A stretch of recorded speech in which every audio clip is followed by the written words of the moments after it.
There was quite a lot of activity near the main entrance to the city, and the main character was heading there. The boy was pleased that he had finally arrived in the city of Solon. The original owner of this body was beaten to death for stealing, so the hero immediately took over his body after he came to this world. He did not expect, however, that the original owner was a native of a famous Orlando family. So it turns out that he moved to this place because there were many reasons. It is this place that will initially be the guy's point in his new life, and it will be considered the system of the Almighty Lord. The boy came to an important gentleman, and he noticed that there was terrible news. The man was the ruler of the city of Solon, and he reported that the hero's father, Calvin Orlando, had died the previous week. The new successor to their family is the guy's half-brother Michael Orlando, and he has long considered him a thorn in his side. Richard Orlando was Calvin's illegitimate son, and he asked what he wanted to say with all this. The ruler looked at him menacingly and ordered the hero to renounce the name Orlando. If he really agrees, Michael will give him 500 gold coins to create his own territory. The city ruler's subordinate brought the chest containing the treasures, and then he opened it so that the hero could verify their authenticity. Richard took one of the coins and smiled, thinking that this would give him something to do in his new life. The old man continued to say that it seemed they had finally reached an understanding on this issue. But the boy looked at him with distrust and noticed that the name Orlando evoked thoughts of success and glory, and that this was the most wonderful thing he had inherited from his father. The old man, of course, was surprised by this and asked if he was really refusing. Richard smiled after this and remarked that he should give him more money if that was what he wanted. The ruler was surprised and said that he could offer 1,000 gold coins and interest-free loans, but he would have to buy in his city. The hero tossed a coin up, caught it, and agreed to this adventure. Before leaving, he turned around and noticed that he had heard there was a group of mountain barbarians in the Colosseum. The old man remarked that he probably wanted to use robot soldiers to create an army, and that was a pretty good idea. But is he sure he wants to buy a group of unruly barbarians with his 1,000 gold coins? Perhaps the old man should remind him of something. Barbarians are known for their bravery and their desire for freedom, so one should not expect obedience from them. But the boy noted that he knew this. The ruler told his subordinate about 20 gold coins per person, so it comes to 50 people, and let him send him to the Colosseum. Richard realized that the first step of the plan was already a success, and the interlocutor next to him suggested going because he would lead him to the star-studded Colosseum. The old man looked at the hero at that time and thought that he was an unusual boy. The hero and his companion were riding in a carriage and sang a song about how people had been wandering around a foreign world for 10 years and sometimes missed their old life. The interlocutor asked him what song he was humming, and Richard smiled and said that it was a simple song and from his hometown. It turns out that after the original owner was beaten, the hero took well his fame. The guy didn't understand whether he was treated like a degenerate who lives on the street. Luckily, he received permission to expand his territory, so he fled here, otherwise he would have been destroyed by people from the Orlando family. Soon she recovered well, and the gentleman was informed that they had arrived at the place. The guy got out of the carriage and said that he had heard before that they had recently brought a group of mountain barbarian slaves here. The interlocutor noted that this was indeed the case, but at the same time asked who he was. Richard stated that Count Augustus wished to sell them to him and would support him while he formed an army to defend his territory. The woman noted that she now understood why he was here, and before that she simply thought that he wanted to watch the fight. Just let him not say later that she didn't warn him when these guys take out all the other fighters with one blow. She paid so much for their treatment after all, and I wonder if he wants to take these people with such a worthless body, they will just smear him. These people can also kill crocodiles and eat their meat. Richard said they could find their own food, which was fine. Maybe they would be more docile if he beat them. The woman shouted at him not to be stupid, because they could kill wild boars with 2 or 3 blows. And so she began to think that this aristocrat had probably gone mad. The hero pushed her away and noticed the statues of his department, so let her not interfere. He also thought it would be better to say that the stronger the barbarians, the greater their chance of living up to his expectations. On top of all this, it turns out that he has a trump card in the form of this system. It was a lord system that showed the level of strength, agility, intelligence, and charm, as well as various inventory and shop. Richard thought that today he would finally show all his skills and the result of 3 years of training. So he went out into the arena, where there were quite a lot of people below. The guy called them Highlanders and said that he bought them all from Count Solon. But at the same time, he thinks none of them will want to become a slave. If this is so, then why don't they fight him? Because if they win, they will get freedom. Then the main character jumped down with a smile on his face not noticing that there were conditions if they lost. After all, in that case, they will be fighting precisely for his ideals. One of the barbarians remarked that when it came to fighting, they were indeed the best at it. The woman, as well as the city owner's subordinate, were stunned and waited to see what would happen next. At that moment, one of the most pumped-up men told the hero not to cry when he finally loses. Afterwards, he introduced himself and stated that his name was Russell, and he was a mountain barbarian. The hero was ready for battle and noticed that he was Richard of Pompey. The woman looked at this battle and said that this aristocrat would really fight with this barbarian. Yet a scoundrel named Russell is the best among them, and he has killed quite a few slaves. Fighting him will be more deadly than beneficial, and the person next to him needs to convince him to stop quickly.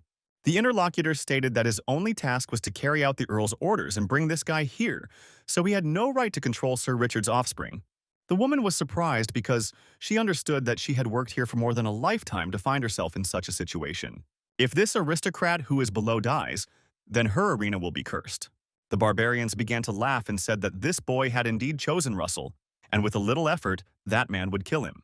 His interlocutors asked him to go easy, because it would be problematic if the aristocrat died. But Russell said that he would still be merciless. Immediately after these words, he became very furious and rushed straight towards the main character. As a result of this action, both opponents grappled with each other and wrestled with their arms. Soon, Russell, using his enormous strength, grabbed the boy by the clothes and lifted him up. And after that, he screamed angrily and threw it straight down. The main character's body fell, and it was clear that he was literally unconscious. Russell smiled at this and said that he expected at least some fun from him, but he was defeated in literally a second. After that, he went to his comrades and they said that he had even destroyed the earth and it was unclear whether the aristocrat would survive. The arena's mistress looked at this in horror and begged for at least someone to help him. After all, her arena will have to pay huge compensation if this tragedy occurs. While he was losing concentration, the hero grabbed him by the leg, and so the man turned towards him.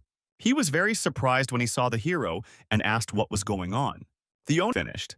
The hero, smiling, asked her if she had the right to make such decisions.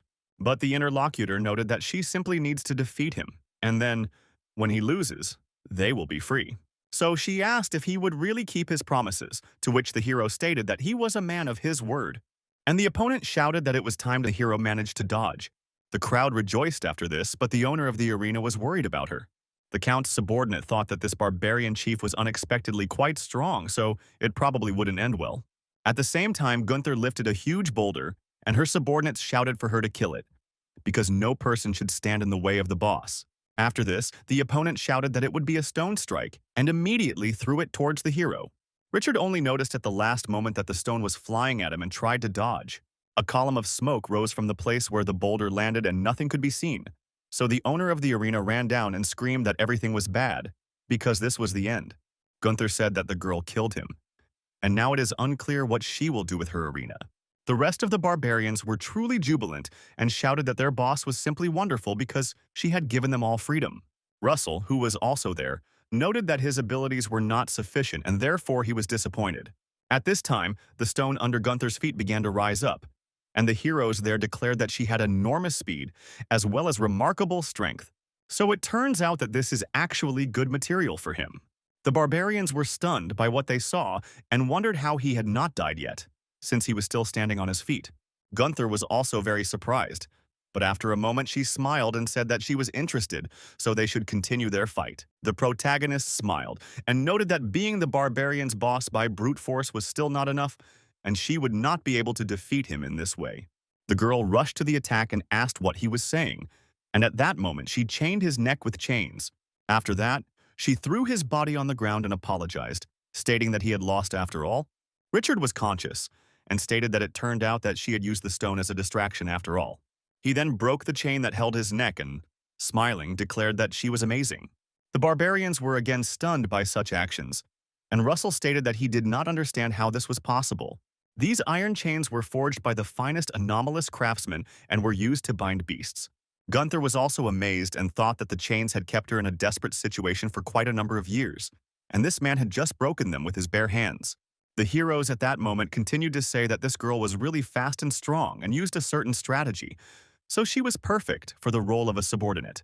The girl thought that all this time he had not used his real strength and it was unclear whether he was some kind of monster at all. So she screamed that they were both on the same battlefield and were asking them to respect her and give it their all. Otherwise, if he doesn't do this, then she's not going to obey him. Richard stated that she had been shackled before, so she was not a guy threw one punch, but the girl blocked it, and after that he jumped up. Then he landed and delivered the same blow that destroyed the ground like her opponent had before. Barbarians. You say that with this speed he is much faster, even than their boss, and it turns out that he is much stronger. At this time, the hero appeared literally out of nowhere due to his speed and grabbed Gunther by the neck. After that, he pressed her to the ground and the girl thought that she couldn't even move. She then accepted the loss and noted that if he wanted to take revenge for what happened before, he should just do it. The hero immediately swung his hand and was ready to attack, and the girl noticed this. So she closed her eyes, preparing for the worst. But when she opened them, she heard the handcuffs on her hands break. So Gunther was surprised by this, and the hero said that now they have a choice. He then added that they should all continue to fight with him until every single one of them lost. But otherwise, let them join him, and everything will be much easier because together they will become much stronger. The girl was surprised, but took the guy by the hand and agreed with his theses. After this, she stood up and, turning to her barbarians, noticed that they were not listening to her attentively. And then she knelt before the hero and declared that from this day on, this aristocrat would be their leader. The guy said his name was Richard Orlando, and he would become an all-powerful role lord, so let them join him, and together they would all become much stronger. The Varvaras looked at each other, and then, inspired, shouted that they were joining the boss and that they would also follow his instructions. The count's subordinate and the woman were surprised, and he thought it was not surprising that old Orlando had passed on his name to him. While the hero was talking to his subordinates, he saw that system requests had appeared from the mountain barbarians to join his group. After that, he immediately began to accept them all and was glad about it. It is a wild world that was filled with chaos as well as blood, and here countless ambitious people became lords and created a world of their own reality. However, most of them died and left this world in despair. As he moved along with his subordinates, the hero declared that as a pioneer, he was eager to begin his journey. Now that he has the barbarians, he has taken his first step in a new life. Although the hero understood perfectly well that now he needed to dress his army. So they all went into one of the shops where there were clothes and were stunned. One of them remarked that he wanted the beautiful t-shirt he was holding, but Gunther said that it didn't suit him at all. And suddenly the owner of the store, who was the gnome Negan, appeared and asked how he could help. Richard approached him and noted that he was there to buy equipment for his gang, and he had also heard that they had good weapons. The old man smiled and remarked that he seemed to really know a lot about his wares. Then he pressed one of the bricks on the wall, and so the inscription on the sign changed from Oliver's clothes to Oliver's weapon. The barbarians, of course, were surprised by how the store changed abruptly and the walls turned, but the owner told them to say what they all needed. All his goods were really high quality, and people started checking them out. The hero noticed that the old man gave each of them a pike and 3 throwing spears, but the old man wrote it down and noted that it would cost 15 gold and a total of 750 gold. After all, there are exactly 50 of them, and this amount will be enough. The hero then threw a handful of gold and noticed that this is all he had. The old man looked at it, and it seemed like there was very little there. So he apologized and said that they didn't do business with the poor and didn't give out loans. Gunther was surprised, but the hero told the owner not to rush.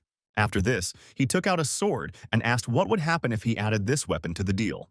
The old man, however, was very surprised and, taking the sword in his hands, noticed that this was a snake killer and that this was the first time he had seen such a legendary weapon before his eyes. He then thought that since he had such a high-quality sword, he must have made a major mistake and he shouldn't contradict this man. So he said it would be a shame to leave this sword here gathering dust. So how about he keep it and let him sign the contract, and they would pay off the loan. Richard stated that they should each take a pike, 3 javelins, and leather armor, as they needed to prepare for the journey. And the old man asked where the armor came from. And the hero noticed that this sword wasn't worth leather armor for everyone. So because of this, the shop owner noticed Erica to bring them the weapon. While the barbarians were rejoicing over all this, Gunther turned to the hero and asked what would happen next. He smiled and declared that they would not seize the land that was rightfully theirs. Soon they were all heading towards that place, and the hero was riding ahead on horseback.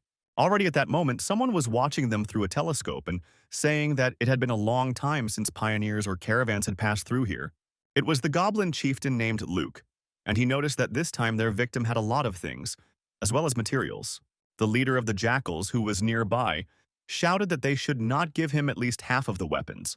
and the interlocutor noted that it was even less. The jackals shouted that they naturally had 5 times more people than the goblins, and Luke thought that everyone knew that jackals were stupid. He then asked why they were in such a hurry. They should wait until they were brought to the hunting grounds and had a chance to escape or call for help.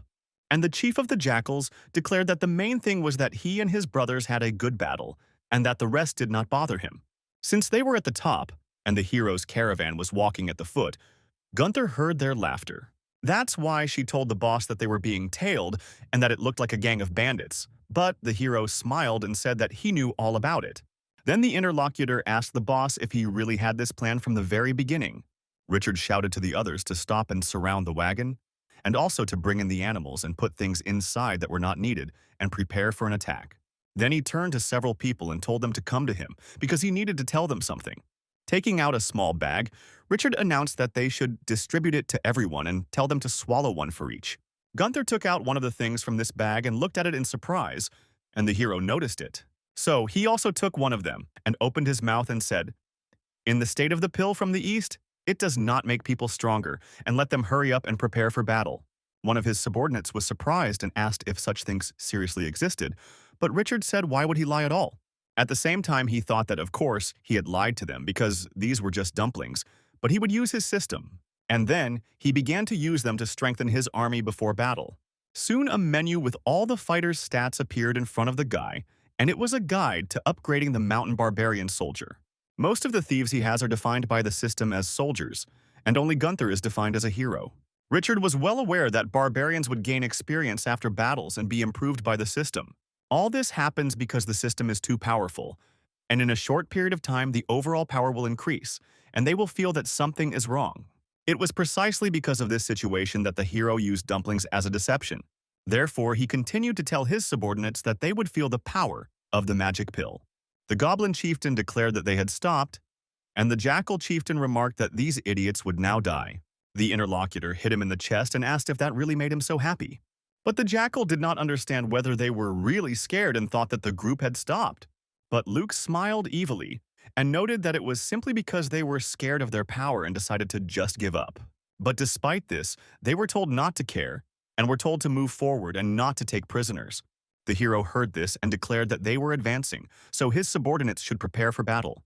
The jackals joyfully rode around and shouted that those who wanted weapons should simply take them away and let them kill and destroy them all. Richard saw a huge crowd, became inspired, and, grabbing a spear, shouted that the battle should begin.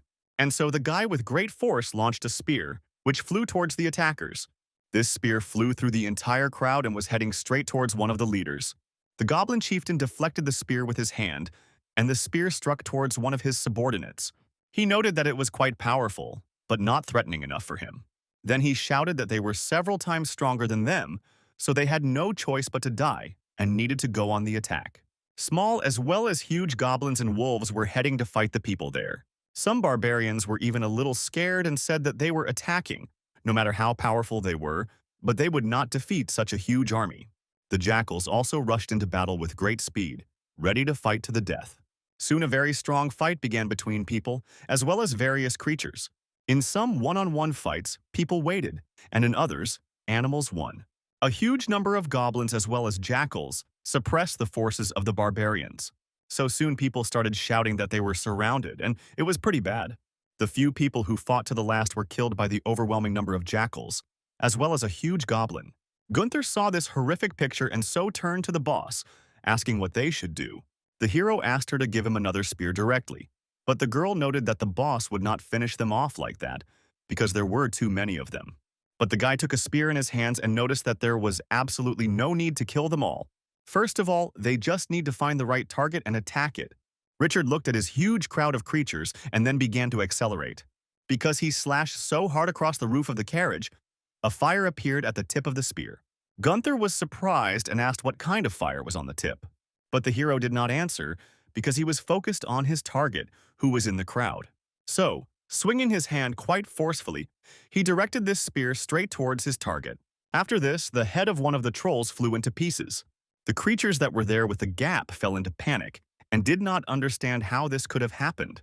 Some jackals, fearing for their lives, began to run away from the battlefield. They said that it was impossible. How could such a thing even happen? That the troll was killed with one spear so they should run away and be afraid. The protagonist smiled and said that first they should take care of the giant. The barbarians were encouraged and noticed that the boss had killed the troll with one spear, so they had nothing to fear as they explored the rivers to attack. A man who was surrounded by a crowd of jackals threw them all back and shouted for his comrades to fight back. At that very moment, the leader of the jackals appeared behind this man, ready to kill him.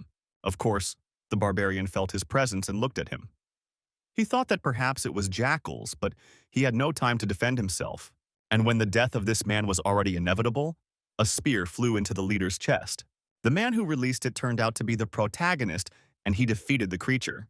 That same barbarian was surprised and thought that their leader had saved his life. Richard took out his ball and held it forward, declaring that the leader of these guys was dead, and they had no strength left, so they should be finished off. The people suddenly became animated and began to smash these creatures, inflicting critical damage on them. Gunther smiled and noticed that you were walking. The boss was aiming at their leader and standing on his belt to get a better view. The guy said that, as they say, to catch bandits, you first have to catch their leader. And he finished the surveillance so there was only one left to finish off. Luke got angry and shouted, "What kind of a bunch of losers are they? Isn't this a normal person? Let them see what they just did." The hero noticed that this goblin looked like the chieftain and asked if he had planned this attack. It turns out that he caught their ambush, but isn't he afraid that he will fall under the hands of more powerful races? The goblin asked what other times the nearest one was in a high mountain fortress, which was a couple of miles to the east and was easy to defend and difficult to besiege. But these kobolds do not have the courage to go out and steal his battle trophies, and the hero thanked for such information. It will help him a lot. He was also ashamed that he let him take their things, so he used the killer snake, while the goblin was preparing to attack. Looking intently at his interlocutor, the hero declared that he would give the ball to him. And at the same moment, he suddenly rushed towards the goblin leader and cut him into two parts. The subordinate goblins were horrified by what they saw and understood that this was bad, because their leader was dead, so this guy was just some kind of monster. Without wasting any time, Gunther ordered the warriors to kill them all, and they enthusiastically agreed. Richard received an urgent notification from the system, stating that the barbarian spearmen had been promoted to level 4, 2 trolls, so whether they should be killed, the hero said that there was no need to do this. One horse was killed, so they will carry the things. Now they are marshals Ben and Bean. At that time Gunther came up, who noticed that she found Luke's map. Richard picked it up and looked at it, and said that it was really not bad. Then he became inspired and shouted that their next stop was a high mountain fortress. Soon their whole army set out forward, and the hero sat in a cart pulled by a troll. Richard noticed that the troll was quite fast, and at this rate they would soon reach the high mountain fortress. After that, I logged in to see my strength, agility, intelligence, and charisma. The guy knew that after each improvement he would receive bonus points for personal attributes in the system. Right now the store button is still grayed out, so it's definitely not active. Probably, you need to first pump up the strength and throwing weapons points, because weapon proficiency can be improved not only by adding points, but also by participating in battles. However, the attribute bonus is limited by talent, and he doesn't have any magical talents because the guy can only choose hand-to-hand combat. Right now he's literally 10 times stronger than a normal human, and if he keeps it up he'll probably become a muscle man. Soon, Gunther turned to the boss and noticed that they had arrived at the foot of that very high mountain fortress. The hero was surprised and remarked that if this was so, then he should take a look for himself. After that, he looked forward and immediately declared that everything here was not so bad. Soon they stopped, and the barbarians began to go to the pond to bathe, where one of them said that he had spent his whole life in a wheel and therefore stank. Afterwards, he suggested that the boss and Gunther take a bath too, but the girl shouted at him to wash himself first. A few guys came up with the twins and noticed that there were a lot of wild animals in the area. They caught a few and would soon start a full-fledged hunt. The protagonist understood that these guys had a lot of survival skills in reserve, and then he looked at Gunther. He quietly told the girl that she had been fighting a lot in the last 2 days, and maybe she should also swim and rest, because there was a hidden pond nearby. The girl was surprised, and Richard told her not to worry, because he would keep an eye on the boys. Gunther smiled sweetly and thanked her boss for his concern. And so soon she went to that very hidden pond in order to rest and wash her body. When night fell, the hero, surrounded by several subordinates, came to the top, and he said, "You are all ready, because this is a high mountain fortress. It turns out that today they will make this place their camp." And then he thought that the kobolds who occupied the high mountain fortress are here. Russell stated that these guys weren't particularly strong, so they could just go and kill them all. And the hero noted that then they would attack right now without delay. Inside the main room was the boss of these kobolds, who wanted love with his companion. The leader told his companion that they should do this, and she only smiled at him in response. And at the moment when all this was happening, the main character, alas, kicked the door and went inside. The kobold looked at him in surprise and asked who he was, and also shouted, "Everyone, come with me. There has been an invasion." But at that moment, a subordinate came to Richard and noticed that they took care of all the kobolds outside, to which the hero stated that this was an excellent job. The leader of these creatures shouted how they dared to attack his army, and he had a huge gang nearby, so if something happened, they would not leave them alone. Let this man simply await his punishment, and the hero was inspired by these words. Soon, the creature was hanging upside down, screaming that he was wrong and apologizing for being too arrogant, while the hero sarcastically said that he couldn't hear him. Soon he asked Gunther to untie him, and the girl asked what the boss wanted, to let him go. The guy said that he was understood correctly, and after that, the rope that held the kobold was cut. The creature began to run away very quickly, and Gunther screamed at him to get away from here quickly. In the end, the kobold was very angry and thought that he had never been so insulted, so they would definitely get their comeuppance. Russell said that he didn't even expect that they would just take the high mountain fortress like that, and the girl next to him added that the kobolds were just so useless. Richard smiled at that moment and stated that he had already inspected the building from the inside. It turns out that there really is quite a lot of space here, and it is more than enough to set up a den. The sites are strong and fairly well maintained, and there is also an excellent field of view, so they can see everything for a couple of miles around. When all the troops had settled down a bit, everyone gathered in the main building, and the hero threw the map on the table. He told his subordinates that soon he looked through his telescope at the camp of those attackers who were below, and I noticed that it seemed like they decided to sleep during the sneak attack. These are probably goblins that the kobold called, but that's fine, because he'll use this opportunity to establish his dominance over the Highland fortress. Richard told his subordinates to listen carefully. He would only take Gunther's squad with him, and the rest, together with the trolls, would guard the fortress. All of this had to be finished as quickly as possible, and Gunther said they would do it. At the same time, the goblins were sleeping peacefully in their tents at the foot of the fortress. Suddenly, one of them heard some sound and looked at the exit and saw a girl there. She killed the creature, and all the other members of her squad attacked these goblins. Richard thought that the Highland barbarians had excellent individual abilities, but their teamwork left much to be desired, and the main problem was that they had no training. Strength alone would not make them skilled soldiers. And all the while, Gunther was screaming at them to stay in the hollow and kill everyone. The hero thought that now these barbarians had become elite soldiers, capable of organizing their forces, because the system had given them more than just a boost in strength. Russell was pleased with this attack and said what a bunch of losers they had. Suddenly, the ground under his feet began to shake very violently, and he asked what it was, whether it was an earthquake. After this, some kind of creature burst out of the ground and pushed the man in the other direction. This creature turned out to be a huge goblin, which differed in its size from ordinary ones. Russell was surprised and asked if this was the same dragon goblin. The barbarians nearby did not understand what kind of giant it was, because it even had some kind of horns. One of the people noticed that it was a goblin who had dragon blood, and his interlocutor asked, standing up, "What kind of blood?" The huge creature made some threatening sounds, and by doing so it attracted its relatives to itself. Soon after, a large number of goblins began to emerge from the ground.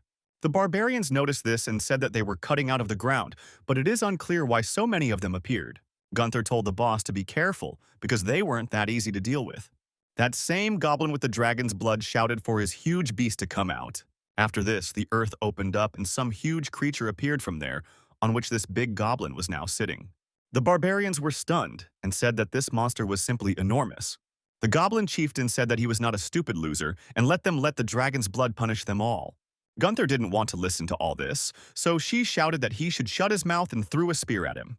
But when the spear hit the body of the huge monster, it simply fought it off, not piercing the skin. The girl was stunned, not understanding what had happened, and her opponent was shouting, did she really want to pierce the armor of his huge beast with this fragile stick? So let this loser know her place and experience the power of the noble blood of a dragon. Gunther understood perfectly well that she would not have time to dodge the attack of this creature that was rushing towards her. At that very moment, the main character saw this and with a sharp movement stood directly in front of the girl. Richard grabbed the monster that was attacking them and grabbed his leg. The ground beneath his feet began to crack, and he squeezed that leg tighter and tighter. Soon the boy screamed very loudly and then threw this huge creature to the side. Because of this action, it was defeated, and the goblin stood there in confusion at what was happening. Russell was also surprised by the situation that happened and thought how strong their leader was. After this, the hero approached the tapestry with the dragon's blood, and the creature screamed that it was impossible. Richard asked them what kind of noble dragon blood this was. Perhaps his nobility would surrender to him. The monster grabbed his weapon and asked the boy if it was enough. Immediately after this, he rushed into the attack and shouted that he would never give up. Richard easily parried his attack and counterattacked with his own hand, knocking the monster out. Soon after this, they were all defeated, and the hero was pleased with himself. And speaking of that, as he had said before, this should be finished quickly. The hero logged in and wondered if he could do it now. He saw that his experience had increased, and the barbarian spearman had been upgraded to level 4, and also the hero Gunther had been upgraded to level 2. Richard thought that he would simply add a few points to the jelly for growth. At this time, Gunther approached and noticed to the boss that they had brought a gift for him. The man next to him was telling the boss that these guys were very poor. There were only 2 gold coins inside their chest. Richard said it seemed so. They were clearly having some pretty tough times too. The girl turned to him and asked the boss what they should do with this huge thing. And he looked at her and, licking his lips, asked, interestingly, if her meat was tasty. Then the hero noticed that now this creature would carry him around and he would call him a windbag, but if he dared to disobey him, he would feed everyone his meat. Afterwards, Gunther suggested that the boss return to his fortress and have a good dinner. After some time, the main character was riding on the head of his new monster. He looked at the system and saw that the store button was lit up, so he was happy. In the inventory, there was an old-fashioned knight's spear, so the guy understood that now his wallet was empty, so he could only choose a weapon at a discount. And soon the purchase was made, and the hero noticed that some strange action was happening near him. The weapons he bought out of thin air materialized in his hand. Now the hero understood how it all worked like this, and below, Gunther saw it, and she noted to the boss that he could even use special magic. Richard turned to his subordinate and noticed that there was some movement to the side. Russell looked around and said it looked like a group of jackals out on a robbery spree. The hero looked through the telescope and noticed that it was a rich caravan, so it was not surprising that they attracted jackals. Gunther asked the boss if they should intervene, and the hero stated that it seemed like this was no ordinary caravan. The first trading experience is indeed quite important for a Lord Discoverer, and perhaps they will help him with his future affairs. The jackals who attacked the caravan shouted at them to quickly hand over all the money because it was on their territory. The old man said that they were from the Voya Trading Company, and if these jackals harmed them, the Imperial Army would not spare them. The interlocutors laughed at this. He said, "What other Pompeian Empire? Because they are bandits, does he really think that they will be scared of them?" The others also laughed at this, and everyone immediately rushed to attack the people. The old man saw this fight and tried to run away in order to save his life, but one of the creatures hit him right in the back. In desperation, the man said that he would give them all the money but begged them to spare them.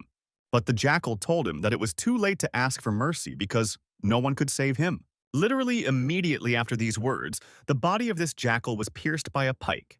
The old man, as well as the other creatures, were surprised by what happened and looked away in horror. The main character released this weapon and noticed that the new spear worked quite well. Moreover, Gunther and her squad were approaching, shouting for everyone to kill them. The jackals looked at them in surprise and did not understand who these guys were. Richard stood near the tree and said, "The state jackals, just a gang of bandits, and this time he will only be an observer of this fight." The girl led her squad into battle and said that they did not lag behind and split into 2 fronts. But the hero saw all this and thought that, of course, the barbarians were really strong. But as a pioneer, he prefers a disciplined army, and this was exactly what his army needed to win. One of the jackals ran away, and 2 asked if he was really running away, and he noticed if he had not yet understood who these people were. They were the ones who destroyed the alliance between goblins, trolls, and jackals, and they even easily recaptured the kobold territories.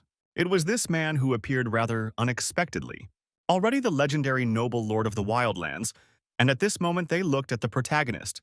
After the jackals found out who Richard was, they immediately began to run away, but they did not have time, because the hero's creature attacked them.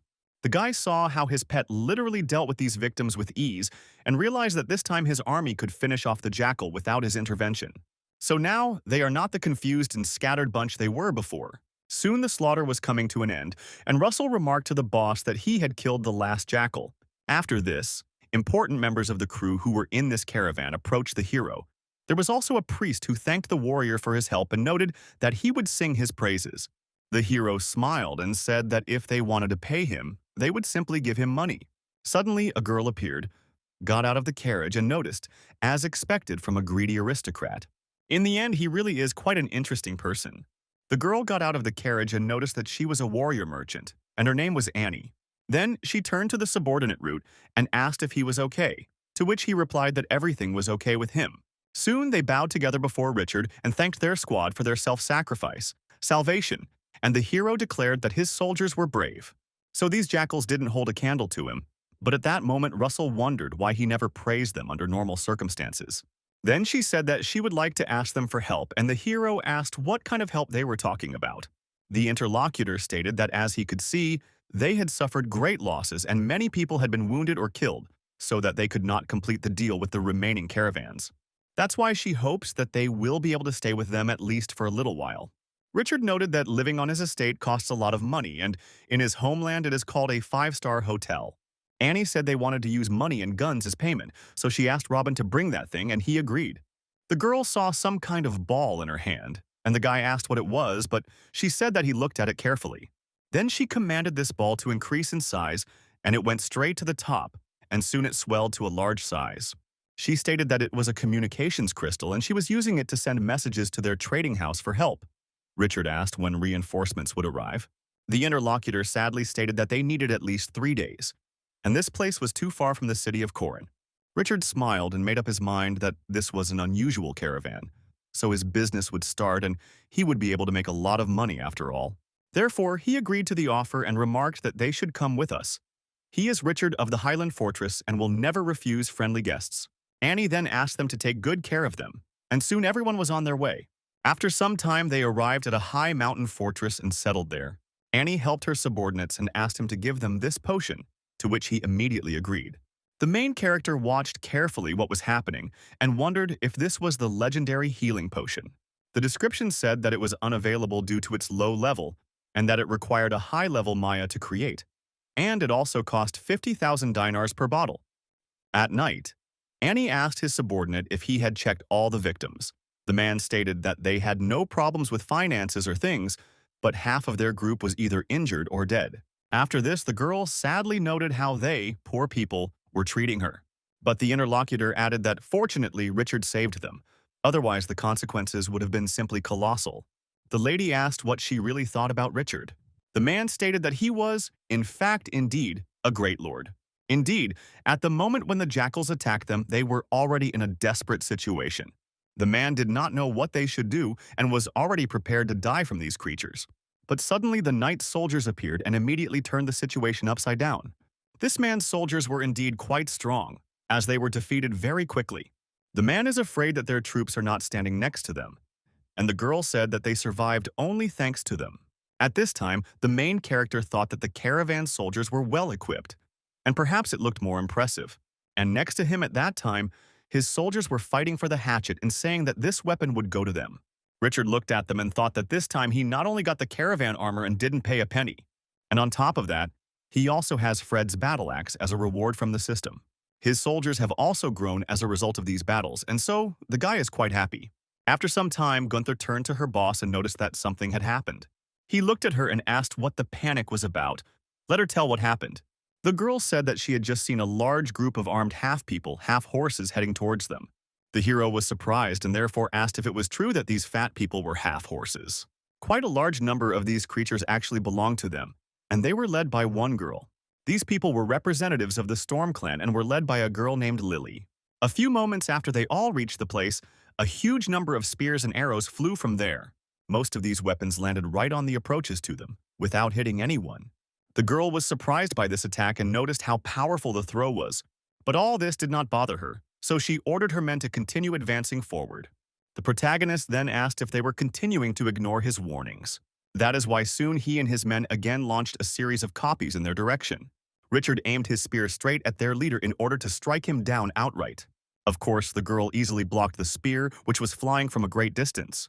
But as a result, she stopped her people and thought that at such a distance it was really too dangerous. And after thinking about the situation a little, she took a white rag out of her pocket. After that, she hung it on a rag and started waving it around, saying that they were surrendering.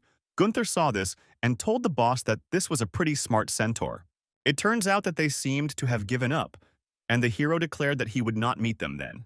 However, the intentions of these creatures are not clear, so it is not worth removing the protection, and the subordinates noticed that they understood everything. Soon the heroes stood next to the centaur girl and asked her to explain why she came here with her group. The girl then bowed down and noticed that her name was Lily, and she was the leader of the Storm clan and had come here with good intentions. And the hero declared that his name was Richard, and he was the lord of a high mountain fortress. She asked her interlocutor if he was really that same invincible Richard from the martial arts competition in the southern province. The hero was surprised and asked if he had really heard about him. Lily noticed that his reputation had spread quite far, and even the Storm clan, which lived in the wilderness, had heard of his achievements. Richard was proud of himself, but he noted that it was an undeserved reputation. But the girl took out something on which information was carved and noticed that they had come to tell him something important. The main character picked up the object and asked what was written there because he couldn't read anything. The centaur told Lord Richard that the locals wanted to create an army, and they sent her this invitation. The high mountain fortress used to belong to the kobolds, and since they are now forming an army, it is dangerous. Gunther noticed that the locals always hated the conquerors, and so the girl thinks that the guy understands what all this means. The hero crushed the information board and noticed that they wanted to recapture the high mountain fortress. The centaur stated that this was true as well. They had enlisted the help of shamans and sorcerers, and their power was not to be underestimated.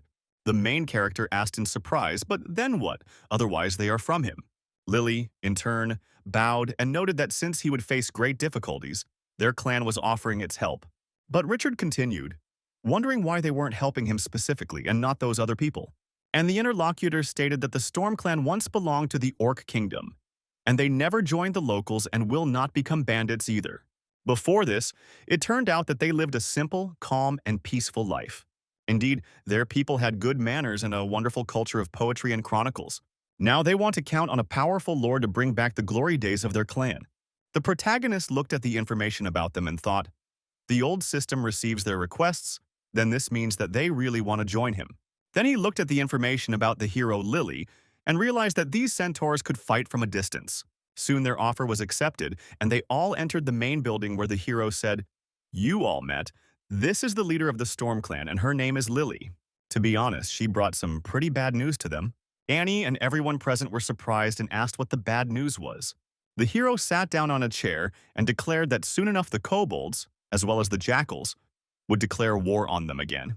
The girl asked Lord Richard after this how soon he thought this would happen. The guy thought for a few seconds, then smiled and said that at least 10 days had to pass. Annie and her subordinate were whispering about this situation and did not know what to do. But Russell and Gunther were happy because they understood that there would be more victims because of this. The centaur stated that although the locals already had an army, it included many different species, and they had definitely divided the work as well as preparing food for the army. To get here, they all need at least 10 days, at which point the hero smiled and noticed that the enemy is strong. But even despite this, they have 10 days, and this is quite enough to prepare. Richard then placed the map on the table and announced that he had created a strategy to defeat the enemy. Gunther was inspired and remarked that if the boss had a plan, then could he tell them about it too? Richard noted that they shouldn't worry because they would know when the time came for it. He then turned to Miss Annie and remarked that in order for them to meet such a formidable enemy, he had one request. The girl told him to keep talking, gold coins from her. Annie said that there would be no problems with this, but if it helps, she will give him 500 gold coins. Richard bowed before her and said that the Highland Fortress would always be grateful for her generosity. That same night, while inspecting the property, the hero turned to Lily and asked if centaurs were really good with a bow.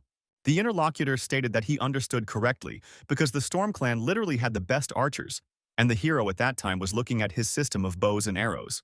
The guy understood perfectly well that it was very expensive and that equipping soldiers would eat up quite a lot of money.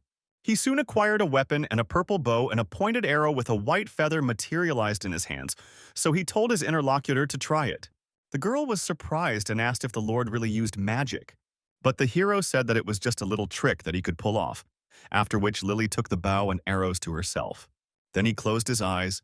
She began to pull the bowstring and listened to the rustle of the wind. Soon she released her finger and the arrow, which flew at great speed, pierced several leaves, also killing the insect. Richard was pleased with this, not noticing that, as expected, her technique was indeed excellent. The protagonist understood that these centaurs would strengthen the remote defense of the high mountain fortress. The centaur thanked Sir Richard and remarked that she had not used such a heavy bow for a long time. The guy laughed at this and said that she would be able to train quite well tomorrow. It was at that very the hero told Miss Annie that the high mountain fortress was not safe now, so he suggested that they send the caravan back to the city of Solon. One of the living people who were in the caravan shouted for them to take healthy soldiers and horses, and even if they met jackals, they would quickly lose to them. The merchant shouted that this would not happen. She could not leave the wounded members of the caravan, and they no longer risked their lives to fight for her. Richard, you pulled the spear out of the dead soldier and noted that in such a dangerous situation the rent would be higher. And what he sees before his eyes at the moment will be worth 2,000 gold coins. The girl was silent for a few seconds and then noticed that he did everything as he saw fit. Ones who often fight for territory to strengthen the army and have forged their weapons, so their strength cannot be compared with the local savages. Lily turned to Annie and asked if she really meant that the caravan was attacked by ice natives. The girl confidently noted that this was true, because right now the local kobolds were gathering an army, and she was afraid that the appearance of the ice aborigines was not a coincidence. The main character noted that this was a correct observation, since they did not join the war either. Then Gunther declared that it would be better for them all to come at once so that she could take them out with one blow. Richard stated that Gunther was indeed right, because they wouldn't just catch them all at once. And after this conversation, 10 whole days passed and several centaurs rushed to the mountain fortress. The barbarians were at that moment training with all their might to fight in the subsequent war. The centaur ran up to the main character and noticed that they had already discovered the enemies. Richard smiled and remarked that if that was true, he wondered where they were now.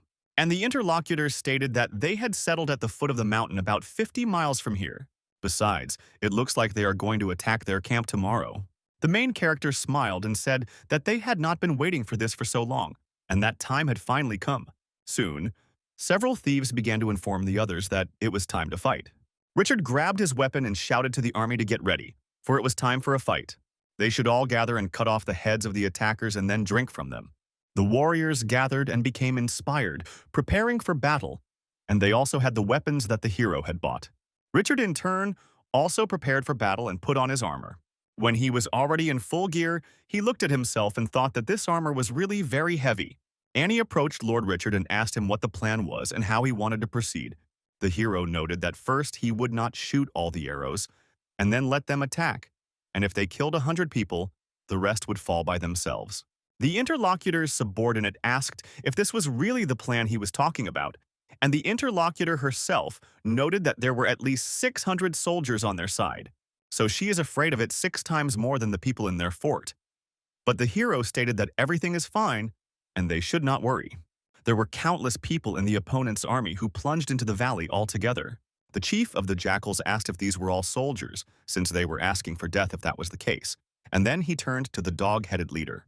He told him that this time they needed to defeat them as quickly as possible, but the interlocutor noted that there was no need to rush, because their leader was quite strong. The interlocutor looked through the telescope and asked if this was serious. After all, this time their strongest army is assembled and ready to attack. So having collected such a large number, they should be able to crush them easily. The main character stated that God gave them life, but, unfortunately, these creatures do not value it. Further, heading into battle on his pet, he shouted for all his subordinates to prepare for battle. On the opposite side, there was also a leader, leading them into battle and shouting for them to kill and bite everyone to death.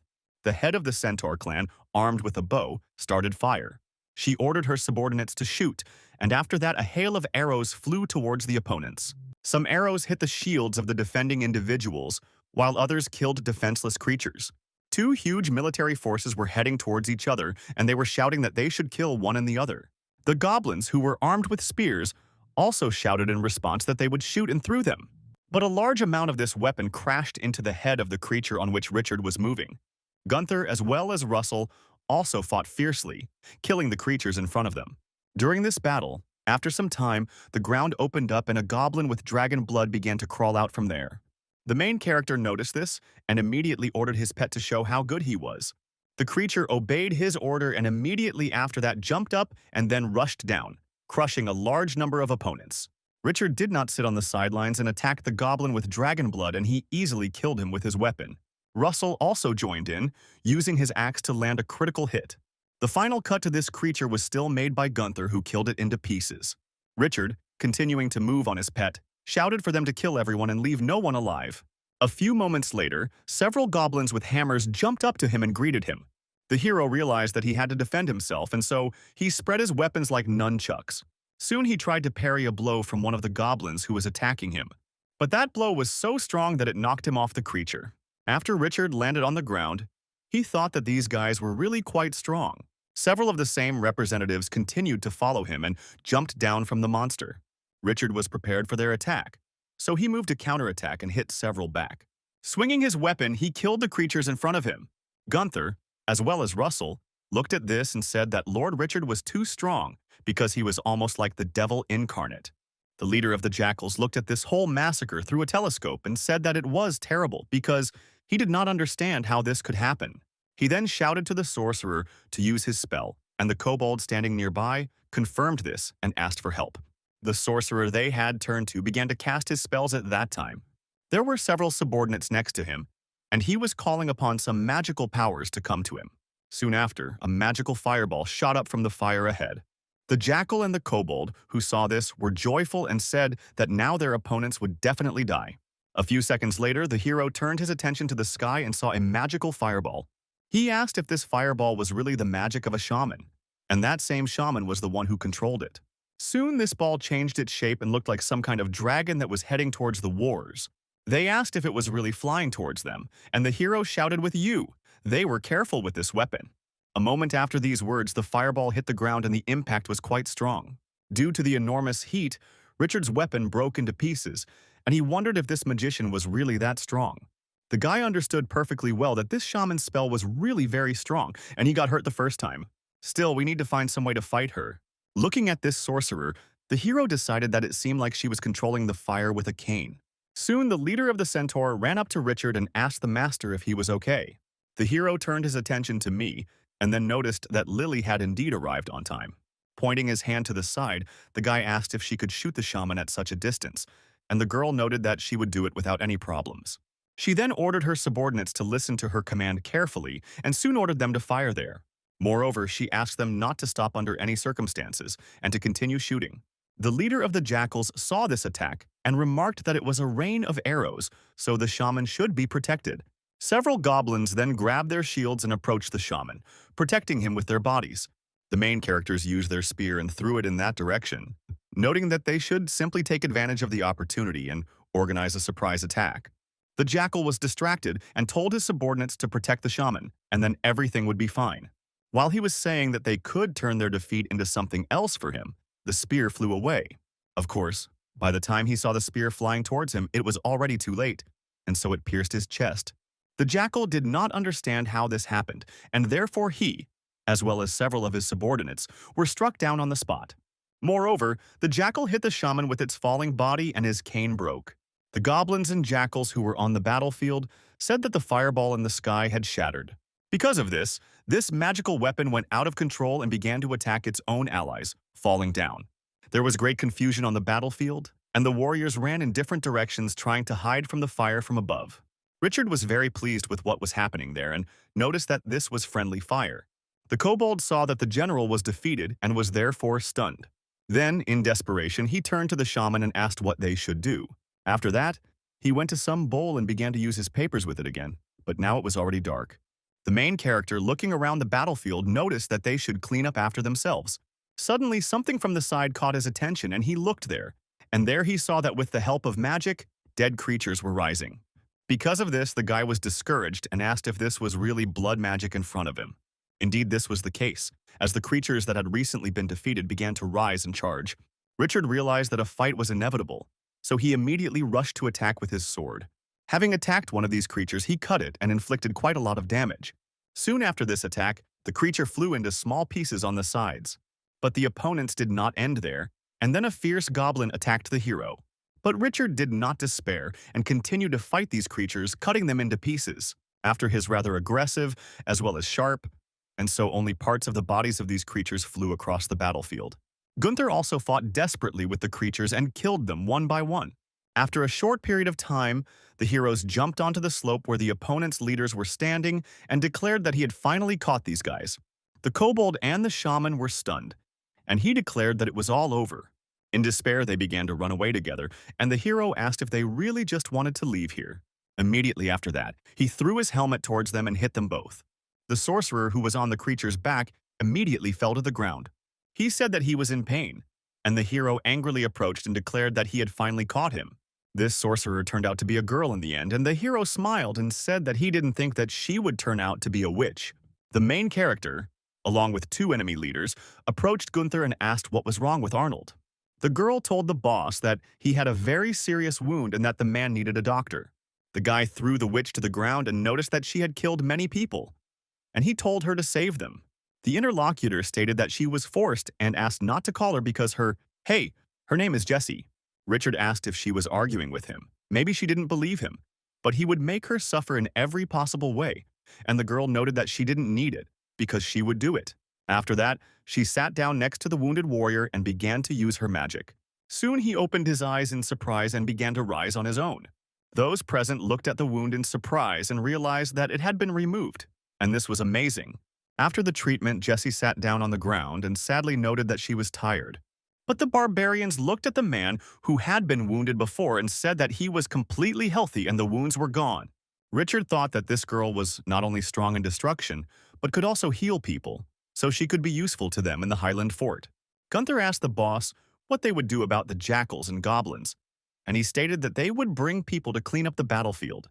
After that, he ordered them to make all the survivors slaves, and the subordinates told the boss that this time they had a big catch. Then, Richard logged into the system and noticed that there were a lot of notifications that his warriors had also upgraded their characteristics. In his opinion, there were really a lot of them, and by the time he looked at them all, he was surprised. Gunther turned to the guy and asked what they would do with this witch, and the hero said that they took her and the kobold with them for him and found out where their base was. Soon, everyone returned to the Highland fort, and Richard was sitting in his room.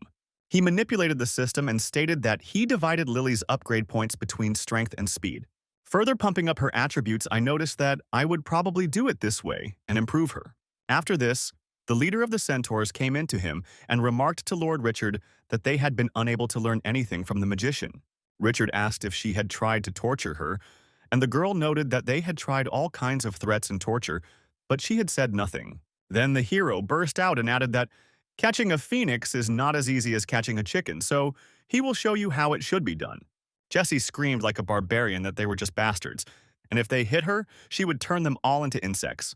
Then she noticed Richard and said, calling him Pompey, that he was finally here, let him keep an eye on his subordinates. And after all, they did not respect her at all. The guy smiled and in response asked where her base was. The girl screamed that she had already said many times that she would not tell them anything, because I had to go through the blood of a dragon. The bony hero was very angry at these words, and so he hit the girl on the head with all his might. He stunned those present with this, and then walked up to Jessie and grabbed her, noting that he would ask again. He asked where her base was, at which point the girl became wary and immediately stated that the base was in the mountains 200 miles from here. The leader asked how many warriors there were in their tribe, and Jessie said that there were none left because they had defeated everyone. The guy slyly caved in and noted that if she lied to him, they would watch her teeth break. The little witch became alert and noticed that she was telling the truth, because all the soldiers had gone to war and only the old people and children remained.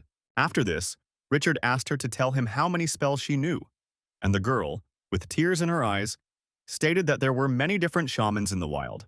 She has the blood of a red dragon, which is why she has mastered fire magic to perfection.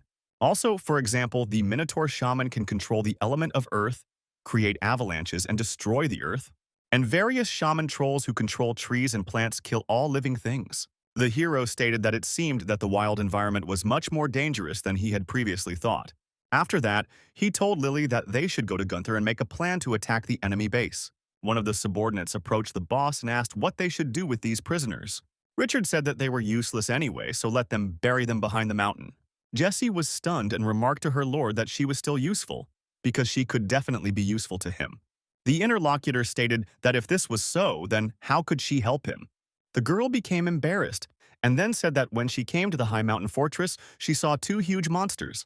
Still, the huge desert monsters can teach a little either, so don't let them think they're that stupid. But the main character said that from the first day he saw them, he understood that they were special magicians. Jessie said that since she is a magician, she can teach them. Eventually, after her careful training, they will become azure shamans with an infinite supply of mana. 2 days after this conversation, a huge explosion thundered on the mountain. One of the buildings was destroyed, and a huge number of slaves were working near it. There was also the main character, who was shouting at everyone to work faster and not be lazy. After a while, Lily came up to him, and Richard asked how everything was going. The girl remarked to Lord Richard that everything was going according to plan, as they would destroy the fort by noon and rebuild it. The hero said to defeat the enemy, first they need to improve the fortress, so let them transport more border for the foundation and strengthen the city walls. And at that moment, he thought that he wanted to change the appearance of the mountain castle and make it the strongest castle in the wasteland.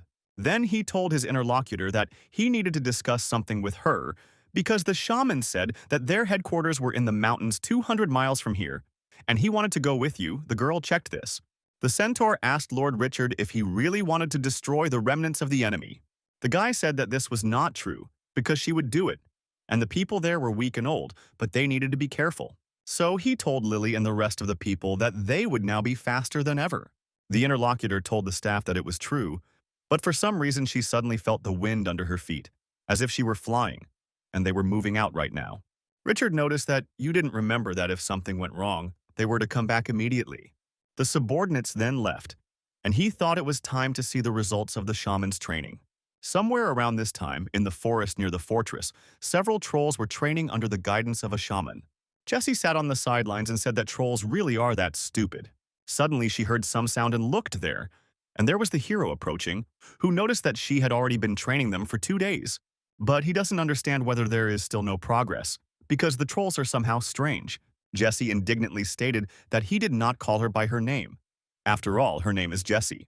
The girl thought her new boss was terrible and now she would show him how it was done. So she used her magic on one of the trolls and noticed that in order to avoid the wind, this monster had awakened the Starskin skill. Richard looked at it and asked what the meaning of it was, and the girl said, "How is it? What is the meaning? Let her look at it." The hero stated that in order to avoid the wind, he became invisible. But what about the other troll? Jessie then said that awakening magic takes time and space, and others have not yet developed their skills.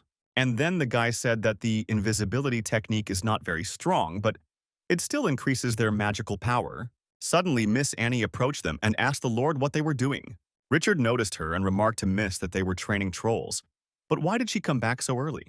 The girl noticed that she was going to take these things to the dwarf tribes, and her path led her straight here.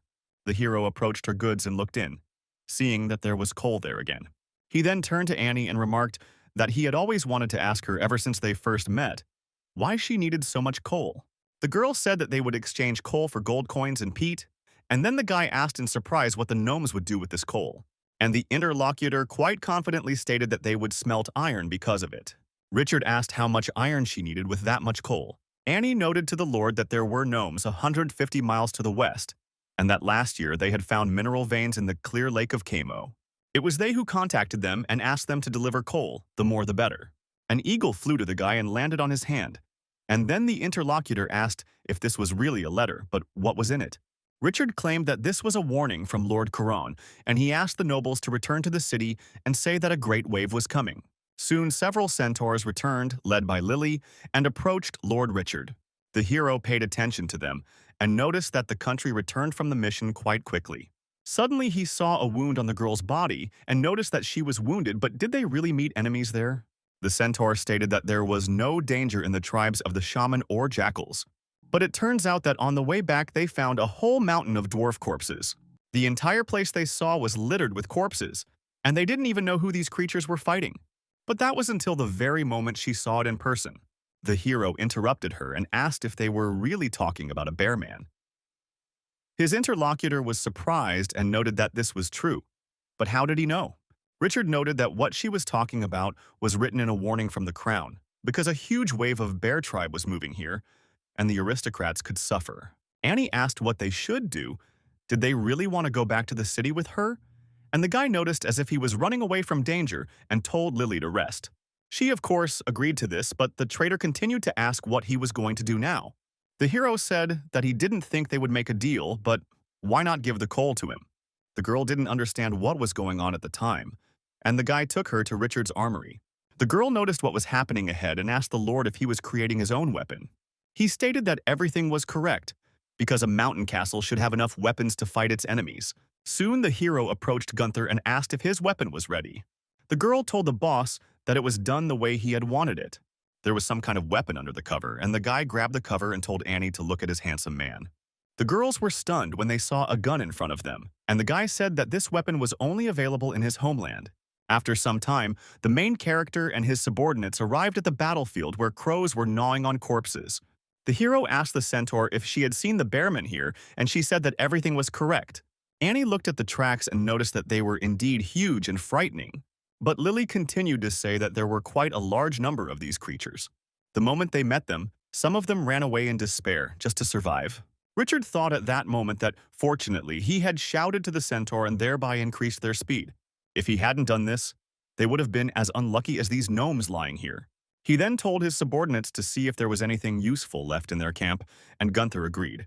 But when they looked at their place of residence, they said that everything had been stolen. There was no gold or food there. And not after that, I noticed that these creatures are the most cruel and greedy creatures. They did not leave anything valuable behind. Richard said that this is not entirely true, since everyone has their own concept of value. He then turned his attention inside the tent and stated that the brothers had looked to see what that dark thing was there.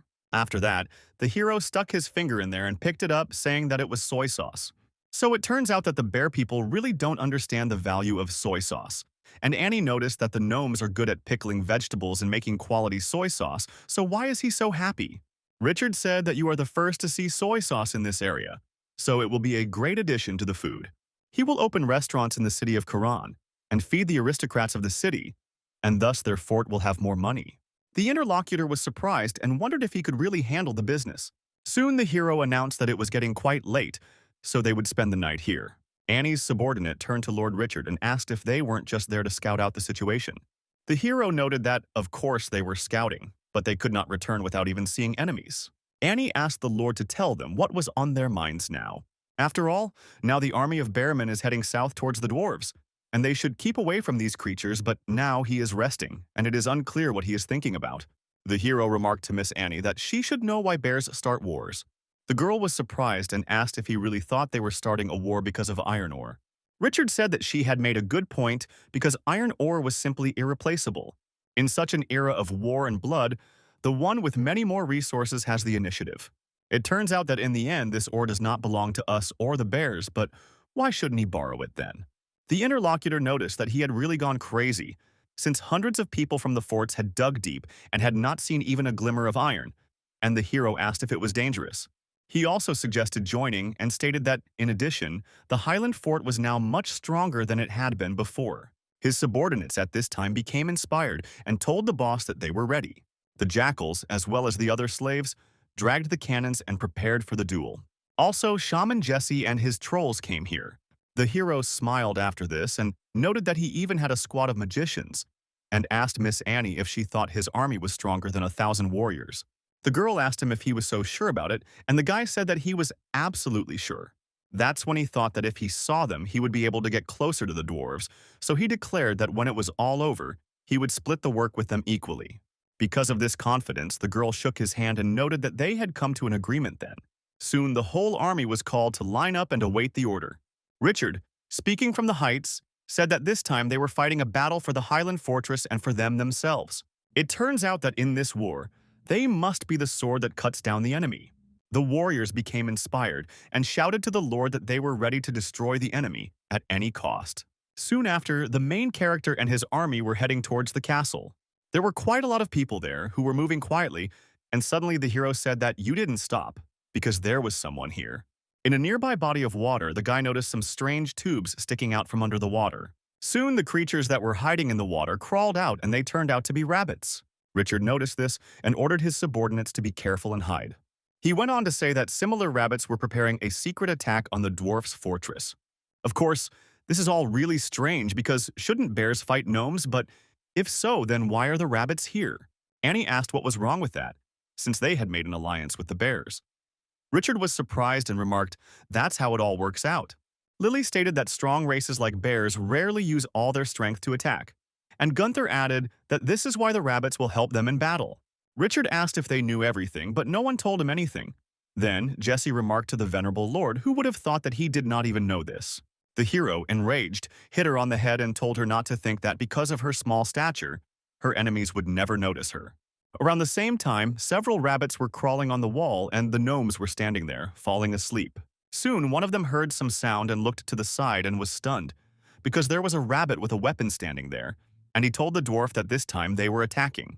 After this, it was announced at the fortress that the enemies were advancing from the side of Lake Camo. The boss didn't understand how this happened and shouted to get ready for battle because they were under attack. After this, a fight between the gnomes and also the rabbits began. Soon, arrows were fired towards the rabbits from the ballista, which stood on the upper walls. Some of them were chained with shields and survived, but some of these were struck by arrows. After this, even more rabbits crossed the lake and advanced directly on the fortress.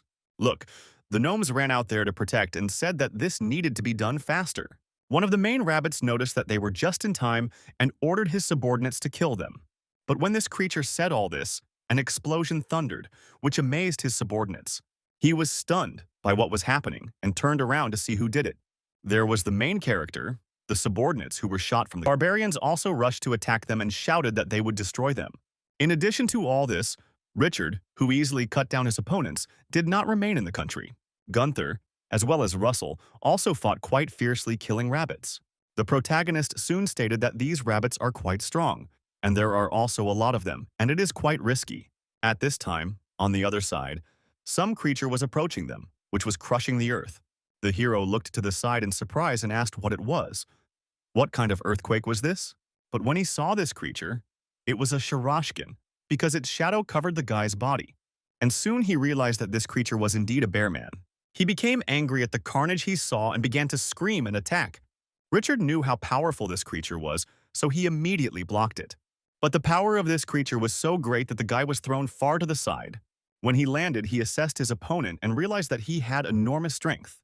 The bear man, with whom the hero was fighting, then shouted to his assembly that they would all attack together. He shouted that they should all be beaten to death, and the bearmen and rabbits rushed to attack. The centaurs saw this and said that they should shoot their arrows. This weapon, the young one, dealt with the rabbits perfectly and killed those who were defenseless. The creatures that were in the pond said that this was a great team going out to attack. After this, as we were leaving for the castle, a massive fight began. Shaman Jessie noticed this and stated that it looked like they needed her help. So she used her firepower again and the magical fireball flew into the sky. The bears, as well as the rabbits, were struck by this fire and did not understand what was happening. They asked if this was fire magic and said that their opponents were not fighting fairly. Several bears were at the same time fighting with one of the trolls who had stone skin. But the weapon did not affect this creature, and therefore the bears did not understand how to fight it. Several dwarves stood at the top of their fortress, and one of them remarked to the patriarch that he did not understand what kind of people these were. They were not very strong. The patriarch of the gnomes was called George, and he remarked that he did not know, perhaps the god blacksmith simply sent them to help them. The subordinate then requested permission to command a detachment to assist them, but the old man looked at him and noticed that there was no need for this. After all, he and his squad should better save their people and let others fight for them. The bears and rabbits at this time decided to regroup and said that everyone should get together, and the hero said that they must find out how powerful this lord is. Immediately after this, using his weapons and powers, he created a whirlwind. The bears, when they saw him, immediately retreated, but the rabbits were caught and defeated. Richard then charged forward and shouted at his subordinates to kill them all. After that, he attacked the bear, but the bear easily parried the blow with the ball and its weapon. The guy realized that he couldn't be defeated so easily, and so he activated the heavenly power of his system. He shouted that he was activating the powers of the heavens, and so magic flowed to his weapon. The bear was stunned by this because he didn't expect the guy to be so strong. And then, literally moments later, he didn't have time to do anything, and Richard easily cut him in half. Because of this action, they received 30 experience points and 2,000 dinars, so the guy said that it was all thanks to the system. One of the trolls was shooting fireballs from its mouth, and Gunther was attacking the bear and telling it to taste her blade. But the opponent saw her attack and easily parried it and also counterattacked. Immediately after this, the girl flew a long distance away from this attack. Russell saw that Gunther was being attacked, and so he called the creature a scoundrel and threw a hatchet at it. But that weapon did not hit him. It simply flew off to the side, and the bear, laughing, asked if that was really all his strength. Literally a moment later, nothing remained of his joy, because his head flew off his shoulders. This was done by the main character, who was invisible and noted that he did not expect this ability to be so useful. The rest of the squad ran up to Gunther and asked if she was okay, and the girl said that everything was fine because the stone skin technique saved her. Richard then noted that it seemed that the stone skin, as well as the invisibility of this guy, could be transferred to other people. Gunther was delighted and shouted to the boss that another crushing victory was theirs. Suddenly the hero felt something from the side, and looked there and there, he saw some kind of magical pink light. After this color touched the fallen warriors, they began to rise as if they were alive. Jesse was surprised and asked what was happening to them. But after these beasts became even stronger due to the spell, everyone realized that it was a berserker. Eventually, the Crescent tribe came to the aid of those creatures, and it also turned out that there were minotaurs there. In the southwest of the Pompeian Empire, a little life of the Minotaur tribe takes place. They rely entirely on the magical power of their powerful shaman Robert. It is this very power that drives them mad, and thanks to it, on the battlefield, they turn into fierce and invincible warriors. But for the cruelty they demonstrated in the heat of battle, the Minotaurs were nicknamed the Bloody Hoof Tribe. Now their shaman used his power on the fallen warriors and turned them into berserkers. Richard asked if the others, like Robert, had cast the spell. Jesse stated that the creatures were not completely mad after all, and so he must have cast the spell from a distance. The Lord said that now he understood everything, and that meant that they didn't have to worry too much. In reality, these soldiers are not opponents for Gunther, and let them consider that they have already lost. The rest of the main character's subordinates also easily dealt with the animals that were under the spell. The fight with this evil spirit continued, and it was announced that I should finish off those lying down, and the hero declared that there was no need to pursue deserters either. All that is required of them at the moment is to help the new one defend the fortress from the raid of the Bearmen, and for this they will receive iron ore from them as a reward. Richard then stated that they should go and meet their new companions, who were dwarves, and it was just after this that they headed towards the castle where those creatures ruled. And so, at the entrance, they were met by an old man who told them to stop and answer why they came here. Richard claimed to be the lord of the Highland fortress of the Pompeian Empire, and he and Miss Annie of the Evoya Trading Company had come to aid the dwarves in their fight against the raiders. The girl greeted the patriarch and noticed that it was she who the man asked if it was really Annie. Then they let them in, and the patriarch said that he apologized for being overly suspicious, let them come in, and her followers could also go inside. She stated that there was nothing wrong with it, and then introduced Richard and noted that he was here to help them. The guy wondered why he called him a follower. This angered the hero, and the old man continued to say that thanks to the great god of blacksmithing, they survived this battle, and then told Miss Annie that they should go inside to talk. Richard indignantly declared that he should thank him for the victory, and not some god of blacksmithing, and the patriarch said that he did not expect Annie to return. The girl stated that as soon as she and Lord Richard learned that the Bearmen had attacked them, they thought that the dwarves would not be able to stand against them and immediately rushed to their aid. The old man sadly stated that it was true, because they really couldn't defeat them alone. After hearing these words, the hero laughed, and the old man saw this and, angry, asked if he was really making fun of them. But the main character said that he didn't laugh, and it just seemed that way to him. She did not ask her to be angry, because Lord Richard, a famous warrior from the Pompeian Empire, and he came to the aid of the dwarf fortress with good intentions. The patriarch stated that this meant that his spiritual strength must be at a high enough level since he did this. The hero sat down on a chair and, apologizing, stated that he was not developing spiritual strength. The interlocutor asked how it was that he did not develop spiritual strength, and then it was unclear how he could call himself a knight. The boy claimed that it was his companion who had called him a knight, not he himself, and Annie remarked that it was so, and he, Mr. Lord. The girl remarked to Georg that the danger had not yet been eliminated, and so she wondered what he was going to do next. The patriarch stated that the Bearmen would certainly attack them again and that they should rest first. The protagonist said that in that case, let them provide them with a place to rest. Georg said that the city was full of empty stone houses, so they could use them as they saw fit. Annie turned to the Lord and remarked that George had been a little rude, but that he should not take it to heart. Richard told her not to worry about it because he wasn't as petty as this guy. The interlocutor said that he was not usually like this, and the battle had changed him. And the guy said that he thought he was not fit for the role of patriarch because whining only harms the fighting spirit. The girl said that Richard was too cruel, and not everyone was as fearless as he was, and some were also afraid of war. Richard noted that if she said so, then all people were afraid of war and death, or made their enemy even more afraid, they would be able to win. After that, he asked Annie to have a good rest today.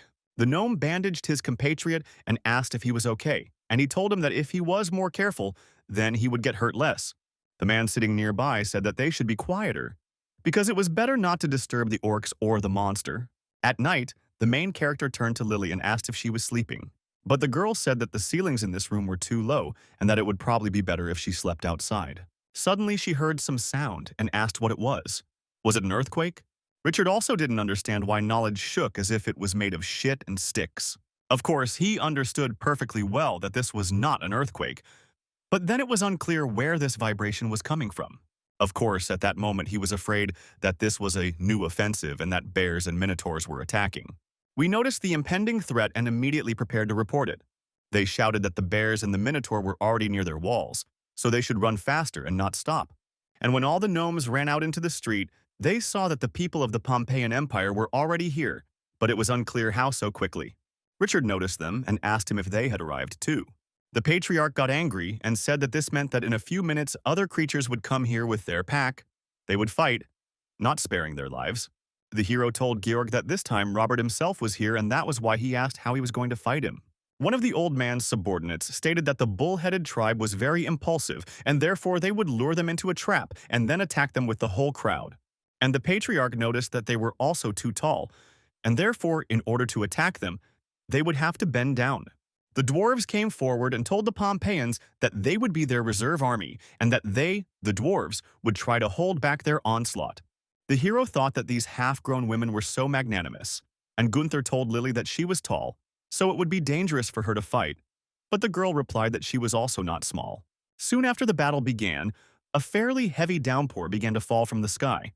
One of the dwarves said that if the Minotaur destroys the city wall, then they are dead, and the interlocutor noted that this is true, because they are very fierce. The eldest of them shouted at them not to stop talking nonsense and to get to work quickly. The hero looked through a telescope at the approaching army and noticed that there were indeed many of them and they were quite strong. A little later, they would see if they could capture a few and sell them to the arena. Gunther asked the boss if she was right in thinking that they could fetch a lot of money. Richard stated that this was true, but that taming them would not be so easy. The dwarves who heard this were surprised and thought that these people were really crazy. The patriarch ordered Richard that they could attack them with fire artillery, and the hero stated that the last time the fire attack worked only because they did not expect it. Then the old man turned to David and asked how many arrows they had for their crossbows, and his subordinate said that they had 6 arrows. Georg asked in surprise how it was 6, but they had to shoot all the mutants and there was no other way. The dwarves on the battlefield shouted that they should go forward and fought with the bears. But those creatures were stronger and defeated them due to their enormous strength. The patriarch commanded the crossbowmen and told his opponents to come even closer. The bears easily broke through the dwarves' defenses and ran further and further. Immediately after this, Georg ordered the crossbowmen to shoot at them. All the arrows they had instantly flew out of their weapons and headed towards the minotaurs, wounding them. Some, of course, affected these creatures, but most were simply introduced into their skin. The minotaurs only became more angry about what had happened and began to cut up the dwarves. George looked at the picture below in despair and said that this was the end. Gunther noticed that the dwarves were not coping and asked the boss what they would do, and he said that the crazy minotaurs were difficult opponents. After that, he asked where their squad of magicians was and where Jessie had gone. The interlocutor noticed that she had tried to escape, taking advantage of the situation when she was caught. The girl was being held by the hand by several barbarians, and she was trying to break free and screaming that they had let her go. The hero got angry and approached her and noticed that they were facing a strong enemy. Was she really planning to run away? The girl noticed that the gnomes could not defeat these creatures, and that is why she was afraid. The guy said that Robert has madness magic, but she has bloodthirst magic, so it's unclear what she's afraid of. Georg approached them and remarked that if they were talking about bloodlust magic, then it would be great to make her use this spell faster. Richard continued to say that she had tried to escape before the battle was over, so she should consider herself owed. And now, pointing with his hand, he noticed that he was ordering her to use the bloodlust spell on us on the Minotaurs faster. The patriarch was taken aback and asked if he was really going to disappoint those Minotaurs. Jesse was also very surprised, asking if he was sick. But the main characters spoke to you, did not cover their own, and did what he said. The girl had no choice but to agree, and so she soon began to use her magic. What will happen to the Minotaur if you add a bloodthirstiness spell to the spell that will increase its combat power several times? Shouldn't all this lower the level of madness power of these creatures? The Minotaurs gained even more power because of this, and they shouted at Richard that he was really crazy. The main character shouted for the girl not to stop and to finish this spell quickly. Soon Jesse actually finished it and immediately sent a flash into the sky. Because of this, a magic circle appeared above the Minotaurs and directed its rays directly towards them. These creatures, after encountering the power of the shaman, began to rise and become furious, and because of this the dwarf was very scared and they tried to run away. These monsters really did become enormous in size, so the gnomes ran away from there as best they could. Someone hid in the arms of his compatriot, fearing this situation. Jesse told the Lord that he really was crazy because now they would definitely all die. But then the hero grabbed her and said, "What is she making so much noise about? Let her open her puppy eyes wider and look closely."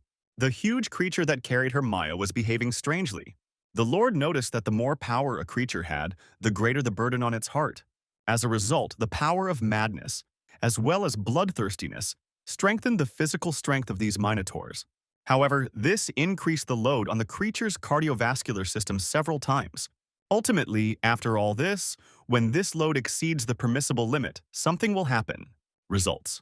A few seconds after he said all this, the huge creature fell to the ground, dead. Those present were shocked and saw that the Minotaur had died. And at that moment, the hero gained experience, as well as gold for the defeated enemy.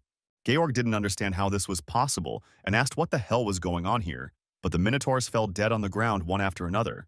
The patriarch then turned to Lord Richard and asked what it was. The main character smiled and said that everything in this world is subject to certain rules. Although the Minotaurs are good at fighting, they also have their limits. Thanks to magic, the Minotaurs became so strong that their hearts couldn't withstand the pressure. So you could say the bloodlust spell finished off these thugs. The old man noticed that the magical powers had filled the Minotaurs' bodies so much that they had simply torn apart their internal organs. Richard stated that he had made a good point, and in short, they had defeated the Minotaurs with the strength they were proud of. The guy came up with this method when he saw those creatures kneeling, unable to withstand the power of madness. The patriarch told Mr. Richard that he was simply an incredibly intelligent man. The hero smiled and said, "After one, that great strength often becomes the greatest weakness." Then Jesse joined the conversation and noted to the Lord that it was she who cast that very spell. And the guy laughed and said that she was just working off a debt for trying to escape, and did she really expect to take credit for someone else's work? Does she really not agree with something and imagine herself to be a super cool shaman with rich combat experience or something? Runs away when meeting a strong opponent. And when he sees victory, he decides to appropriate someone else's glory and tells her directly that such an experience is worse than nothing. In the future, the Highland Fortress will definitely reach a high level, but its combat experience gained in battles with primitive wild tribes is simply useless. Jesse must understand that painted canvas is less suitable for painting than white paper. Richard soon noticed that all of these mentors were dead, and the internal bleeding should have killed them. Of course, that's true. It's a pity, because he was hoping to sell a couple to the fighting arena. The Bearmen and the Minotaurs fell one after another, and now they will surely calm down for a few days.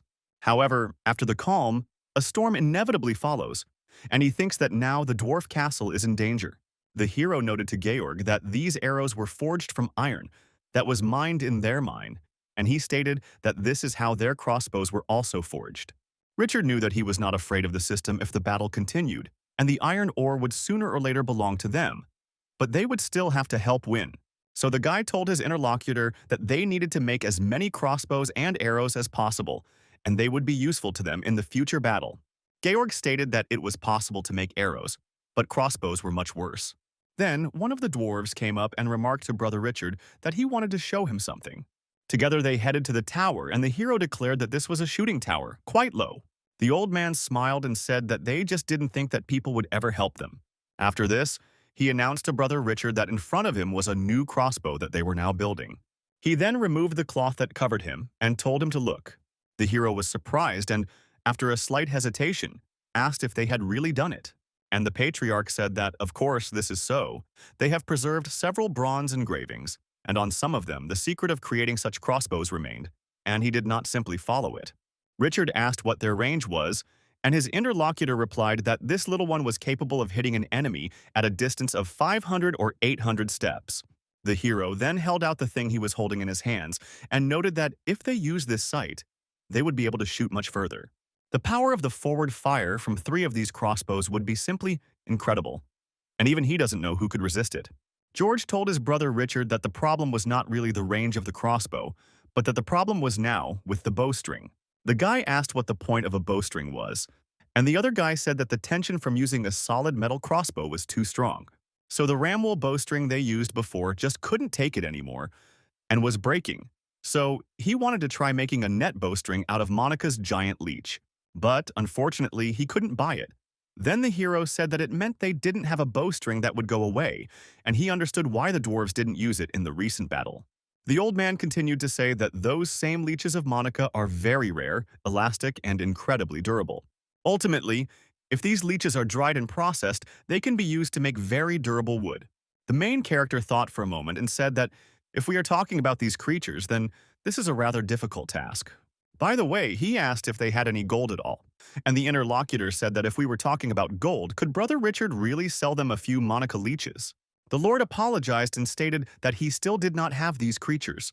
The old man was puzzled by this and thought, why then is he talking so much, some scoundrel? The protagonist continued to say that one commentator uses the remains of a Komodo dragon as a bowstring for her bows. Richard understood that if you twist several of these into one, you think such an ant can replace you with a leech, Monica. But his pockets are empty, so he can't help. And at that moment, Georg thought that it would be worse for the Komodo dragon to use leeches instead, which was an interesting idea. And he told Brother Richard that the dwarves had previously sold iron ore and furs, so money was not such a big problem for them. The guy said that if that was the case, then let Georg quickly bring everything they had. Soon a subordinate asked Commander David why the Patriarch suddenly needed so much gold. The man stated that he had been told that he was going to buy tequila for the rest of the crossbow from Lord Richard, and the interlocutor noted that this diaper was not as simple as it seemed.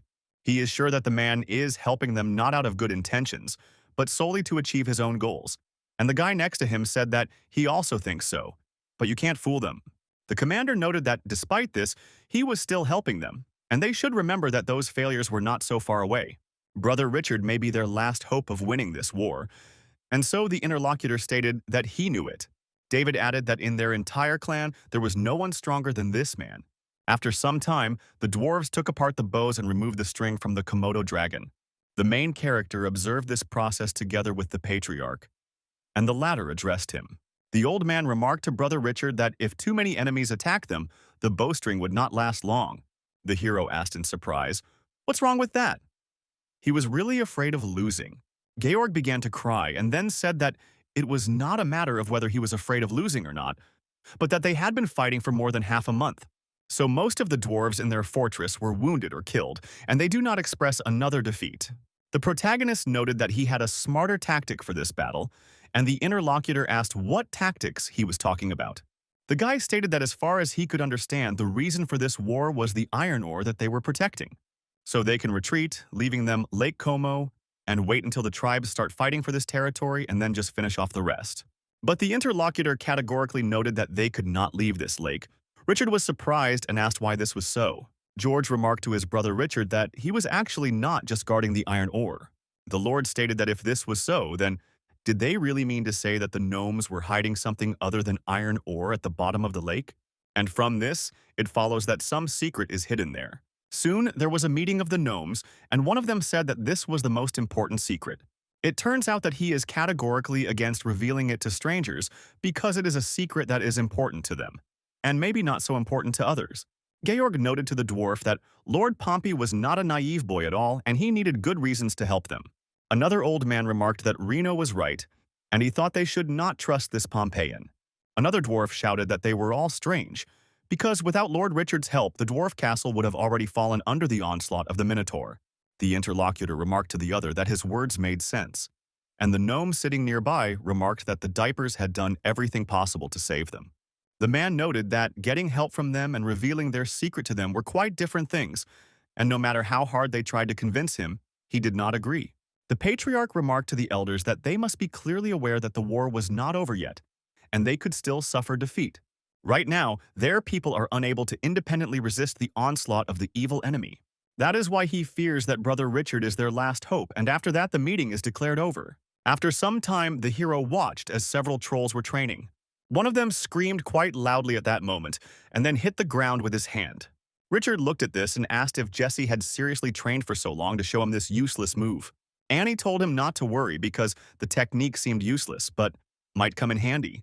And the shaman added that it was, because he had called the technique useless before too. Richard noted that the soldiers of the Highland Fortress should be able to cast a powerful spell, and therefore Jesse should train even harder. Before this, a subordinate of old age came to the hero and called him to him, and now they are heading into the depths of the lake in underwater masks. There was some rather deep crevice there, and it was into this that the three of them descended. When they went down a little lower, the hero looked ahead and was stunned by what he saw there. There was the body of some huge creature that was under the water. Looking at it, Richard wondered if this thing bound in chains was perhaps the legendary Titan, and it turns out that these gnomes are not simple guys at all, and they used iron ore as a cover to keep it a secret. After that, they all swam together to this huge Titan, which was under the water. And when one of the gnomes touched him, the creature's eyes glowed red. Richard was taken aback by this and thought that it was incredible, and that the Titan had really sensed their presence. Sometime after this situation, they all surfaced on the shore. The protagonist stated that at first he thought they were hiding a gold mine there, but he never expected it to be titanium. The patriarch stated that when they began to extract ore from the bottom of the lake, they discovered a crack and, as a result, they themselves did not expect that titanium would be hidden inside. Richard then asked why his people were so desperate to hide this Titan. The interlocutor smiled and said that he was unusual and was the ancestor of the dwarf clan. The Lord was surprised and asked what ancestor. How could this be at all? He did not understand how the Ugandan Titans could have such short descendants as they did. The patriarch remarked to Brother Richard that he too had seen the Titan's eyes light up, and he remarked that this was so, and when they left, they stopped glowing. The old man dived down and told him to look at it again. It turns out that the Titan's soul senses the blood of the dwarves, and that's why it begins to shine. As a result, one blood flows through their veins, and this being is their god. Titans are ancient magical creatures, and in legends they were taller than even dragons. In those distant times when chaos reigned on Earth, they personified the very nature of power. It turns out that they, who possessed the magic of creation, were the only rulers of the Earth. However, all beings are subject to the law of life and also death. As a result, over time, it became much more difficult for the Titans to survive, and eventually, they disappeared from their world. Richard noticed, but why didn't they just run away with this Titan? Because it was no problem for them to get through the mountains, but Georg said that it was not that simple. It turns out that the local iron ore forms a special magical field that holds the spiritual power of the ancestor, and if the ancestor leaves this place, his spiritual power will dissipate. The hero asked us why they thought that, since there is no evidence that iron ore can actually lock a Titan's soul. The old man touched his head and noticed that there was evidence after all. It turns out that before, the light that emitted from the Titan's eyes was much stronger, but when they began to mine iron ore, it weakened significantly. It was because of this that they recently banned their contemporaries from mining iron ore in the lake. Now the guy said that he understood everything, and they were going to protect this Titan to the death. The patriarch said that it was not to that extent, but they noticed that at the full moon the Titan's soul power activates by itself, and during this period he does not need anyone to be nearby. Therefore, it turns out that the full moon is a much stronger force than at ordinary times. Another man stated that they believed it was the full moon that could stimulate the creature's power, and Georg added that they also had ancient books preserved. They say that this power can be inherited, and if you take it over, there will be no enemy to fear. And the guy asked if they wanted to inherit the power of his soul. The interlocutor stated that this was true, they had tried many times already, but all this was unsuccessful. The dwarf next to him said that he and Elder Reno had hoped that tomorrow night would be the fullest moon in a century, and that the power could be taken over by casting a spell. Richard smiled and thought that now he understood why these short people were so zealous in protecting Lake Como. Then he asked why they told him all this. Were they really afraid that he had started all this in order to steal the power of the soul? The old man said that it would not be so scary if the power of the Titan fell into his hands. But it would be much more scary if no one inherited this power and it simply disappeared into oblivion. The man stated that they had discussed this at the Council of Elders, and if none of the dwarves managed to inherit the power of the Titan, they would let them try. Richard pointed out that they had tried this so many times and it had failed, and now they wanted people to find their own troubles. The interlocutor stated that this was not at all necessary. Lord Richard could succeed if he had enough physical strength. The hero noticed that the soul and body complement each other mutually beneficially, and he thinks of the gnomes as secret relatives with a greater chance of success. The elder noted that this was so, and the hero said that it was time for them to return, because if they were gone too long, the others would suspect something was wrong. George asked his brother Richard to help them keep this secret, especially from Miss Annie. The guy said he wasn't worried about it because he definitely wouldn't tell Annie anything. But they must return as soon as possible, otherwise she might suspect something. When they returned, Gunther asked the boss where he had gone and why he was so wet. The guy said that he accidentally fell into the lake and asked to bring a towel, to which the girl agreed. He then asked why they were there and where the rest of the people were, and the interlocutor noticed that the merchant had gone to watch Jesse train the trolls, and Lily had gone off to keep them company. Richard thought that he hoped the dwarves would be safe until he inherited the Titan's powers. After some time, Lily came running to them and told the gentleman that things were bad. Richard saw her and asked her worriedly what had happened. The girl said that the enemy army was moving here and they had about 70 miles left to reach them. The Lord noticed that this was indeed not the right time and asked how many there were of this army.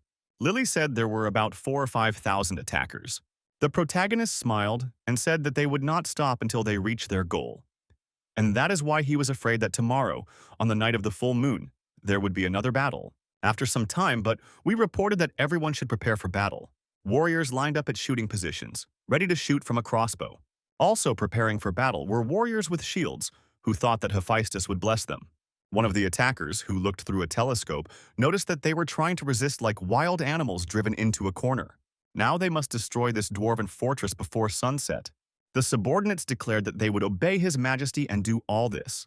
After this, all the warriors were ordered to go on the attack and spare no one. George stated that if the battle could be delayed for just one day, and if someone from their tribe managed to inherit the powers of a Titan, then they would not have to fight. Richard stated that now was not the time for regrets, and the defense of the fortress was under his leadership. The leader of the bears was leading his army at this time and shouting not to finish off these shorties. His warriors immediately became inspired and began to rush into the attack. One of the fighters on the front line saw this and said that the enemy was attacking, so we should prepare and take up defense. The attacking warriors sped up and ran headlong to attack the dwarf. The main character saw this and declared that it was time to start the fire and ordered it to be done. The archers began to release their arrows, and the crossbowmen also released theirs. Several advanced units of the attackers were immediately destroyed by a large stream of arrows, but the rest of them ran up in huge numbers and shouted for them to die. Jesse, using his fire magic, and the troll also attacked the opponents. Fireballs landed on the battlefield, thus surprising the enemies. But the battle continued and no one stopped. The bears, as well as the minotaur, easily destroyed the enemy forces that were in front of them. The main character then rushed into battle along with the others and shouted for the giants to be left to him. He soon saw that one of the bears had grabbed his subordinate, and so he rushed to attack, cutting off his arm. The leader of the bears noticed this attack and realized that his big brother was wounded. So he got very angry and immediately rushed at Richard, who managed to fight off his attack. Although she turned out to be quite strong, and because of this, his body was thrown back quite far. Gunther noticed this and began to worry, but the boss remained on his feet. The guy then told his opponent that it was no wonder he was the king of the bearmen, because he couldn't even remember the last time he was wounded. The opponent angrily shouted that he would take his life no matter what. The main character was angered by this and asked if he really wanted to die. But at the same time, he rushed to attack and cut down several individuals in front of him. A large number of minotaurs and soldiers had already been defeated and blood was spreading across the battlefield. Gunther then turned to the boss and noted that they would be mad and therefore difficult to defeat. Richard declared that this was bad and defeated his opponent, immediately looking into the system. It was reported that the first-class warrior Romeo had died, as well as the warrior Centaur Harry, and 9 soldiers had been wounded and several others had been injured. The hero understood that this was really bad because the high mountain fortress was losing its people for the first time. This crazy herd, not sparing its own lives, literally rushes forward. The Lord turned to Gunther and told her to tell Lily to cover them with a volley of arrows, and they retreat back to the dwarf castle. Soon their forces retreated to the fortress, and inside people were screaming that they were in pain. Some people begged you to help them, while others screamed in unbearable pain. The patriarch ran to David's lifeless body and tried to address him. The hero got angry about this and said that they were in complete trouble, and he still managed to find time to cry. Then he grabbed him and said that he was still the patriarch and had to pull himself together and call on his brothers to defend this place, so they couldn't give up. Wiping away his tears, the old man walked out of the room and remarked that this was so, because he had to do it. And the hero approached the lifeless body of the gnome and asked that David rest in peace. Annie then turned to the gentleman and asked how the situation was. Richard stated that the assault on the city had begun, and elves had excellent hearing, so she should be able to hear the sounds of battle coming from outside. Her attacking warriors were already standing at the walls of the fortress and were trying to knock down the front door with the help of a huge beam. The troll used the new as an accusation to detain these creatures. Also, the barbarians and the dwarves held this door, saying that everyone together needed to push on it. At the same time, some creatures tried to besiege this fortress and climbed up with the help of huge ladders. There they fought with the dwarves who stood on the wall and defended this place. After some time, one of the defenders shouted that the enemies had gotten inside, and therefore, following them, they began to run away. Soon, Jesse told the master that things were really bad because enemy soldiers had broken into the fortress. The main character was stunned by this news and asked if it really happened so quickly. Then he got angry and asked why the two of them came back and why the girl didn't shoot them down with a fireball. Jesse said that the rain outside was too heavy and the fireball would be of no use. And the hero shouted that she was a useless girl and asked where Gunther and Lily were. And soon, the entrance wall, which protected the attackers from the people inside, was broken. Gunther was very worried when she saw this and screamed that this was probably the end. The first to appear were huge creatures, which were minotaurs, as well as bears. Richard asked Gunther if she was okay, and the girl said that she was safe. But even the petrification technique did not help to prevent them from breaking into the city. The Lord asked George how many men he had left, and he noted that there were already less than 100. The hero stated that if this was so, then each of them would have to defeat at least 100 opponents. And while he was saying this, several minotaurs and bears had already run up to him. So the guy said that they should be dealt with first, and he immediately shouted to his subordinates, telling them to all go into battle together. Gunther and the main character cut down several opponents in front with their first attack. The guy fought very fiercely at that moment and even killed the goblins that were in front of him. The Bear King was seen shouting to his subordinates to first deal with the Pompeian and finish him off. Therefore, his troops concentrated on the main hero and immediately all rushed towards him at once. Richard noticed this and knew he had to defend himself, so he used his power and seemed to be spinning a magical vortex. After that, he struck with his sword and it was enveloped in magical energy, so it reached the enemy in front. They all fell dead to the ground, and Gunther, noticing this park, shouted that he had fried them. Cool. But Richard continued to say with confidence that today he would allow them to see the power of their lord. The gnomes were going through a hard time at the same time, and the bears dealt with them with ease. The girl noticed this and therefore shouted to Lord Richard that it seemed that we were not coping with this onslaught at all. The hero noticed her and asked if they couldn't cope. And so, after a few seconds of thought, he shouted at Shaman Jesse to use the bloodlust technique. The girl immediately began to use her power, and the hero shouted for her to cast it faster. And so, after some time, the girl directed her best upwards, which was supposed to spread throughout the area. And these magical rays were directed towards the warriors who were fighting outside. The protagonist saw that magic covered them and shouted for the enchanted squad to use all their powers without reserve. The gnomes who were under the magic of the troll were also ready to fight. A troop of rabbits was supposed to meet them first, and their leader shouted that they should be killed. But when they collided with each other, the weapons of those creatures smashed against the dwarf's head. The rabbit didn't understand what had happened, but the defenders had now become the attackers. Now they fought their opponents with ease and shouted for them to die. The leader of the bears saw this through a telescope and was shocked by how the situation had changed. After that, he shouted to the other creatures that were near him not to attack either, and they obeyed the order. The ferocious goats, using their fast legs, began to rush to attack. The protagonist noticed this and shouted to one of the trolls to use his ability and cut off their path. The creature obeyed him and began to use its magic, touching the ground.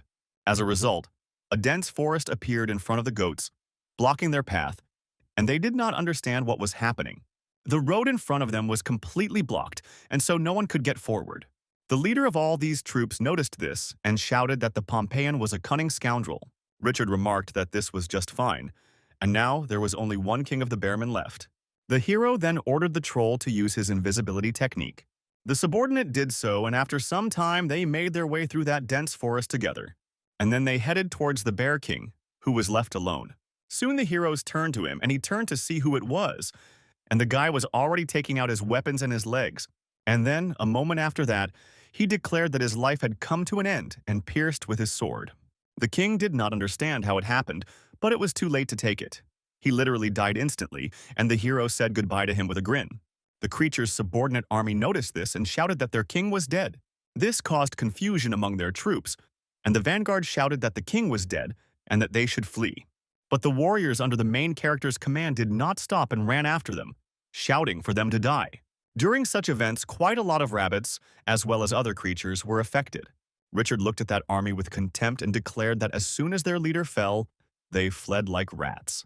A huge number of attacking troops then began to retreat from the fortress, and it was already saved. By nightfall, all the warriors had returned to the fortress and were healing their wounds. It turns out that this brutal battle was paid for by the clan of dwarves, as well as Richard, with the blood of their people to protect the fortress of the dwarves.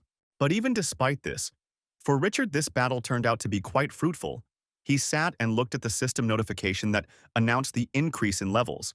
The centaurs, barbarian guards, and shaman were upgraded to the next levels, so the hero declared that the Highland fortress had risen to a new level. The patriarch approached Richard and wished him good night. The guy smiled and noticed that he was dressed quite festively and was really going somewhere. The man next to him noticed that he had forgotten that today was the full moon, and they were going to hold another ceremony to inherit the power of the Titan. The hero looked up and noticed that even these thoughts had completely flown out of his head. The old man said that although he had not only survived such a terrible battle, such a chance was extremely rare, and they had selected the strongest warriors to try again. It turns out that today is the fullest moon this century, and he hopes that luck favors them this time. And now, perhaps this time, they will finally be able to inherit the power of this Titan. The ritual of transferring the Titan's powers will take quite a long time, so first the spellcasters must drain the lake. The protagonist sailed in this vanguard and declared that the tonic would cool the spell. The subordinates immediately began to do this, and gradually the water came out from there. The water was going down somewhere, and so people were moving closer and closer to the center. Soon, due to the actions of those shamans, almost half of the huge Titan's body was visible from under the water. After some time, the main character and the others got out. Everyone looked at the face of this creature, and the chief declared that the ceremony of her inheritance could begin. The strongest candidates who were selected for this were ordered to begin the ceremony. After that, they all came closer to the huge creature and tried to take over its power. The hero looked at this with surprise and asked what he wasn't doing because it looked as if you were just swatting away flies. Jesse noted that there was nothing like that. They were just doing a ritual for luck, a useless thing, and the guy asked how trustworthy this method of inheritance was. The girl said that she personally had not seen this, but among shamans they say that the experience of the older generation can be passed on through dance. Richard noted that this was nonsense because if shamans had such an overpowered technique, would they have to work hard all day to improve their skills? The shaman stated that, of course, it was simply impossible to inherit everything and a maximum of half. And the hero noted that then there was some sense in it. As a result, if they really manage to obtain only 10% of their ancestors' power, they will not be able to obtain even these 10% in their entire life. And so, after one of the gnomes blew into the pipe, the ceremony began and there was a fiery circle in the place near the Titan. One of the candidates entered there, and kneeling, spoke words about using the blood connection to call upon the great Titan. Richard asked if all this wasn't dangerous, and the shaman noted that such things existed, and after all, it was not easy to squeeze a Titan's soul into a dwarf's body. It may happen that if the body seems very weak, then perhaps it will explode. The hero smiled and said that it was good that he was not one of the candidates. The first dwarf tried to summon the soul of this creature, but absolutely nothing happened. Then, they invited the next person and several more, but none of them managed to do it. Seeing this, the elder fell into despair and said that everything had failed. Another of the old men turned to the great Titan and asked to be roasted over his descendants.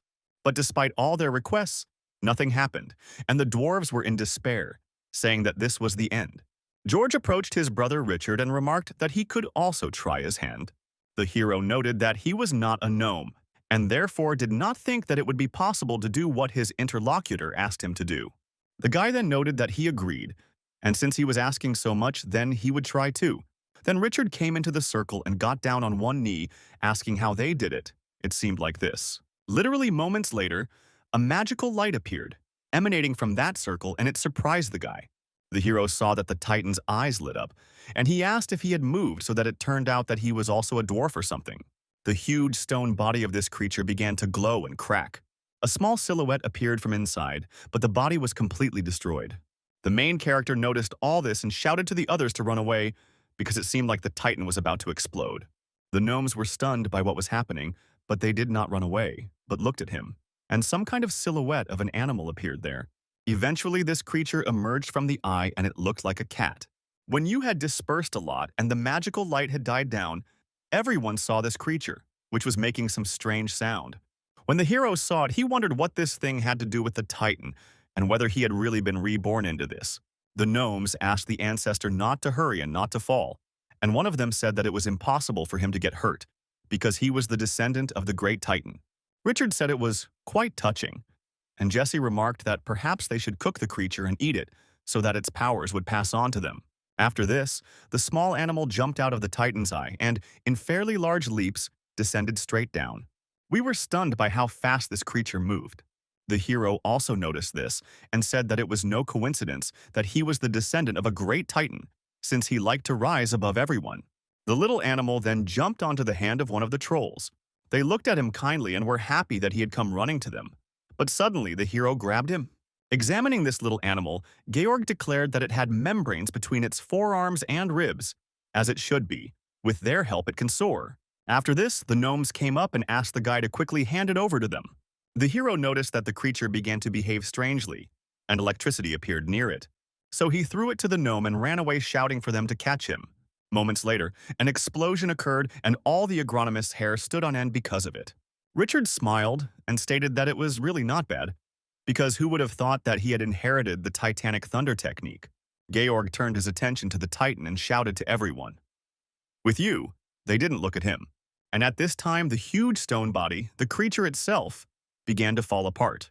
The dwarves looked at this sadly and said that his body was falling apart, and the elder added that, apparently, he had completed his last mission. So it turns out that it is his time to return to Earth. Based on the sounds he heard, the protagonist said that they would name this creature Chiuchi. Sometime after all these events, the caravan, together with the main character in one of the carriages, was heading somewhere. Annie said that the guy was in such a hurry to get to the high mountain fortress because they hadn't even had time to discuss the terms of cooperation, and the hero said that she shouldn't worry. After all, she will get her share in any case, as they agreed before. The girl was outraged and said that he and these gnomes were probably hiding something from her. The main character tried to hide this and noticed that she was mistaken, and suddenly a creature appeared from behind his back. The girl looked at this creature in surprise and noticed that he was very cute. Then she looked at him carefully and asked the hero where he said he came from. Richard touched the creature and noticed that the gnomes had initially wanted to raise it themselves. But as soon as the main characters left them, the animal began to refuse food, and so the gnomes had to give it to him, and so the guy asked the little one to drink more slowly. A few days later, Richard and Annie safely reached the high mountain fortress, and then the girl, together with the merchants, went back to the trading guild, promising to send people as soon as possible to establish trade relations. But a few days later, without having waited for Annie, Richard met with the head of the reserve, Christopher. Richard remarked to the horde that they hadn't seen each other for a long time, and his interlocutor stated that he had become popular recently. And indeed, all the bards of Kowloon sing of his story. The guy bowed down and asked me if the Lord was passing through or had come here on purpose, and the man said that he had come here on purpose and, more precisely, for him. He also asked what all this formality was for, and the hero asked if it was really for his sake, since he wasn't interested in men.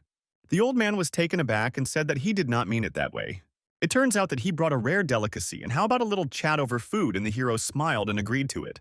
Soon they were inside one of the rooms, and the hero thought that is, in Christopher's opinion, a rare delicacy is the teppanyaki squid.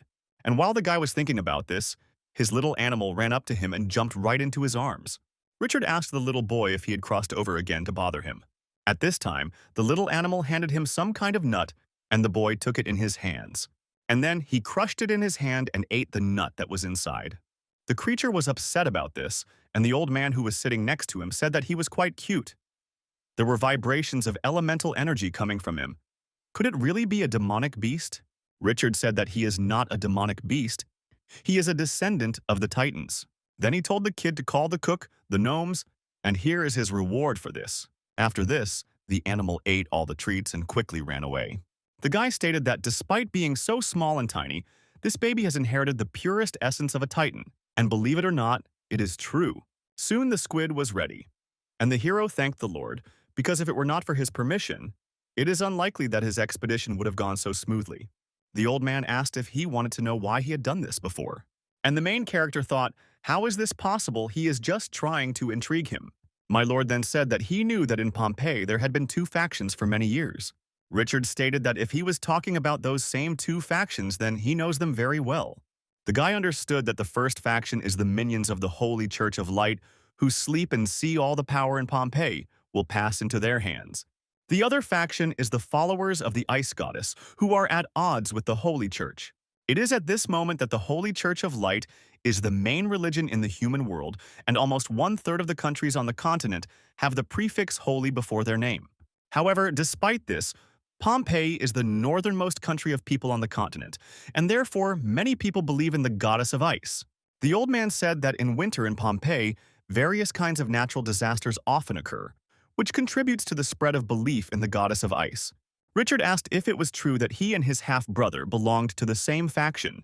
Well, the interlocutor stated that this is not so, because they do not believe in magic gods, and that is why they consider themselves secular people, thereby maintaining neutrality. The guy said that magicians usually don't smoke, and my lord noted that it wasn't tobacco. It was powder from the brain of a giant beaver. Mages are physically weak and often have to strain their brains, so this thing just helps him ease his migraine. Richard looked at his interlocutor and noticed that, in fact, he also did not believe in gods, because there was no evidence that gods came to this world.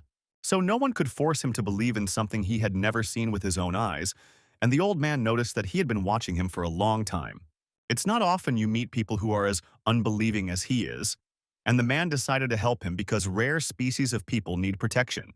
Richard got angry and asked if he was kidding or if that was it. Let him hold his horses and not try to drag him into the faction that adheres to neutrality. The old man smiled after this and said that there was such a thing, but the hero looked at him with disdain and shouted that he hadn't even thought about it. After all, when disputes begin, the neutral side will have to fight both factions at once, and the interlocutor said that it doesn't sound very good, but the idea is correct. So if one day they really find themselves on the brink of war, he suggests that he choose the Church of the Holy Light. The protagonist was surprised and asked why this was so, and the man said that he should look at these 3 types of Pompeii coins. The first gold coin can be exchanged for 12 silver coins, but 1 silver coin can be exchanged for 24 copper coins. So it turns out that humans only have 10 fingers, and in fact Pompey could have changed this ratio to a number that is easier to count. But why didn't they do it? He wondered what he thought about this, and the hero stated that it was because the ice goddess had 12 wings. And so, in the end, perhaps the Church of the Ice Goddess has too much influence. The Lord noted that the hero had a good reputation, so why not take advantage of this small advantage? Richard grabbed one of the coins and remarked that it was true. It was better than nothing, and besides, he owed him 1,000 gold pieces, and the interlocutor noticed that now he owed 1,000, as well as 1 gold coin, and this angered the hero. Soon they were leaving the high mountain fortress, and he did not ask if he really was going to leave like that. The man asked, well, what's wrong? He still can't digest everything that he told him before. The protagonist noticed that this was not the case at all, because in any case, he would act at his own discretion and wondered if he really thought that he could just come here and leave. My lord said he had heard they were making rapid progress, so he had put aside all his important affairs and come to see for himself. And the boy added that it was a good privilege to travel everywhere. The old man said it was a privilege, but he saw no reason to envy the privileges of an old swindler like himself, since a wonderful world awaited the lad, the Lord Discoverer. Richard asked if he regretted not doing it alone now that he couldn't get any higher and he didn't want to be lower. The Lord soon said that he would give him a small example. In fact, he was allergic to the powder from the brain of a giant beaver, and as soon as he inhaled it, his throat immediately began to itch. However, the migraine is much stronger. So even when he complains about the itching of the cordie, he still realizes that this powder has relieved him of an unbearable headache. This is exactly what is called choice. and soon after these words, he and his people set off on their journey. After some time, the main character and his new pet were relaxing at the edge of a pond. Jesse came there and shouted to the boss that little sister Annie was back. When the girl came closer, she looked up in surprise and asked if this was really a high mountain fortress. Richard asked if she really didn't recognize these places, and the girl added that the place had simply changed beyond recognition. The hero stated that it was all thanks to Ben and Bean that they had been using the fertility technique regularly lately, so the whole area was surrounded by flowers and herbs. Understand noticed that she probably wants to ask what these gnomes are doing here, and it turns out that almost all the warriors died. So getting together and living together is a given. The girl asked in surprise if he had made some kind of secret deal with the new ones. But Richard noticed that they decided everything after she left, and not at some secret meeting. Annie wondered what he was even doing here now. The hero was surrounded by several girls who waved huge leaves at him, creating a breeze. He was a little embarrassed, and then said that the girl knew that he was quite the philanthropist, and that after the war, some races found themselves on the brink of destruction. And it so happened that, at the moment when they came to the threshold of the high mountain fortress, he simply could not refuse them. Besides, it was Jesse's idea anyway, although she said that these little girls had no one to rely on, so he, out of good intentions, let them become his maids. The girl was surprised by these words, and Annie noticed that she understood this, and she had one more thing to do. She then stated that she wanted to introduce him to the famous naturalist Miss Jennifer. The girl took off her hood and greeted Mr. Richard. The hero and his pet took off their glasses and asked if she was really a tigress. They said that Miss Jennifer came from a very famous clan of white tigers, but she was much more knowledgeable in art than in battle. The tigress then stated that her nickname was Tang, and therefore he could address her as Tang Bai Hu. The guy said he was glad to meet you, and thought that the name sounded similar to Tang Bohu, and what an interesting coincidence that was. Richard then stated, Miss, that he hoped they would be able to fully carry out their naturalistic research. There is nothing wrong with the fact that they don't really have anyone to eat, and the girl was outraged because of this. After some time, the cadet squad told the boss that they were leaving, and the guy remarked that the sooner they left, the sooner they would return. He hoped that everything would go smoothly, and that they would bring a few barbarians with them, but only if they didn't overdo it, and the girl remarked that he shouldn't worry. Still, in any case, someday they will bring all their fellow tribesmen here. Soon after these words, they set off on their journey. The hero then turned to Anna and asked if she could help him see if there were any high-quality books on the market for improving the spiritual strength of warriors. The interlocutor agreed and noted that he shouldn't expect much, since usually good books can't be bought for money. A few moments later, George turned to Brother Richard, and the boy looked at him. He really didn't look so good, so the guy told him to remember to take good care of his condition and not overexert himself. The old man said that they had finally finished building the new blast furnace, and the blacksmiths were preparing for its opening. The main character smiled at this because he understood that the joining of the dwarf clan brought quite a lot of blacksmiths, as well as ore. As a result, the military industry of the high mountain fortress literally reached a new level. Soon after, quite a large amount of armor and weapons were produced. Gunther, I saw this, said that it was very cool, and after so many days they finally have a lot of good weapons. Then the main character came and asked the girl how she liked the equipment, and she said that this weapon was simply gorgeous. Then she leaned forward with her armor and asked what this thing was for.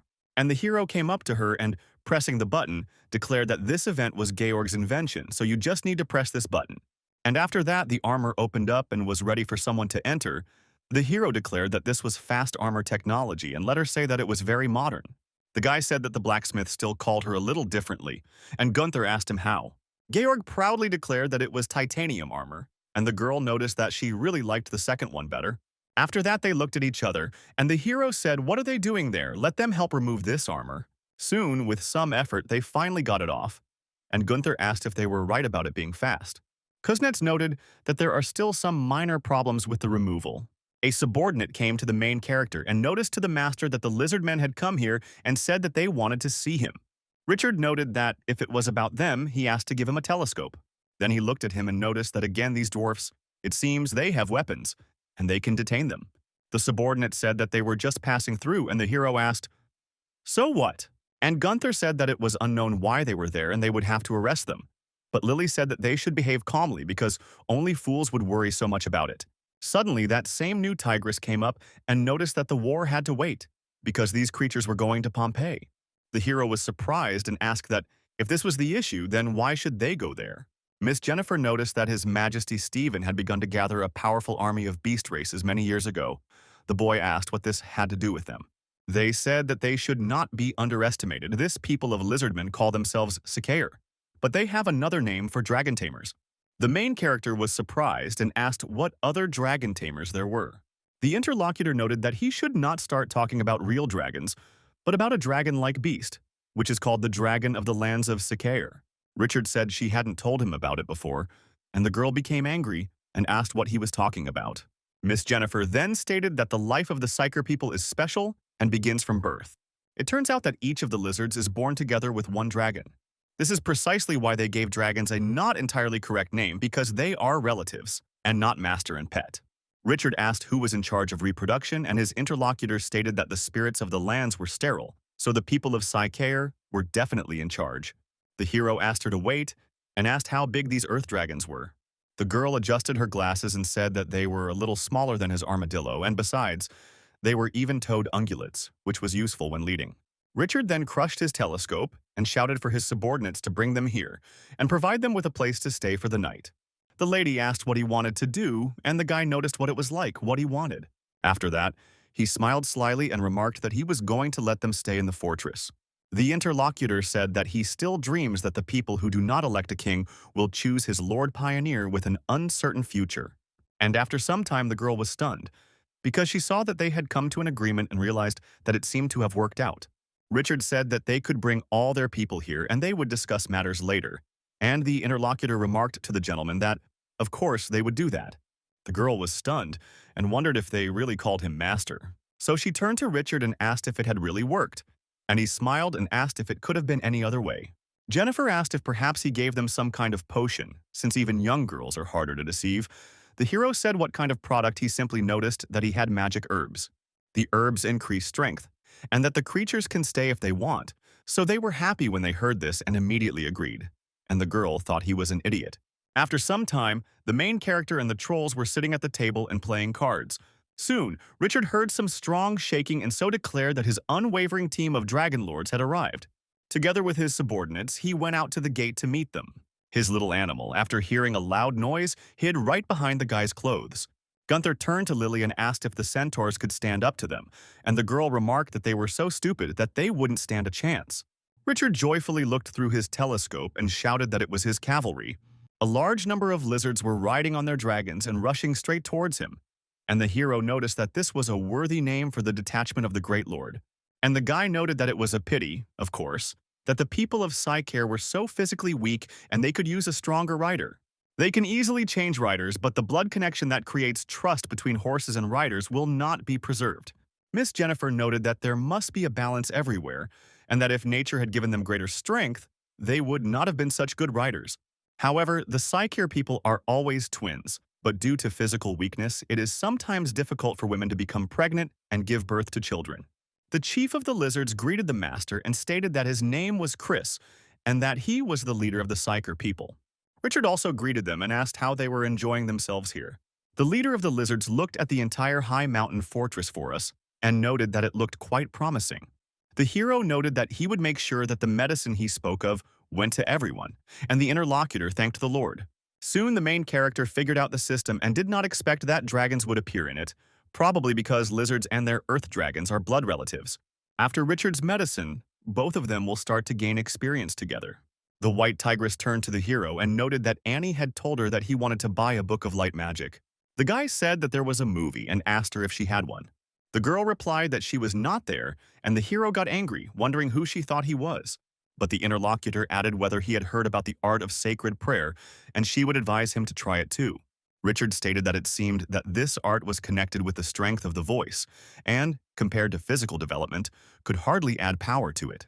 Many don't survive natural selection because they don't keep up with the times, so he's not interested in this ancient crap. Annie joined in the conversation and remarked that she too believed that the art of sacred prayer was a thing of the past. Miss Jennifer stated that today's youth are not only growing up without brains, they are dying without brains. After that, she turned to the boss and asked how hard he could punch. The hero looked at him and noted that, if this was the case, then he no longer remembered exactly.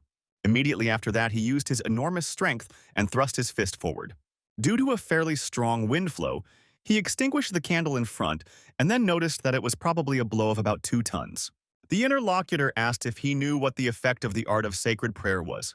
Richard smiled and said that, of course, he respected all her knowledge, but he did not understand what she wanted to tell him. The tigress stated that the effect of the art of cut prayer is to increase strength, but the guy asked, "So what?" The interlocutor added that it is a matter of proportion from all its parameters. The boss asked in what sense in proportion. That is, if he is strong, he will become stronger, and if he is weak, he will become weaker. Miss Jennifer noted that in addition, the practice of the art of sacred prayer increases resistance to dark magic. At a young age, she came across him and very quickly mastered all the teachings, and now she handed him some kind of bundle. The hero was a little surprised, but it interested him, so he opened it to look. And after he got acquainted, he asked if Nero was really that same battle mage. 3,000 years ago, in the era of the Great Tide of the Elements, it was extremely difficult to cast spells, and therefore, without relying on them, the art of sacred prayer was created. Nero himself not only excelled in the art of sacred prayer, but could even practice dark and light magic in the magical realm itself. The main character looked at his interlocutor with disbelief and declared that this was impossible. But the tigress said that ancient scrolls are not stored for so long, and that is why this is all really a theory. The guy wanted to say something, but the girl interrupted him and told the boss that she could serve him as the governor of the Highland Fortress. The protagonist smiled slyly and stated that, of course, she could do it.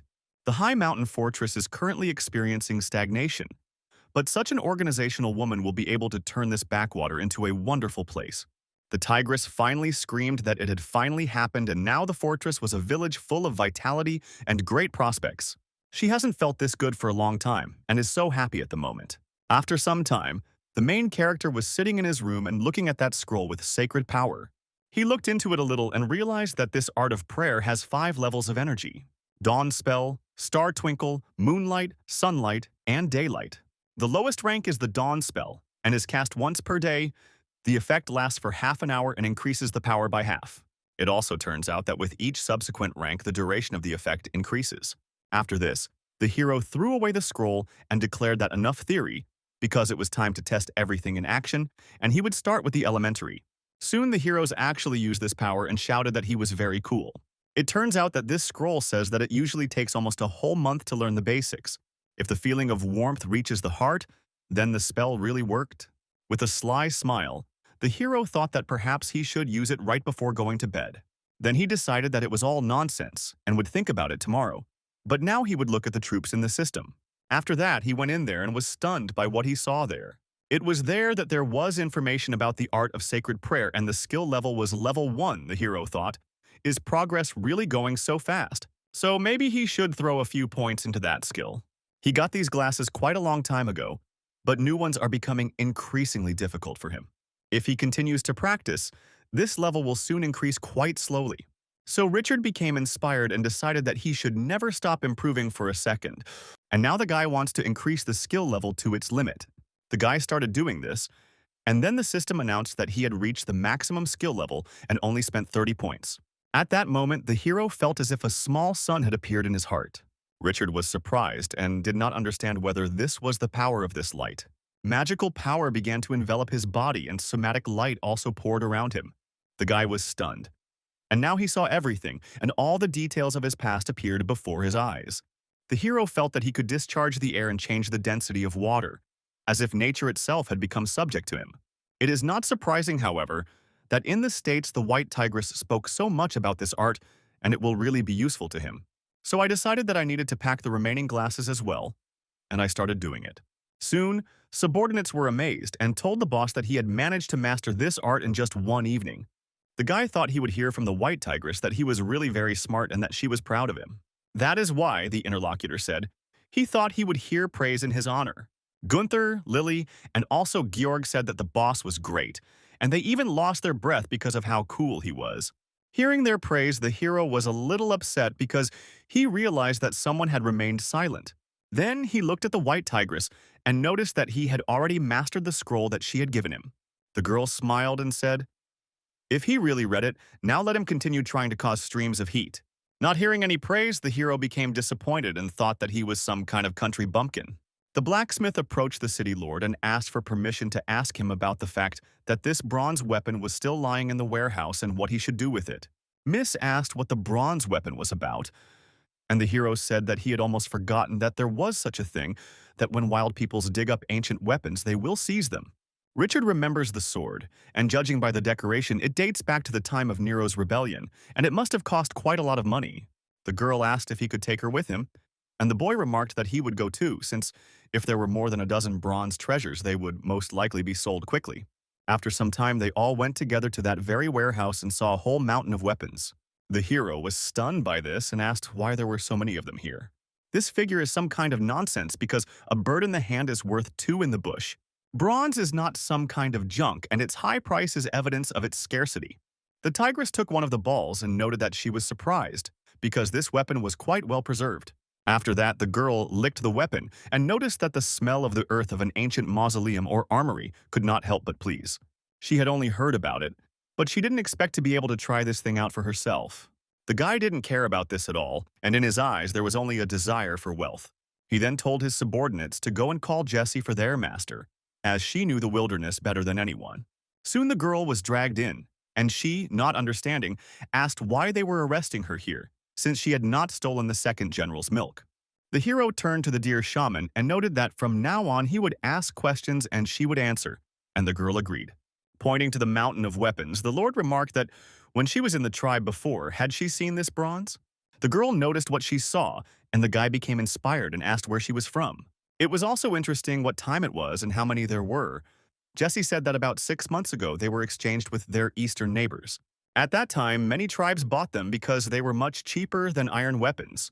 Richard was taken aback and asked why the hell she hadn't mentioned such an important detail before. But the shaman didn't understand, sir, why he needed this nonsense weapon, which they made themselves is much stronger than those broken pieces of iron and bronze.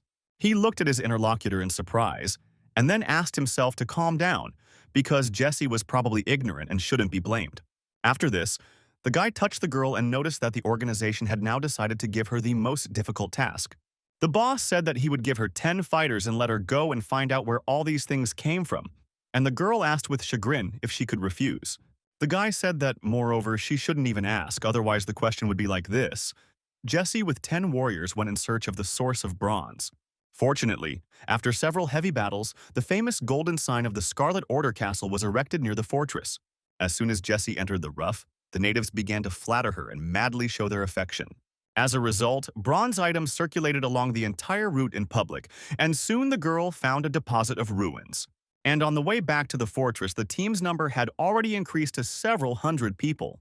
The hero shouted that he already thought that someone had attacked the high mountain fortress, and the tigress nearby noticed that they did not know their origin and from which tribe they all escaped. Richard noticed that one day one man handed out a sickle, and they all turned on the grass for him to feed the cows. Soon after arriving, Jessie revealed that almost everything was there. But the hero was surprised by this information and noticed that there were hundreds of miles of land in this place.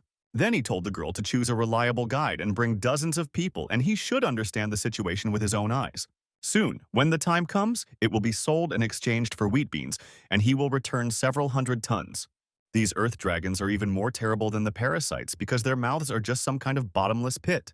Finally, the hero noticed that someone had returned and given him good protection from the high mountain fort. A whole week passed after these events, and Annie, seeing the caravan, noticed that it was Richard, and they returned. Upon arrival, the white tigress asked how things were going, whether everything had gone smoothly. The boss showed a mountain of bronze weapons and remarked that if he got down to business, there was nothing he couldn't achieve.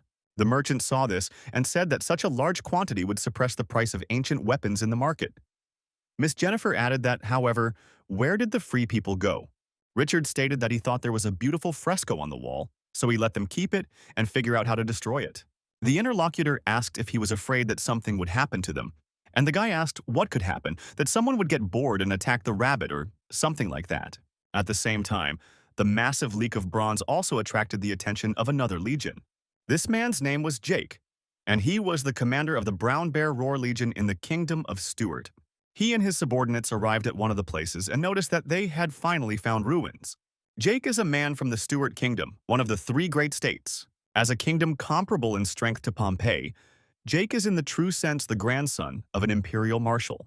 A rich family and noble origin, as well as a bright future and the label of an aristocrat suits a person like him perfectly. Unfortunately, things are not that simple after hard training with several of his brothers. Only Jake was sent to the border and became the commander of the Brown Bear Roar. However, in the Stuart Kingdom there are strict rules for naming the army, because the name alone is enough to understand a lot. The frontline elite army is named after natural disasters, such as the fury of the storm or the tremor of the earth. Tier 2 armies are named after powerful monsters. For example, a dragon battle, the courage of a griffin or a swift hawk. Moonboar bears are common beasts and are the names of all the worst third-line armies. So it's no coincidence that Jake, at 27, will have no chance of promotion in the future. But this person is definitely not someone who can give up so easily. When the bandits were suppressed a few months ago, Jake accidentally discovered that they had a lot of ancient bronze items, so he immediately began his investigation, and finding the origin was not difficult. A subordinate approached the milord and asked if he wanted to first seize the living and torture the information out of them. The man said that it was not necessary to just let him defeat them, and they would tell them everything. Also let everyone rest and eat, go to bed, and prepare for an attack after sunset. At that time, the main character's subordinates were working inside the ruins, and they said that this fresco was too difficult. If they continued to hammer away like this, it was not clear when they would finish. These savages used to at least give advice, but now they just watch and have fun. And the other rabbit said that the chores would be postponed until tomorrow. It was already getting dark, so he suggested finishing it today. The rest happily agreed and said that it was time to go to bed. One of them turned to Freddy and asked what he was doing there, and he noticed that he had gone to take a poop. A large number of savages near the ruins were soon killed. Jake wiped the blood off his sword and asked if they understood everything. And the subordinates told the lord that the bronze was discovered by accident, and the man declared that it was wonderful. He then asked why he still couldn't see her in front of him. The knight noticed that 3 days ago, a Pompeian nobleman had stepped ahead of them, and they had been replaced. Jake asked what about the other people, and the other man stated that the Pompeian leader was from the Alpine castle. My lord said that these villagers described them as very powerful and as the coming of holy light. This is just a small pioneer, and you don't have the knowledge for the Germans, so you shouldn't take these words to heart. However, it seemed that war was about to begin. The subordinate remarked to my lord that if the Pompeians found out, they would be in big trouble. Jake stated that it was indeed true, because it would be a problem if they found out.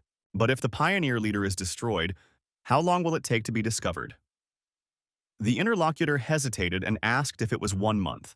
My lord added that if the griffins got rid of the corpses, then perhaps it would never be discovered. Suddenly he asked which of them had farted and why it smelled so bad, but it turned out that one of the rabbits was sitting in the bushes. The white tigress sat at the table with the main character and the others and said that the monarch of the Stuart Kingdom was called Charles, and he was famous for his many ideas. He has appointed many ambitious boys as commanders of armies, and they all feel that they will be handed the flag again. So they build armies out of their own pockets. This is the trick. And does Richard know how many gold coins will be in the treasury in a year? Then Jennifer became inspired and shouted that she was talking about at least 100,000 gold coins. Gunther and the others were surprised, so they asked if there was really that much money that year, but what did Charles use it for then? The tigress stated that this man was known for his gluttony and lust, and so, naturally, he spent all his money on this. The hero smiled slyly and said that corruption was flourishing. But suddenly some sound was heard. Several rabbits brought their wounded brother inside and addressed the master. Richard was scared and asked what happened, and at the same time he thought, "Isn't this the same Freddy?" The wounded man told the gentleman that someone was going to attack the high mountain fortress. Soon after everyone realized what had happened, the game asked if it was really a legion of brown bears. Jennifer noted that Stuart's legion was typically around 4,000 strong, and the brown bear flag was supposed to be a garrison legion. So the maximum would be 3,000 people. And he shouldn't worry too much. The guy asked if there were really that many people and if the legion wasn't a top-level unit. But compared to the total number of people, the most important thing is whether the other side has an army, which once played a huge role in the battle against the Minotaur. They stated that it was true that if the other side had any high-level mage, then he would not be able to play. The hero stated that, on the contrary, they have their own Mach. He is a scoundrel plus 2 fools to him. Jennifer said to calm down. Although high-level magic is strong, but its number has sharply decreased, Annie noted that this is true. Charles is very suspicious. High-level magic is assigned only in wartime, and now peacetime. The hero noticed that he thought he was financially and a drug addict, and knows nothing else. The girl noted that he doesn't even know this, and of course, the voices of supporters and opponents are very loud, and everyone in all countries knows about it. Richard noted that he didn't understand anything at the time, how many years ago it was. She stated that it was probably more than 20 years ago, and Richard added that he wasn't even born then. And did she really think that everyone lived like her? Jennifer noted that they should get down to business, since they didn't have to worry about the mage. The main character said that other people's moves are not as good as their three fools anyway. But there are 3,000 people there, and there is no magician or army yet. After this, he jumped up from his seat and shouted that he had decided that if he did not dare to come, they would never be able to return. The tigress asked, "Is that really all?" After all, even if they mobilize all the people who can fight, the number of warriors will not exceed 600. Having only 1/5 of the enemy's strength, he had the courage to say that there were only 3,000 men there. Richard remarked to Annie that when the time came, the loot would pass into her hands, and the girl was delighted and declared that, of course, there was no problem with that. She then asked if he would tell her that they needed help. The hero said, "What other request for help is better than to let them kiss his ass, because the great rulers do not need anyone's help." Soon after, 1,000 men throughout the Highland fort began to take action, preparing for the coming war. Their fort is located on the western side of the river, and to avoid losses and damage, Richard decided to place the battlefield on the east. But for the sake of realism, the guy ordered people to build a fake lord hall on the east bank of the river, which would be both attractive and authentic. Second General Ben used the soil fertility technique every day, and the weeds and reeds grew quickly, forming a green city wall adjacent to the riverbank. 20 days later, both sides finally entered into their first preliminary confrontation. After a round of cautious analysis, the sides attacked each other. But no matter how good the scout's riding skills were, he was no match for the centaur's own legs, and the outcome would be decided in an instant. After the battle, Lily told Richard that when they were fighting, it seemed like there was some heavy cavalry on the other side. The guy asked if it was really heavy cavalry, and if so, then its equipment was good and valuable in itself. But they were too slow, because in 20 days only the Rangers reached the battlefield first, and at this rate the wait for the army to arrive would take several days. Jake grabbed one of the arrows and noted that he was pleased to use the Centaur as a ranger. But this is just a fight before death, because when his army comes, it will not necessarily lose. After 2 days, there was nothing good left of his enthusiasm. He realized that these were damned weeds. After all, it is they that get caught in the wheels, and because of them, the speed of movement decreases several times. But even despite this, they cannot be left behind, because there are 2 teams of heavy cavalry and 100 people each, who are the key to the battle. After a while, Gunther noticed to the boss that they had arrived, and he asked if they were finally here. Afterwards, he looked through his telescope and was stunned by the fact that after several days of waiting, they received a group of legions in a broken state. It turns out that only the front half of the cavalry armor is iron, and the back is probably leather. And besides, they have horse armor with a bare bottom behind them. So when it rains, are they really going to hold an umbrella? If they don't have money, then let them learn from others. The hero just doesn't look very good, but doesn't he think that he, like Richard, can be intimidated? Jake looked through the telescope and stated that, surprisingly, everyone wearing armor and these big guys did not look like ordinary masters. The equipment, as well as the number of people, was much greater than he expected, and he underestimated them. The knight turned to the commander and noticed that he was looking at these reeds. It turns out that this plant, which withers every year, has grown to 4 meters and is as lush as a grove. And he asked the commander if these reeds were really an ambush. The man said the muddy shoals would prevent horses and soldiers from gaining speed and would make the raid impossible. Then, he shouted to his entire army to prepare for the attack. The swordsmen were to advance to suppress, but the infantry was to march in formation, and all the cavalry was to outflank. The troops immediately lined up, and their leader noticed that you were all shooting. The first thing that happened was that a fairly large number of arrows flew, and the commander noticed that they should not line up for an assault. The protagonist's warriors survived this attack by defending themselves with their own shields. Gunther screamed at the boss that she couldn't control herself, and he told her to wait because there was distance and let them come closer. In this battle, the commanders have one thing in common. They are both absolutely confident in themselves, while Jake fears that the Highland fortress will escape. But Richard is worried that the roar of the brown bear will find his ambush, and then everything will be bad. In the end, even Lily focused only on defense, fearing to undermine her opponent's offensive enthusiasm. Soon, Gunther shouted to the boss that the enemy troops were only 20 yards away. After this, the hero raised his hands up and shouted to his brothers to knock him out of here. A huge army began to move towards the attackers and shouted that they should all be killed. The knights were stunned by what they saw and asked what the hell was going on. Why were there so many big guys? Jake was also stunned by what he saw and realized that it was an ambush.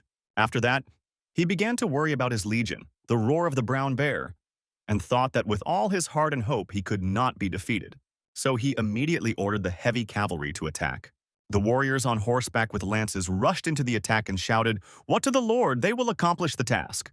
Their commander thought he was shooting to behave calmly, because dozens of people turned into 200 people. But even though this happened, they still have an absolute advantage over them. The men at the front line shouted to the infantry to hold on, as the heavy cavalry would soon arrive to help. While at the same time, the barbarians easily destroyed this infantry, and the centaurs also fought them. While this battle was going on front to front, heavy cavalry was approaching from the other side. Jake saw them advancing and so knew that the flanking force would surely catch them off guard. Suddenly, together with his subordinate, he heard some sound, and the latter noticed that it was a sound from the reeds. When everyone else turned their attention to these reeds, it was clear that there were earth dragons there with fiery points on top. The protagonist looked there and noticed that the earth dragon is a heavy mount, and its dash is extremely strong. Agility is its only weakness. At such a short distance, the legion will have no opportunity to change its course. The heavy cavalry was amazed by what they saw and asked what the hell this was. Richard stated that to force a turn at this time would mean giving the enemy his most vulnerable flank, which would be tantamount to killing himself. But the cavalry, when they saw the earth dragons, immediately began to turn to the side and run away. Although by this point it was already too late because the creatures were catching up with them and, as a result, destroying them. After this, the knights on horseback turned around and rushed into the attack, trying to somehow survive. But at the same time, they could not believe anything. The huge earth dragons easily destroyed them. Then Jessie appeared with her two generals and noticed that it was their turn to have fun. Then the girl used her magic and created a huge ball of fire. At the same time, she shouted that it was a devastating fireball and threw it straight into the crowd of knights. Because of this, a large number of warriors were struck and ran away to escape the fire. Several trolls also joined the battle, using their magic and radiating it directly at their opponents. The warriors fell one after another, and Jake was very angry at the picture in front of him. Afterwards, he touched his griffin and noticed if he saw 3 mages on the other side, let him kill them. The creature immediately understood the order and flew up to attack. Soon the huge griffin was heading towards the trolls with its claws and also towards Jessie from behind. Jake grabbed his sword in his hands and shouted, "With you, everyone prepared for battle." The warriors were inspired, anticipating the battle, and agreed to his order. At that moment, Jessie heard a sound and turned around to look, but was shocked to see a griffin heading towards them. She then yelled at the trolls to turn around, as they were now in the crosshairs. At this, they turned around with a smile on their faces and immediately began to attack the griffin. The creature was struck by their fire, but did not give up and fought with it. The shaman noticed this and performed her magic to strengthen the attack on the opponent. At that very moment, a huge explosion thundered in the air, and the streams of day scattered in all directions. Everyone looked up from their fights for a few seconds, but then continued. The main character was on the battlefield and easily killed his opponents with his sword. The infantryman fell into despair and shouted that this guy was some kind of monster. Suddenly, one of them looked forward and declared that it was Lord Jake heading towards them. When the Legion commander saw what had happened to his subordinates, he attacked towards the hero. Richard, of course, noticed this attack and counterattacked in order to protect his life.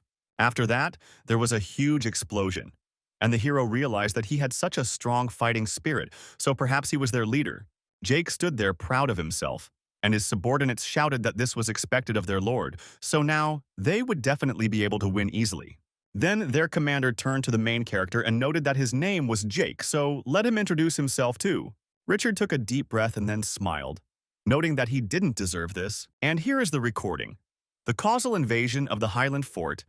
He sentences him to death, and after that asked if he wanted to say anything at the end. The interlocutor got angry and noted that yes, he was waiting for his death, but first let him shut his filthy mouth. Immediately after this, he launched a furious attack on Richard. But the main character, of course, noticed it and repelled it with his sword. After this, the opponents fought with weapons and struck each other.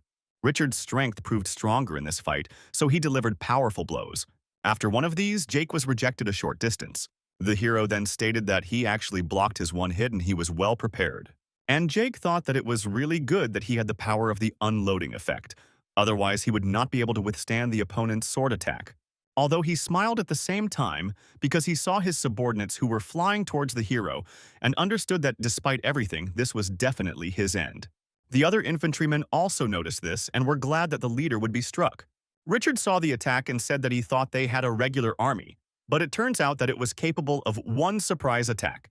But despite this, he also has one surprise attack and a hidden technique, so he ordered his body to activate the power of radiance. After that, the sacred power that the main characters practiced enveloped his body. And he, directing his weapon with great force, made several magical cuts.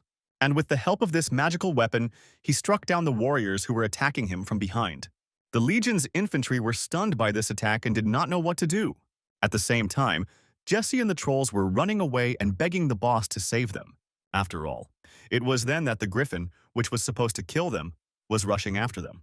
At the same time, this creature also spewed fire from its mouth and struck.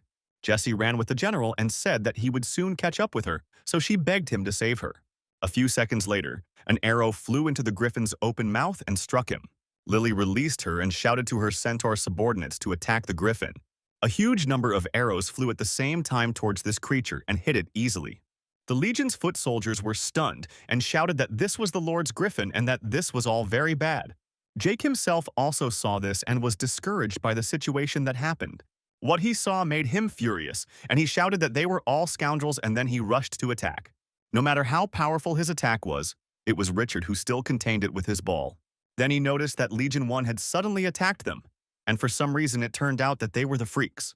He then used his leg to push his opponent away from him in order to attack further. Jake blocked his attack and thought that his magic armor had a powerful fire reflective power, and the more he attacked him, the more damage he would receive. Well, before he could finish saying this, he saw something strange, because the main character's sword began to approach him. Suddenly the man shouted what happened to the fire's reflective power. Why doesn't this bastard's fire element work on him? Richard's pressure only increased further, and Jake's sword began to crack.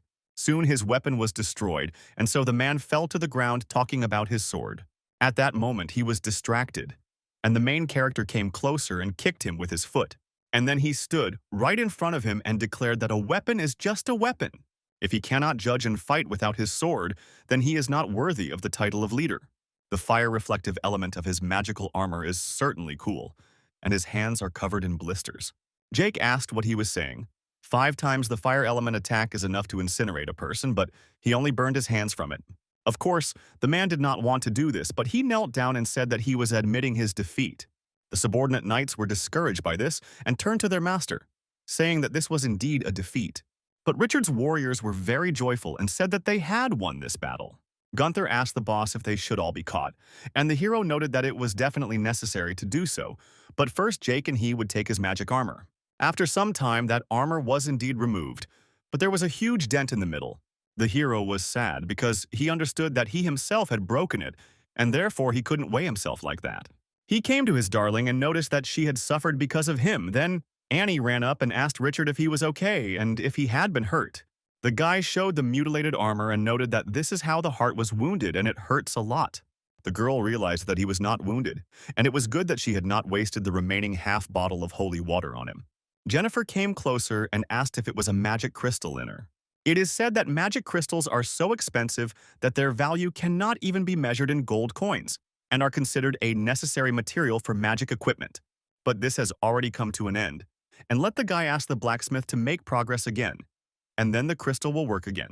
The hero was surprised and asked if it was really serious just like that, and his interlocutor said that if he wanted to, he could check, but if he didn't want to, she couldn't.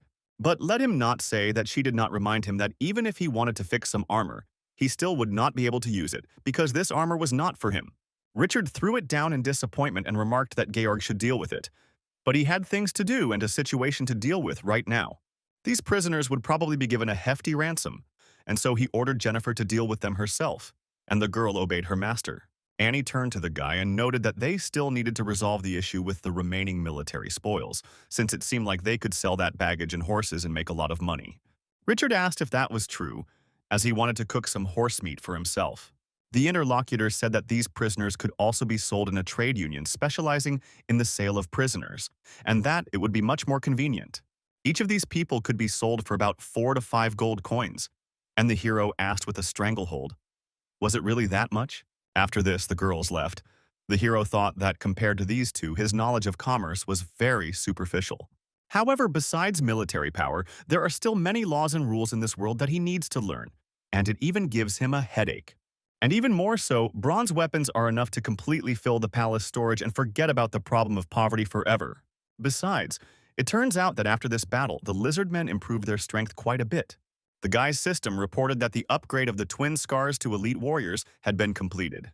Even the Earth Dragon's level had increased, and its muscles and body had increased quite a bit. Wars were improved, and the hero understood that of course it was so. With such experience of team fight, it was really great. After this, some time passed, and it was late evening at the high mountain fortress. The main character was sitting with his subordinates, and they were having dinner at that moment. Jennifer told Lord Richard that she would advise him to go into town with her this time and exchange the coins. He asked in surprise why this was so, and the girl noted that it was because this time their enemy was an excellent legion. They are Stuart's guards, and Pompey's relationship with Stuart has been very tense in recent years. Therefore, if the guy encounters rejection from them, it should be immediately reported to the House of Lords. The hero noted that in fact this would not be an invasion. The girl remarked that it was no longer up to him to decide whether to count or not, and Richard said that she really meant to say that the top brass of Pompeii could make a fuss about this. Annie said they didn't like to drag things out, and they just wanted to get something to hold on to, and since they were involved in this matter, they would have to cook in this soup too. Richard noted that this did indeed seem to be true, but then in a few days let him not go with Annie. It took 6 whole days to collect all the loot and the prisoners, and then Richard and the others set out on their journey. The protagonist stated that he understood and the man was improving through sacred prayers. Jake, who was in front, was also one of the captives and heard this and became angry. And then he started shouting quite loudly, "Is this really true?" And his subordinates told him to shut his mouth. Richard asked with a smile if he really thought that because his mustache had grown, he had become a man. But the interlocutor continued to shout that only sacred prayers, and only they, could give him such a powerful force without the vibrations of the basic elements. The hero noted that he was right, and it was true, the art of prayer, but he would not give him a pie for the correct answer, and the man asked what his rank was. After all, even the fire element attack had no effect on him, and the hero stated that there were some small problems until he could switch to the previous apocalypse mode. Jake was stunned and asked what apocalypse, because it was simply impossible, while thinking that it turns out that he had reached the solar rank. It is this rank that is only inferior to the apocalypse regime, and the man also dreamed of capturing this place. Then he asked the hero what he meant by problems with this, and Richard, with a smile on his face, said that the problem was that he hadn't even gotten to that level yet. Jake was taken aback by this and fell unconscious, which was announced by the hero's subordinates. A few days after what happened on the road, Richard and his company finally reached the city of Corin. The guy said that time really flew by very quickly, and it was as if he had come here all alone yesterday. But it turns out that now, he is not at all the same person as he was then. After all, he is now the owner of 1,000 elite soldiers, as well as hundreds of scientific centaurs. And returning here, this time he feels completely different. When suddenly something caught his attention. Because the vast majority of people want to follow Annie into the deal, Richard is left hanging around. So the hero went to one establishment and asked the bartender if this drink always tasted so strange. And the old man told him that at this time of year, it would be a luxury to waste winter ice and a magical creation, and he apologized for this. Suddenly, someone burst through the open door and announced that he should be given 3 mugs of dark ale quickly. It was some strange man surrounded by several people. He also added that he had disappeared. He should bring a fried knuckle, beef tongue, and requires 3 sandwiches with butter. The bartender saw the coins that the man had thrown and said that this money would not be enough because they were worthless coppers. And the thug hit the table and shouted that this was all nonsense and did he know who his boss was. The hero was surprised and thought that it was a bunch of some screaming boors. But the man continued to say that he works for my Lord Richard, who is the owner of the Highland Fortress. And does he really still owe him something now? The man who came with this man sat down next to the hero and noticed that it seemed that this friend had also heard the name of Lord Richard. And the old man asked if this was really the same Scarlet Ripper, Lord Richard, whom all the local savages admired. The brute continued to say that, moreover, they had recently defeated the entire Stuart army with only 300 men available. The protagonist thought that it was really very fast, because they had only entered a few hours ago, and the news had already spread so quickly. Then he came closer to the boy and asked if he was the lord of the high mountain fortress, and he proudly declared that he was. Literally after that, he raised his gaze and waved the sword he was holding in his hands. And again, he was proud of himself, declaring that it was his huge sword with which he had beheaded the dragon. Those present were shocked, and said that this was indeed the Scarlet Ripper. He was swinging the dragon-slaying sword so easily that he was definitely a strong man. Richard thought that this ready-made sword was made of light iron and its weight and lightness was only 1/5 of the weight of real iron. The hero then asked the others if they were really Gunther and Lily, and they noticed that this was indeed the case. The guy pretended to be very surprised and asked if Lily was a centaur. The interlocutor was amazed and did not know what to answer, but soon stated that these were just rumors and under no circumstances should one believe them. It's just that his horsemanship is so good that he is almost like a real centaur. That's what was meant, and the hero said that he understood everything. At the same time, I thought that it's true that if something serious happens, then 90 or 80% of the time some kind of scammers will appear. Everything that is happening before his eyes now, although different from reality, is quite reasonable and not devoid of details. So the hero said that he still thinks that Lily is actually a centaur. The other person asked, but if he is not real, then Richard and Gunther are not real either. Let him just look at his huge sword, and if he is definitely not that person, then who is he? The hero smiled and declared that he was the real Richard. The interlocutors were amazed, and the man who was pretending Gunther approached him and remarked that he was funny as a friend, and it was interesting where he would go next. Richard said that he would go to the noble garden and asked what he wanted, and his interlocutor said that they were going there too. Very soon, they would set off on a merchant caravan, and he must have heard about it because it was a luxurious column of carts with several hundred people. They are heading there to establish contacts with big figures. Otherwise, they would have taken him too. The guy wondered if they really thought he needed them.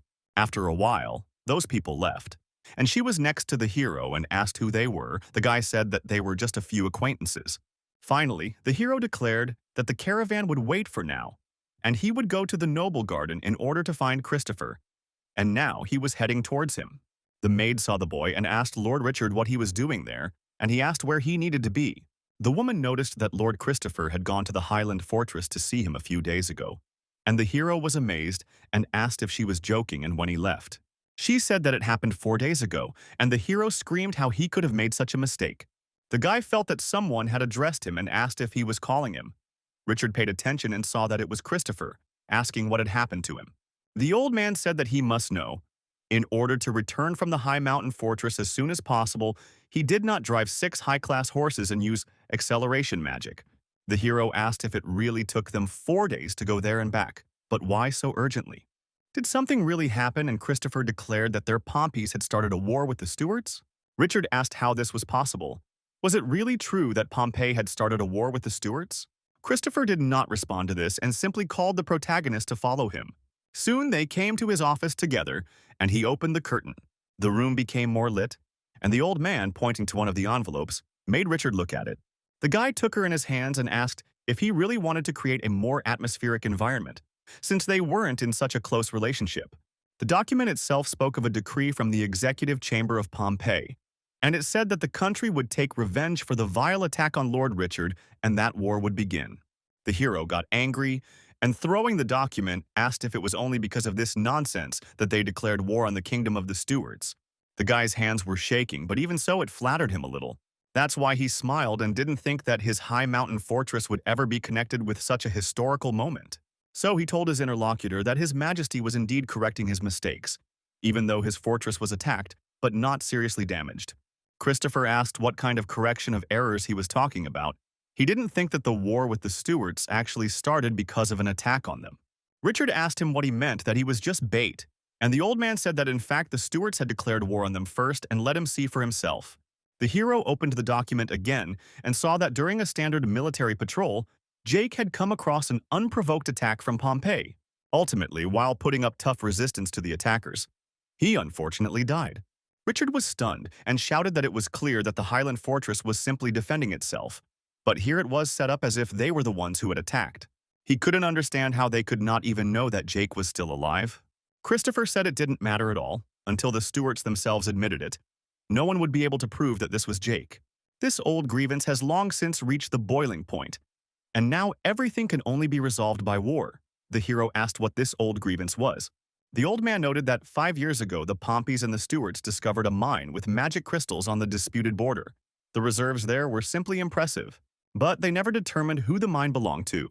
So the hero declared that for the sake of the mine with magic crystals, both sides were ready to declare war.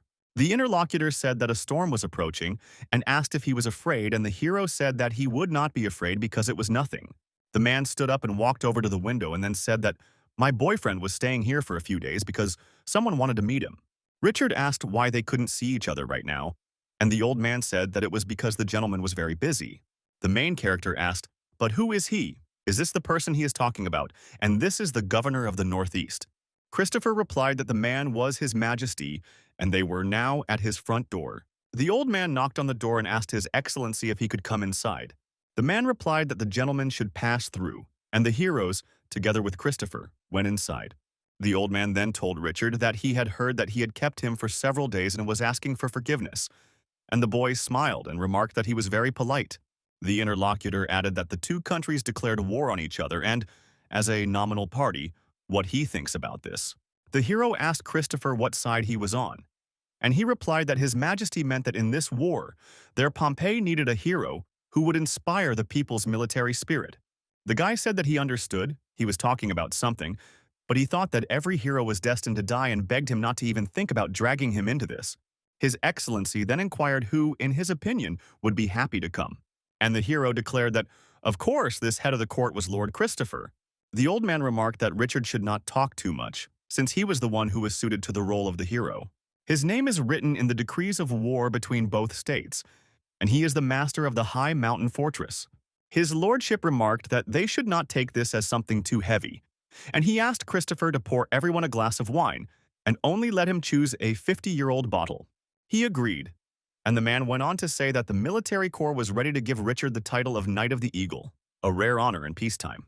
The hero, with despair, noted His Majesty that even thieves do not bother to touch their village detachments of the high mountain fortress, and that there is complete poverty there. That's why, if he is ready to share half of the division of the most honorable palace with him, then he will think about it. The head of the court declared that the division of the most honorable palace lord really dares to think about it, and his lordship remarked that it was understood and they would discuss it later, because he had one more thing that he wanted to ask him about. The Scar tribe recently answered the call of Pompeii, but halfway there they disappeared without a trace. But the high mountain fortress is located exactly in the place where they disappeared, and he asked the hero if he knows where they are. In the end, it turns out that they are not natural warriors, and no one will simply accept their loss. The boy immediately stood up and remarked to His Majesty that he should not think about it. Of course, he doesn't know why at all, but right now, an unimaginable fire of justice is burning in his heart. So it is now that he considers himself worthy of the title of Knight of the Eagle.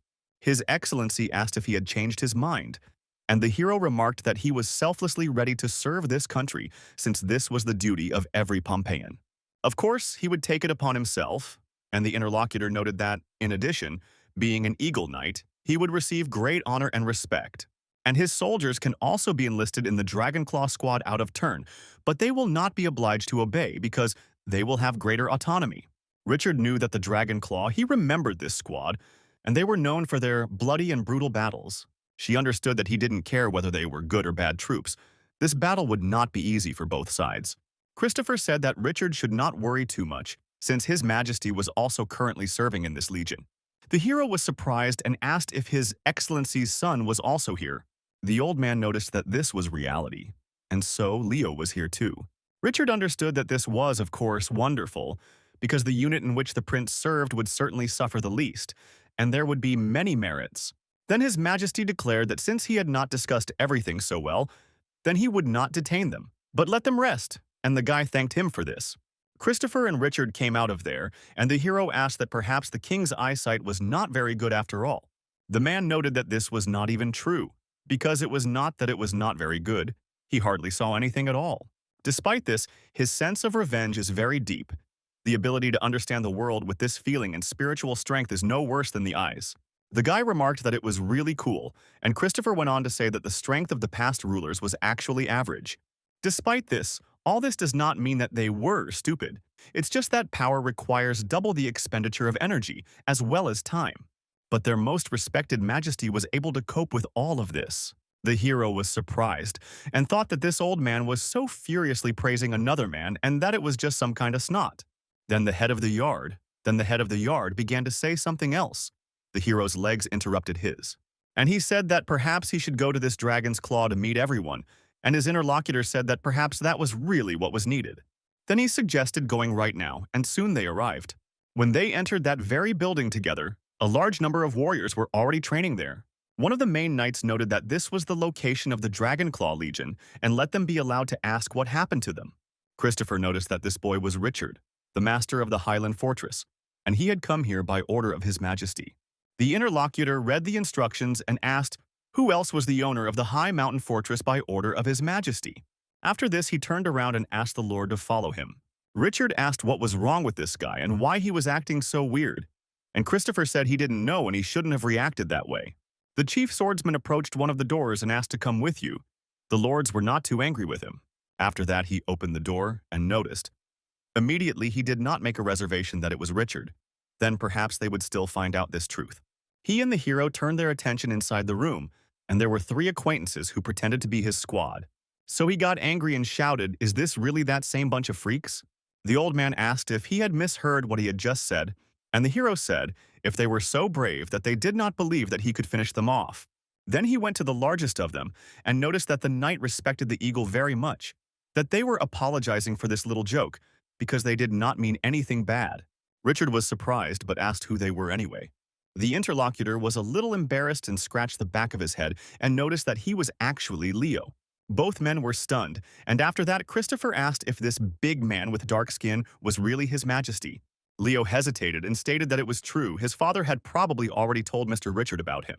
The hero approached the table and asked what it was, whether he really was the son of His Majesty, and he noted that it turned out that way. The guy who pretended to be Richard said he was a member of the court division, and his name was Harry. And the guy who pretended to be Zali said he was a top-level swordsman from Horan. Richard thought that they had no skin or faces, and it was unclear why he still believed them, because they were typical slackers and also traitors all rolled into one. Most kings had several sons, and this made it easier to choose an heir for themselves. But here His Majesty also stood out very much, and he only has Leo. What a powerful omen of the fall of the state this is. After this, Richard turned to the leader of the knights and asked if he had seen them before, and why he too did not recognize His Majesty the Prince. The interlocutor became embarrassed and stated that in fact he had not seen them before. The hero stated, "How is that possible? Surely His Majesty Leo had not served in their Dragonclaw before, and why hadn't he seen him then?" A guy joined the conversation and noted that although he was listed here nominally, to be honest, this was his first time here. Nowadays, many noble children have learned to simply sign up for service, and the current generation has truly become worse than the previous one. The hero asked if he was not one of them, and the knight next to him noticed that he was almost. And Richard asked who he was to speak for others. And after that, turning to the 3, he asked why they had pretended to be him. Leo then told Richard that it would be quite difficult for him to understand the soul of an unfortunate man who had no talent. The gentleman probably can't understand what it means to be a rotten egg. And the hero asked what kind of rotten egg. Christopher approached him and remarked that this applies to those people whose talent is indistinguishable from wood or stone. In their world like this, all beings have their own talent and power, even leaves or stones, for example. However, history is not short of talent, but a great wise man can become one by relying on hard work, resources, and luck, unless the person is completely talentless, which is why the hero asked Leo if he really was talentless. The guy hesitated, and with tears in his eyes declared that he really was nothing special. Harry then stated that His Highness had an excellent talent for the elements, and could absorb the elements on his own without even thinking about it. But he has a special body type and will be affected by these verses, so they must do a special weekly cleansing of the accumulated elements in their body. In general, elementalists cannot know the elements from their own bodies, just as a magician would never worry about a fireball clutched in his hand. Therefore, in fact, His Majesty's strength was different at birth, but it became like this after a severe illness he suffered 4 years ago. After that, Leo said that he had already heard that Richard could pass through an army of 1,000 with the strength of his body, and this made his heart tremble. The guy asked how long he was going to pretend and suffer. The hero saw their gloomy faces and remarked that he should not forget about it. Let him just come to their high mountain fortress to visit them sometime. He then went on to ask the commander of their Dragonclaw why he still couldn't see him. The knight asked for forgiveness for this. Lately, he has often been in the garrison, which is why he is not with them. Richard made a slight face that he understood all this, but he also liked to hold meetings without pressing problems. However, when the two states have already declared war on each other, he cannot stay here for long, and he still needs to return to his high mountain fortress as soon as possible. And when everyone was sharpening their knives and preparing for war, the only thing everyone faced was years of idleness. The high mountain fortress could barely keep up with the latest news that Wrath was bringing to them. Richard noted that this is a church of light, and they handed over the signature of the Pope to the two countries. An attempt to smooth out conflicts in the future. War is coming, but violence must be secured. They asked if this meant that wars were not fought, and Richard noted that the conflict could be settled, but the question itself was not resolved. If there was a battle, so be it. It was only a matter of time, though, and then he said that he was idle anyway, so Jake should be brought to him for trial, and his subordinate obeyed him. The guy said that the original plan was to get him for ransom, but in the end, Stuart sent him to his death to start a war, and he couldn't do anything. Jennifer said that the letter also mentioned that the Church of Light and the Church of Spirits were not there, and the snow collided with each other in front of His Majesty. And it ended with the Church of the Goddess of Ice and Snow simply leaving the hall. The hero declared that in this war it is impossible for the Church of the Goddess of Ice and Snow not to go out to fight with Pompey. But he really doesn't understand how one can insult such a powerful force as this church right on the eve of war. Jennifer noted that he may not have found out all the information he needed, so the text of the letter was a bit vague. Richard stated that this was true, because the church was very powerful and its strength was comparable to the strength of an entire country. His Majesty Alexander will not allow discord in his country, so they will definitely fall apart. After this, the guy asked his interlocutors who they thought would win, Stuart or Pompey. They said that she heard that their forces were equal, so they could start such a large-scale war, and the Tigress added that this was outdated information, and she was already 30 years old. Once King Alexander came to the throne, he did not have the same thirst for greatness and glory as the previous rulers. Pompey was able to revive and is now flourishing. Of course, the girl rarely praises people for their great deeds, but it was His Majesty, the ruler of this country, who was able to become a powerful ruler. Arnold of the Stuart line is the perfect example of a lousy monarch. He is quite durable as everyone can imagine. Both of these people are opposite to each other, and their powers have long been unequal. Richard asked if this meant that their Pompey would definitely not win, and the girl noted that it didn't necessarily mean that if it was a war between two states, then the issue would simply be resolved. But once entry to other countries is closed, this situation will become much more difficult. The hero asked if she meant that southern San Jose was also going to have a hand in the war, and the girl noted that most often the third side ends up winning the most. When they interfere, they win, and the guy said that he had a headache.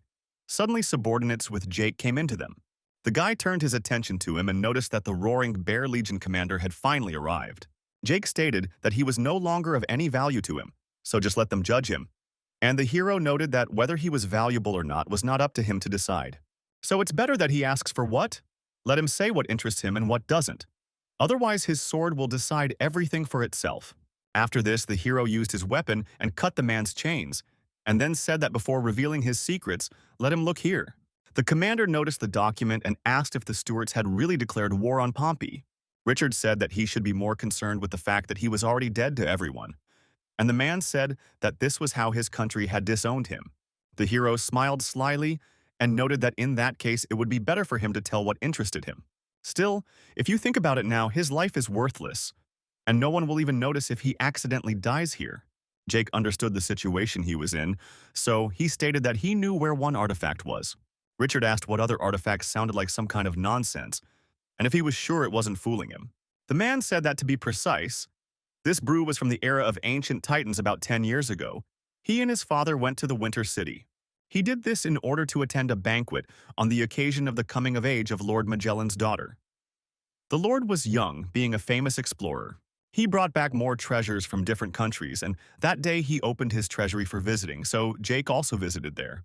At that moment, the man's eye fell on an ivory bracelet, and the Lord told him that it was a ritual bracelet of one of the clans of savages, and not a piece of jewelry at all. But despite this, he, of course, knew that this was not a ritual bracelet. This item is not even a bracelet, but a ring that was worn by the Titan gods themselves, and it is a ring of thunder. The Titan king who ruled the world during that era created a whole set of rings from the bones of the rebels. They were named as follows: the Ring of Thunder, the Ring of Red-Hot Iron, the Ring of Earth Veins, and the Ring of Sea Storm, and were in the hands of 4 Titans. Jennifer noticed that this legend is very popular. It says that if you collect all 4 rings, you can get unprecedented power. The hero noticed that it was incredible. Afterwards, he asked Dyke where he had crushed it, and the man said that he had not obtained it, since Lord Magellan was a very powerful man, and he would not have dared to ask him. But he probably hasn't revealed the secret himself yet. That's why it could work to his advantage. Richard asked what he was saying. How could he not understand? Was he some kind of mentally retarded?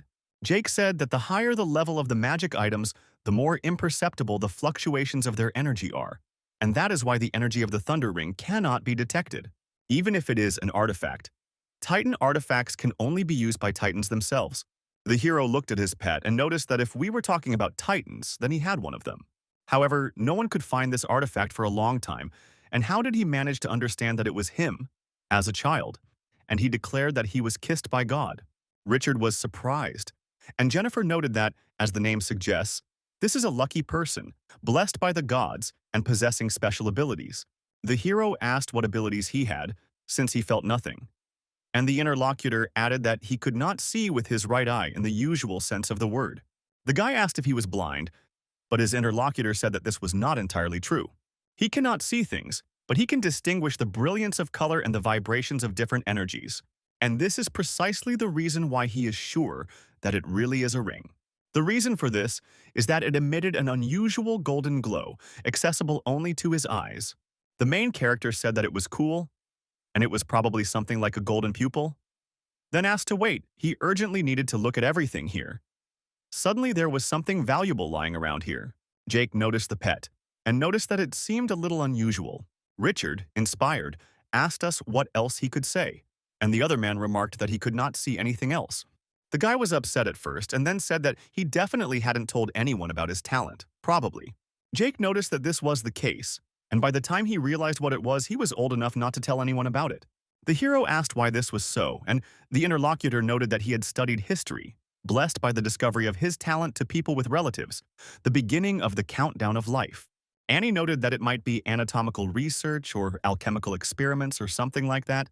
Richard cleverly returned and noted that special body parts of monsters could be used to create magical creations, and perhaps his eye could be used as well. Jake became very wary, and the hero smiled and noted that he was joking, because he didn't have any alchemists here. Then the guy walked up to the man and grabbed him by the shoulder, noting that now he could no longer return to the stewards. So I asked him if he would like to join them by chance. The man looked at him with distrust and asked what would happen if he refused this offer. Richard smiled and said that he was facing eternal imprisonment. And are there any other questions? Jake stated that he has 2 conditions. If he does not agree, then he would rather die here.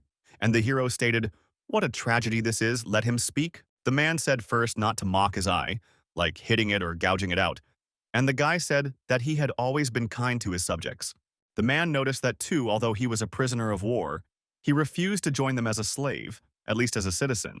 Richard stated that he accepted all of this, and then the other man evaded and stated that from now on, Jake would be faithful to them until his last breath. The hero was surprised by this and noted that it was rather saccharine. Immediately after this, I noticed that he had to come up with a new name for himself because Jake had been dead for a long time. The interlocutor thought for a few seconds and then declared that from now on he was Dracula and had nothing to do with the stewards. The hero realized that Jake was two-faced, and who would have thought that the system would approve of him quickly, unlike the man who claimed that he would give his life for him, and the system did not approve of him. She might still be angry about not having access to the biggest system perk at the Alpine Castle. Gradually, cool and late autumn set in, and Richard finally received military aid. He asked why they were sending all this. This thing looked like a coffin. It became clear to everyone that His Majesty wanted him to face death in battle with resignation. The knight told the gentleman that it was actually a primitive teleporter, and the hero asked if there really were world gates between them. He didn't believe it. They were enhanced with magic crystals. The interlocutor noted that this teleporter can automatically accumulate magical power every 2 weeks and teleport one person to the specified location.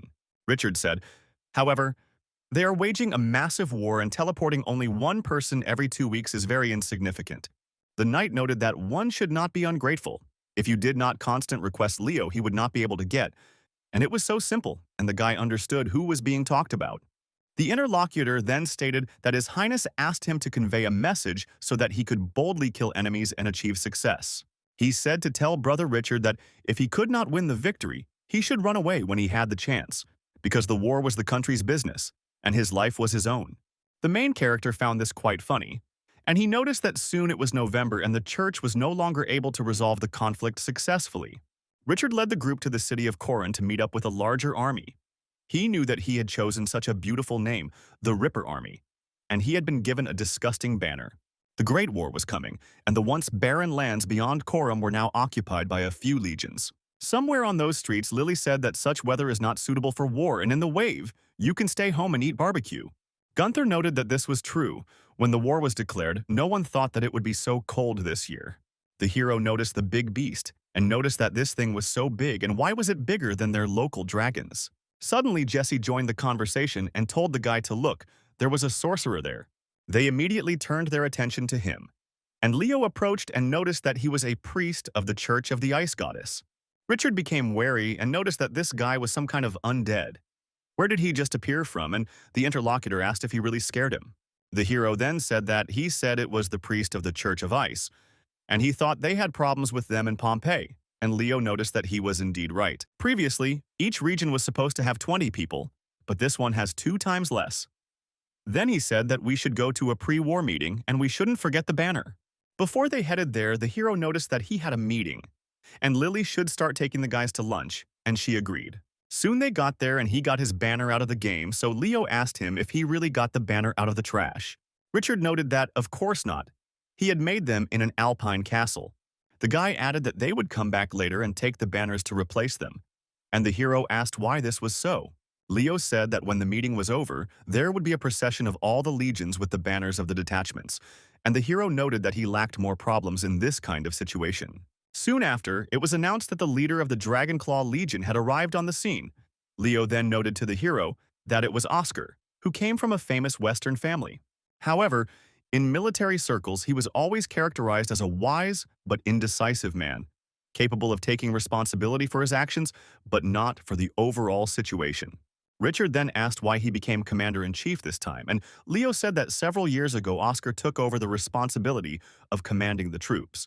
He did this when his partner's boss retired due to illness. The leader greeted Richard's commanders as well as Leo. The prince said that he should just call him by his first name. The army has no such thing as His Highness. And the interlocutor said that there was no need to be modest. His Highness is anywhere in the kingdom, and the barracks are no exception. Besides, he is interested in what he thinks about this war. Those present immediately began to think about this, but no one gave an answer to this question. Oscar noticed this, and with a smile on his face, said that there were no strangers here, so they should not be modest and say it like it is. From his 20 years of military experience, he does not think Stuart could match their Pompeii. They chose the wrong time and the wrong enemy, and His Majesty Arnold may yet inherit the title of Mad King. The hero asked Leo if he thought the Lord was as optimistic as he said, and the boy wasn't sure of the details, but his father usually didn't do things he wasn't sure of. Oscar said that in this battle on their side, there are only 150,000 people and 4 dragon cavalry. They are like the claw of the dragon. They will be the vanguard of the army and will be the first to attack Winterfell. The end result of this battle will not make them pay for their gross ignorance towards her. Richard thought that Magellan, whom Dracula spoke of, lives in a fortress of harsh winter, and God help him. Soon the hero returned home, and Gunther asked if the meeting was over, and the guy noted that it was. Afterwards, he asked where Chris was, why he hadn't seen him. His interlocutor said that there was a parade of flags going on in the street right now, and they were staring, not wanting to go back. Lily asked what his banner looked like, and the hero, embarrassed, said that it was just a piece of rag. The girl stood up, declaring that she would go and have a look. But the guy blocked her way and said, what was so wonderful about the banners, he thought. She had no business being out in the cold. Why don't they wrestle with her a couple of times? Then the girl said that they should just forget about it, and she won't go.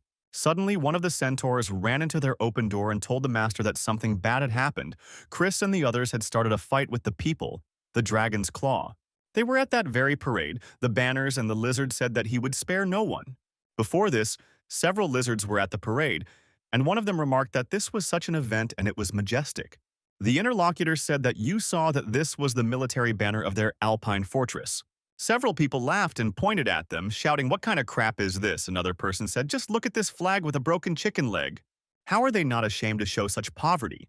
And the man noted that as far as he remembers, this is the banner of the Alpine fortress, and the head is the eagle rider. The guy noticed how else this short general could become famous. Did he see that the leader of the Eagle Riders was an ordinary yellow-haired boy? Chris became very angry about this and asked how these people dared to speak out against the Alpine fortress. So he ran up to the people who were laughing and hit one of them in the face. Someone asked what kind of reptile it was, and another noted that he had beaten up their soldiers, and so he would not let them get away just like that. Soon he ordered the men to go forward and the battle began, and now the hero ran up with the others and thought how they dared to mock their men from the Alpine fortress. Gunther screamed to hell with it all and to go into battle. So she jumped up to the man who was fighting Chris and kneed him in the face. Leo told Richard that it was great that he was here and that he could probably pull them apart. The hero noted that he would first get Chris out and then they would talk, not after the fight. The fight between their squad continued for some time, and the people from the Dragon's Claw asked how these people could fight so well. Yet, they are completely impossible to defeat, and they are as strong as some kind of bulls. The man noted that if he could not defeat them with his hands, then he would use weapons. Leo ran up to him and hit him with his hand, noting that, in his opinion, he had become bolder and could not do anything but wanted to win. Richard continued to escape without weapons and struck down his opponents from the other squad. Suddenly, someone appeared and shouted that everyone should immediately drop their weapons and stop fighting. It was Oscar, and he was saying that they were all soldiers and the whole kingdom would be held accountable for this stupidity they had committed today. And next to him was the adept wizard Marcus. Seeing the scene, the leader thought that most of those who were knocked to the ground and could not get up were soldiers and dragon claws. Gunther looked at the battlefield and asked where Chris was. The wizard Marcus told my lord that something was moving towards them at great speed. The people from the dragon's kitchen immediately turned their attention there and were wary. Creso rode on the earth dragon and shouted for the boys not to run away and to come back and continue fighting them. One of the guys shouted that this was a local and a dragon, and the interlocutor noticed that this reptile was really listening to a common dragon, so he shouldn't make fun of him. Oscar told Richard that these were his people and asked him to keep them under control, and the guy said not to worry because he vouched for his soldiers perfectly. In the confusion, people from the neighboring detachment began to scatter, and the show's heroes were on the way. Chris saw him and asked if this was the chapter, and the hero remarked that he would only tell him this once. And after that, he stood right in front of the Earth Dragon's passage and ordered it to stop immediately. People were amazed and said that there were so many local dragons, and everyone stopped after the word stop. Someone asked if all the Alpines were crazy. Chris told the master that they were the ones who started insulting their fortress, and the guy added that he should forget about it. It was good for a small fight, but it was their fault that they summoned the dragon. Oscar remarked to the hero that he couldn't believe they had such a powerful earth dragon, and the hero remarked that if it only seemed that way between them, they ate a lot. The man hoped that they would understand that this brawl was an outrageous horror, and that he and the rulers of the Dragon's Claw would have to pay for it.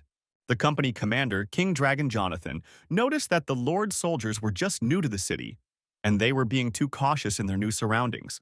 Oscar noted that he didn't know that their men were fighting with others, but if he couldn't send his internationally, then how could he be an officer? Jonathan said he thought the soldiers were too excited, because after all, war with Stuart was coming soon. Presumably, he thinks the same applies to Lord Richard's subordinates. The hero noted that this was so, but how it was his duty for the soldiers to fight back when they were attacked. Be that as it may, it is impossible to deny that there are scars on his face, and he is the real culprit.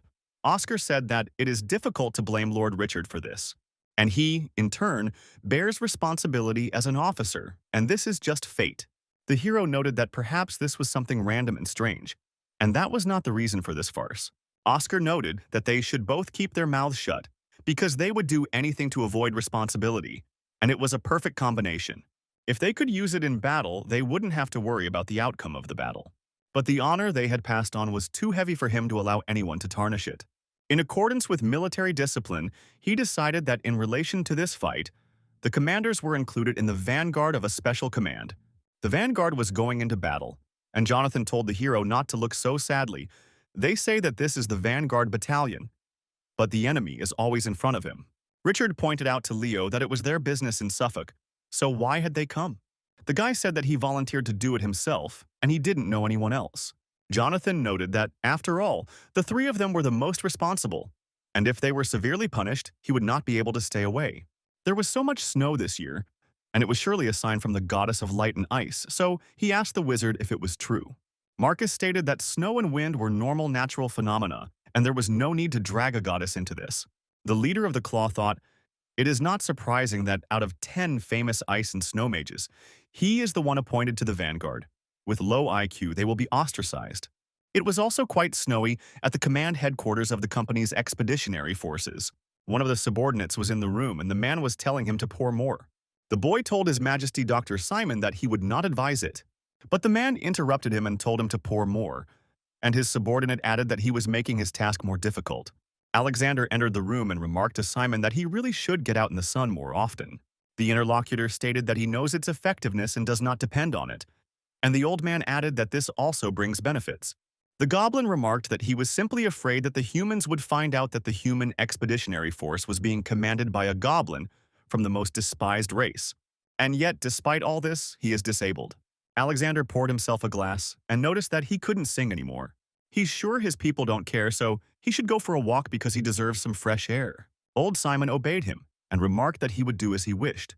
After that, they went out into the street together, and the man took the goblin out in a wheelchair.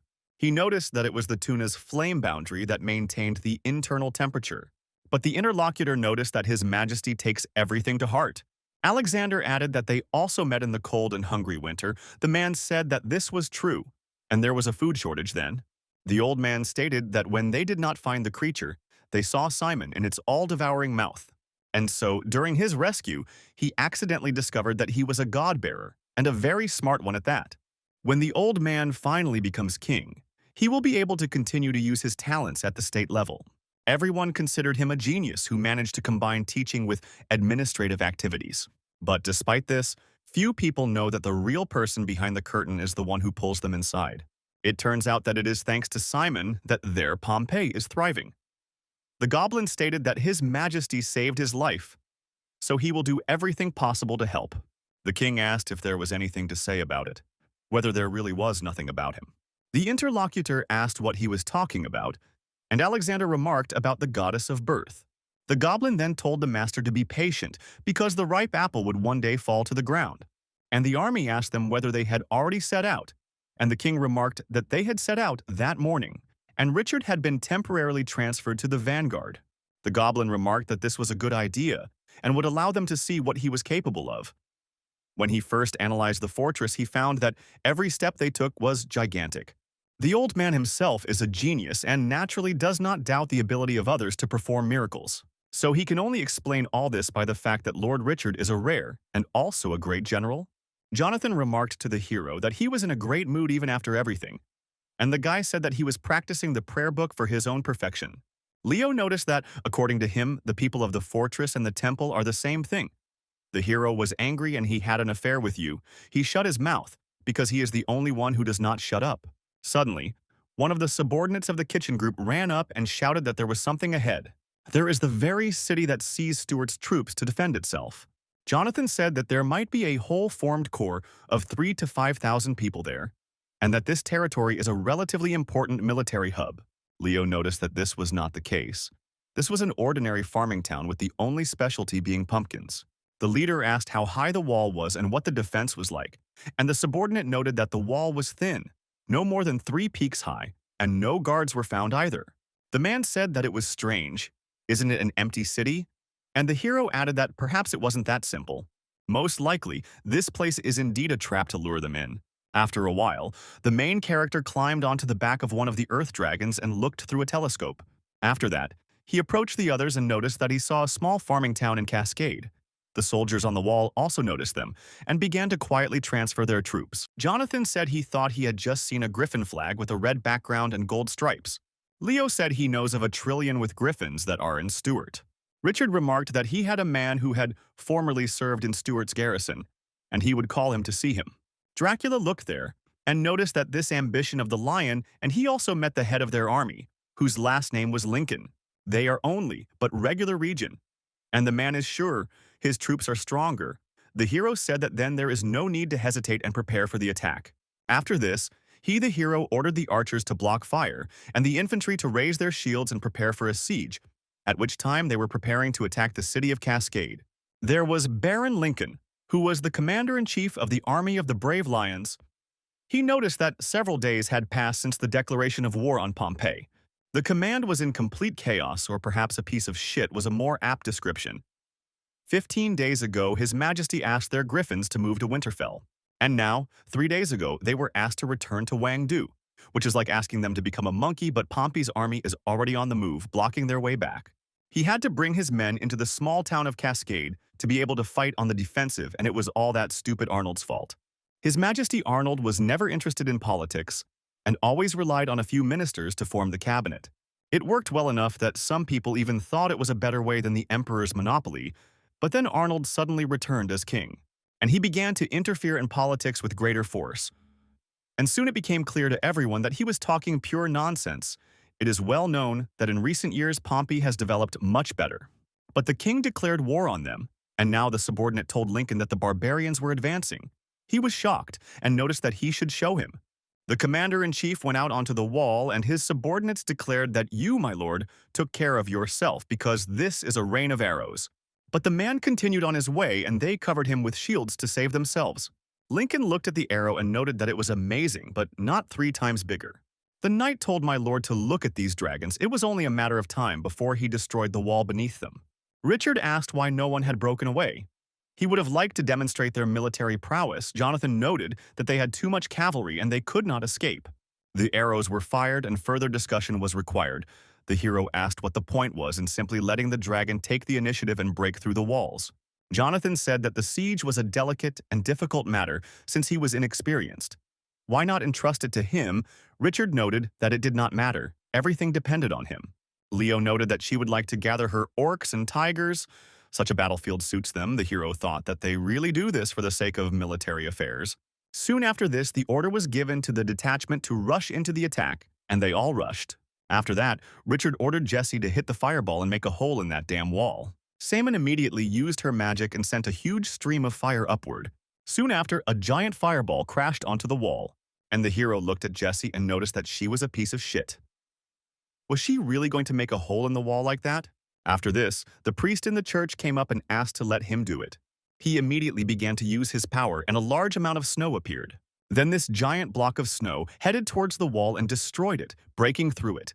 The troops present in the city noticed a huge hole, and Capet's heir Johnson turned to his uncle and asked what they should do. Lincoln said that the enemy would certainly attack through this gate and that the order should be given to all infantry to prepare. The heir asked how it was to attack and not defend. But the man shouted with you, no. Don't be stupid and go forward. So the guy said that they will do it. A subordinate said his nephew didn't seem to understand what war was, and Lincoln remarked that he would begin to grow up when the army stopped calling him uncle. The interlocutor asked whether he had understood correctly that he had just said that they needed to attack. But the commander added that this needed to be done without fuss. Still, now is not quite the right time for this. They are Stuart's most secret weapon, and he will not allow them to be revealed until it is necessary. Stuart has a superb black crystal, Rhoda Vera, which can be purified to create the famous magical equipment, the Destiny Stone. Those who have been on the brink of death are rewarded and given the ability to control their own blood. The stone takes its name from the power of a soldier who controls blood. Some of them may be good fighters, while others are most likely useless, and the solution to the problem of the lack of black crystal is simple for Stuart. For each stone, a certain number of human receptors are prepared. And if a person is too weak, he is simply killed, and the stone is given to the next person. Skilled recipients of the stone, who become Stuart's finest soldiers, are known as blood transfusions.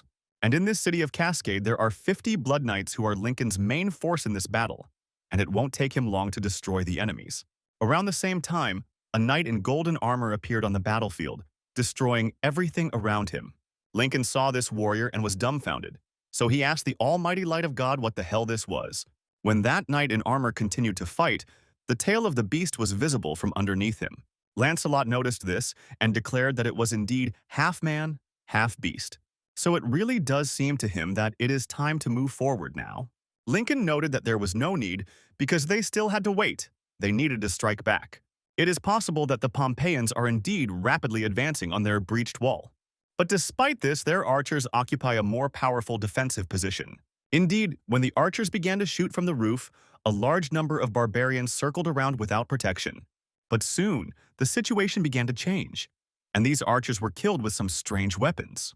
They looked closely and saw that these were ice crystals flying from the walls. Lincoln was horrified, asking what it was and not understanding who was doing it. And this matter was handled by a shaman from the Church of Ice and Snow who used his power. The leader turned to Lancelot, who declared that in the end it was up to them to turn the tide of events. There is no need to worry in your head, because the man will bring the seriousness of the problem to the attention of the attackers. At the same time, the main character was looking through binoculars at how the battle was going. With a smile on his face, he declared that this was truly worthy of both a half-man and the pinnacle of courage. Leo told him to stop looking and give him the binoculars because he wanted them too, and the guy gave them to him and said that these were his half-humans after all. The prince's half-humans are truly something, and perhaps he will make use of them somehow. Suddenly the man noticed that this couldn't be true. They were at a disadvantage. The hero looked with him and asked what kind of nonsense he was talking about. Together, they saw some strange combat unit that easily destroyed knights. Richard asked how it was possible to allow the tide of the battle to turn in an instant. What he didn't understand was what had happened to Buster there. The hero could not understand how that man could lose to these incomprehensible wars. Richard then told Chris that this was his area of responsibility and that he should first accompany their retreat, and he immediately agreed. After a while, the Claw Squad returned and Jonathan was angry. The man wondered what kind of creatures these were that had turned the tide of events. The main character came out to them with a bottle of wine and asked what was going on. Jonathan took a sip and noticed that there was a great group of magic knights there. He didn't know what kind of magic they used, but it was pretty amazing. After this, a knight in golden armor came up and took off his mask, and this creature turned out to be a tiger, who noticed that they were using red weapons. Another guy added that they stretch and can fly without hands. The hero was shocked and asked if such a power really exists. Suddenly, Dracula approached and noticed to the master that these were Knights of the Blood. Leo asked if these were really the same Knights of the Blood, because he had heard quite a lot about them. Richard noted that he knew several new ones, but in Stuart there was no more than one brigade of Knights of the Blood. It is not clear how there can be so many knights here and asked Dracula to know how strong they are. The man said that compared to her he is much stronger. Jonathan suggested waiting for the arrival of the main part of the Legion, before they made a mistake, because they would not dare to leave the city. The hero noted that this was nonsense and there was no need to strain. He soon became serious and ordered the Alpine fort to prepare for battle. The Talon leader noted that these Blood Knights and their entire legion were not something they could easily take down. Richard's subordinates approached him and noticed that this was their improved armor. It was lighter and also faster. The hero began to dress her and remarked to the horde that if they couldn't do it, then let them say they couldn't. But Richard's squad shouldn't be included. The interlocutor noted that they could not attack the city with the help of dragon cavalry. But Richard had already changed his clothes and with a smile on his face said that he should just wait a little. At the same time, I wondered if he really thought that his Alpine army only had land dragons, since barbarians and centaurs were the best of the best in the world. The hero saw the banner and shouted that they should not hang out this order in disgrace and remove it. Jonathan got dressed and noted that if he considered him a weakling, then he was going too. The church sorcerer noted that he could no longer help, because the spell had stolen his divine power. The tiger in armor asked the master to allow them to return to the battlefield again to kill the enemy. Leo told them not to worry, and that he would do nothing to undermine their morale. Gunther told all the newcomers to step aside, because they didn't belong here, and Lily added that it was right, because they were the ones who should take the initiative. The main character shouted that this was excellent, and that the old men should be allowed to fight. Soon, the Alpine fortress was once again assembled to lead the attack. But whether they would succeed this time remains to be seen. The opponents noticed that there was another quick attack, and this time only 8% of the number of people who were in the last attack had gathered there. Lincoln noticed that this time the battle was only being watched by the dragons of the area and the cavalry centaurs who were watching from afar. Johnson asked to join the battle. His uncle told him to go and be careful because he should stay with the knightly reserve and not go alone. The old man then went to the top of the wall to give instructions to his subordinates. He told the archers that the barbarian soldiers of Pompeii were already close, so let them shoot as much as possible, and they agreed. Literally a moment after they received the instructions, they received several arrows to the head. Lincoln hid behind the wall and noticed how they could move at such high speed and still shoot with such accuracy. Afterwards, he ordered half of the warriors to raise their shields and cover the archers from fire, and be sure to provide sufficient support to the warriors under the walls. Lily told the chief that they had set up shields, and the guy added that they should aim for the back of the bill and shoot if they dared to show even a body. The centaurs obeyed his order and began to shoot, so some of the archers were actually hit by these arrows. Lincoln saw this and realized that these were veterans with huge numbers and experience, and they didn't even make it to the second round before suffering heavy losses. It is possible, of course, that these younger Pompeian horsemen were stronger than the three-bladed orcs. Finally, the main character rushed to the wall with his weapon and was ready to attack. They were met by one line of defense, and so the subordinates attacked them. The heroes jumped over. The fight between these opponents dragged on quite strongly, and the Earth Dragons also arrived in time for this attack. Lincoln thought that the sword of that military man was especially strange because his weapon was clearly not sharpened, but was able to inflict such a devastating blow. Lancelot was ready for battle and asked if it was their turn yet.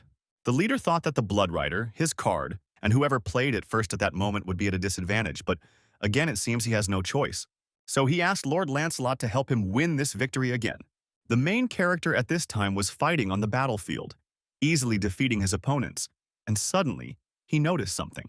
There appeared some rather strange squad of the game. I thought, could it really be the legendary Knight of Blood? And he appeared.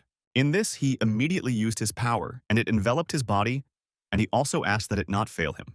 After this, the opponents rushed at each other, and Lancelot shouted for him to die. The hero noted that he had never heard such a strange request before, but he would grant it. Their powers were indeed quite strong, and due to the resonance, one country glowed red and the other blue. Richard noted that they had gotten straight to the point, and he was a wolf. After this, he pushed his opponent away with his enormous strength and inflicted a wound on him. Lancelot was surprised that such a severe and huge injury was inflicted in one moment. Using his great hero speed, he soon found himself behind his opponent and noticed that there was no point in being distracted on the battlefield. The man noticed his attack at the last moment and still managed to block it with his weapon. But she didn't last long because there was quite a strong pressure on him. So Richard easily pierced him and then wounded his opponent, and he bled. After this, the hero noticed that he was really strong and received a blow from him, but did not even die from shock. Although even if they don't die from shock, their internal organs will probably already be half destroyed. Richard didn't want to stop there, and so he was going to finish off his opponent. So, using his ball and great force, he cut his body into pieces. Lily, as well as Gunther, noticed this and became inspired by the joy of victory. The main character also had no intention of stopping and attacked the knights of the opposing squad. He then remarked that they should all go to hell with their leaders. Those creatures smiled slyly at him in response and threw their weapons to the side. The swords they were holding in their hands extended far behind the boy's back and turned into shurikens that were ready to attack. Richard, of course, saw this, but did not understand how this could happen. Soon he picked up his weapon and with his power made a shield that would protect him. The opponent's weapons collided with his sword and blood gushed out. Richard felt blood on his face and thought it was disgusting. While the guy was distracted by this opponent, they didn't stop for a second and appeared behind him. And the main character, of course, saw this, and at the last moment managed to turn away from their swift attack. Soon she abandoned her weapon and began to fight these opponents with her hands, throwing them around. The Blood Knights lay on the ground, and the hero noticed that without their weapons they would not be able to fight with their bare hands. After that, he took their own weapon and pointed it in their direction while declaring that even idiots couldn't win against him. Richard, after defeating his opponents, turned his attention to the blood and to his subordinates. Gunther stated that this Blood Knight was truly something, but it took a lot of effort to kill one. At this time, the leader of the Claw Squad, together with the Panther, also attacked one opponent. Of course, at that moment he was wounded, but by extending his hand he used his blood. Because of this, a shield appeared right in front of him, with which he repelled the opponent's attack. The hero understood that this blood manipulation technique is truly universal. So it turns out that not only can it be manipulated remotely, but it can also be turned into a shield. Otherwise, it will not allow him to finish this game. Several barbarians were killed after fighting in fair combat. Lincoln fought them, thinking that these barbarians were tough guys, but this time he would die trying to win. After that, he turned his attention to the main character, who was standing next to Lancelot's body. Lincoln was taken aback by this and thought how the leader of the Blood Knights could be dead. One of the subordinate knights ran to Lord Johnson and said that he would fight with him, but at that moment he was killed by a barbarian who was there. And soon after this, the Lord himself was left surrounded and struck with a sword. Lincoln knew the situation was a stalemate. Win Johnson and Lancelot were already dead.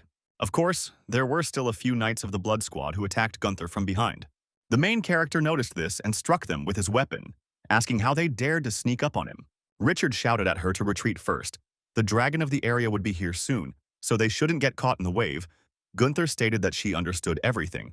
The crowd of attacking people shouted that there would be a charge now, and the dragon of the area would destroy the walls.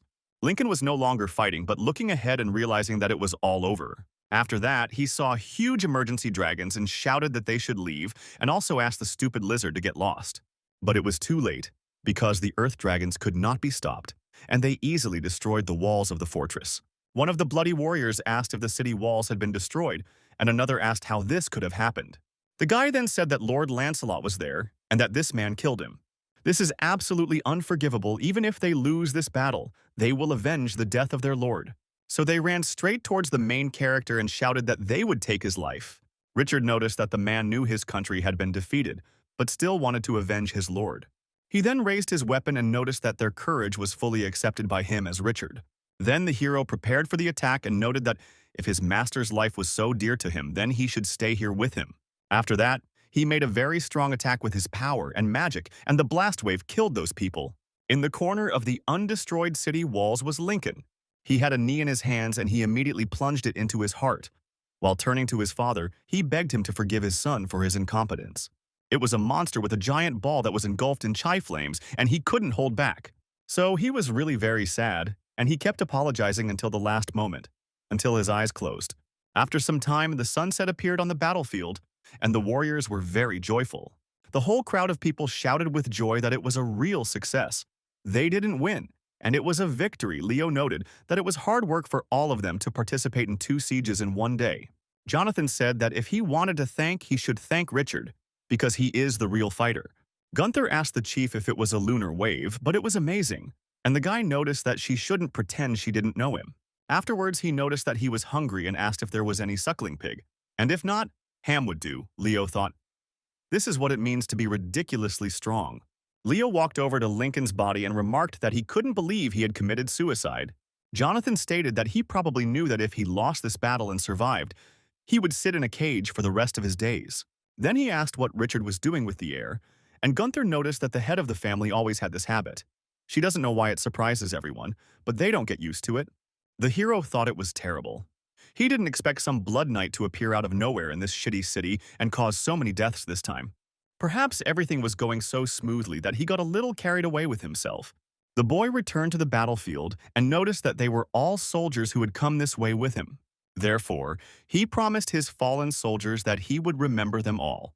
Soon the sorcerer of the Holy Church told him not to worry, because the great goddess of ice would notice their lost souls. A huge number of funeral pyres burned on the battlefield, and in this way, the warriors said goodbye to their brothers. Gunther told the leader not to blame himself, because for them, fighting and death are a part of life. Lily added that it was such a rare privilege to die in a large enough battle. Richard told him there was no need for them to come here to talk to him since he was fine, but there was good news. Another update after this battle. Finally, the first system top fighters have appeared. Berserker and Centaur Pioneer are the 2 names that first appeared as top titles. Having been in an Alpine castle for some time, it is not surprising that no one has been promoted for some time. The Barbarians, the earliest of the patriarchs, produced only 1 best warrior, while the later Centaurs produced 4. Perhaps the former need more experience. Melissa told her boss that she felt different. The hero wondered what her name was, and then asked what happened. The interlocutor flared up and declared that it seemed she was heading towards enlightenment, and the hero asked what kind of enlightenment. Immediately after this, Melissa noticed that she felt as if she was about to explode, and some strange energy began to emanate from her. Those present, as well as the main characters, were horrified, and the guy asked what she was doing. It seemed like something was about to happen, but after a few moments, everything went quiet. Richard became very angry at what he saw and asked if she was playing with his feelings. The girl thought that he seemed to be quite angry, but the hero came closer and noticed that since she was not angry enough, he would help her. The guy started beating the person and said that he should be angry enough, and she begged him to stop. Soon after, she screamed that enough was enough, and a strong wave flew away from her. Then Melissa seemed to flare up with rage and noted that this was really enough. Her appearance had indeed changed quite a bit, so she stated that it appeared to have been carried out. Richard was happy about this and asked her how she felt. if there was anything special about it. Melissa stated that she wanted to hit someone, and it was like a fire burning in her heart. Leo came closer and noticed that it was a berserker. The hero thought that this man could not see the system interface, and was there such a thing as a berserker in this world? The sorcerer came up and asked if he hadn't heard of the famous berserker, and the hero wondered if they were talking about a berserker of ancient times. The man said that this is true. In the distant times when the Titans were the kings of the world, people had no advantages over orcs, titans, and elves. But in general, the human race arose to hold the glory of the future continental and hegemon. That is, the wind itself leads the berserker. Richard asked what this had to do with Melissa, and the shaman noted that the history of this time was so obscure that many races disappeared during that period, and they too.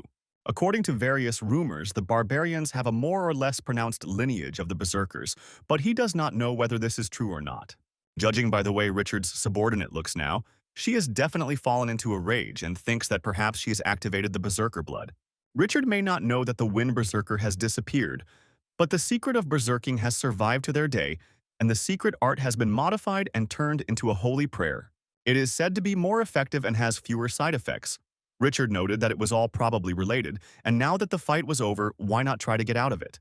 The girl was breathing heavily and fell to the ground, so the hero asked what was wrong with her. Melissa noticed that she was so tired, because she had not slept for 3 days and 3 nights. The shaman said that perhaps it was because she was not yet used to it, so let her go back and rest, then everything would be fine. Richard told his subordinates to hurry up and remove the loot and count the pokers. The subordinate understood the order. The hero didn't even think that he would improve himself, so he invested all the attribute points into the holy prayer, leaving 2 points each in dexterity and strength. The system bonuses are proportional, and with its current base of 2 attribute points, it is an exaggerated effect. The guy asked how the capture of war trophies and the collection of captive tigers was going, and Jonathan replied that everything was already in progress. Richard asked where the camp of the commander of their army was. The leader of the Claw Squad noted that he had not yet had time to look, but why was he looking for this camp? The main character smiled slyly and remarked, "How is it?" "Why, for robbery, of course." Jonathan said that 80% of the camp is located at the original residence of the commander, but does not know where it is. Dracula noted to the gentleman that he is familiar with it and he can lead. Richard noticed that he'd already forgotten about him and let him show the way. It was surprising that there were quite a lot of commoners in this suburb. Jonathan noted that it was normal.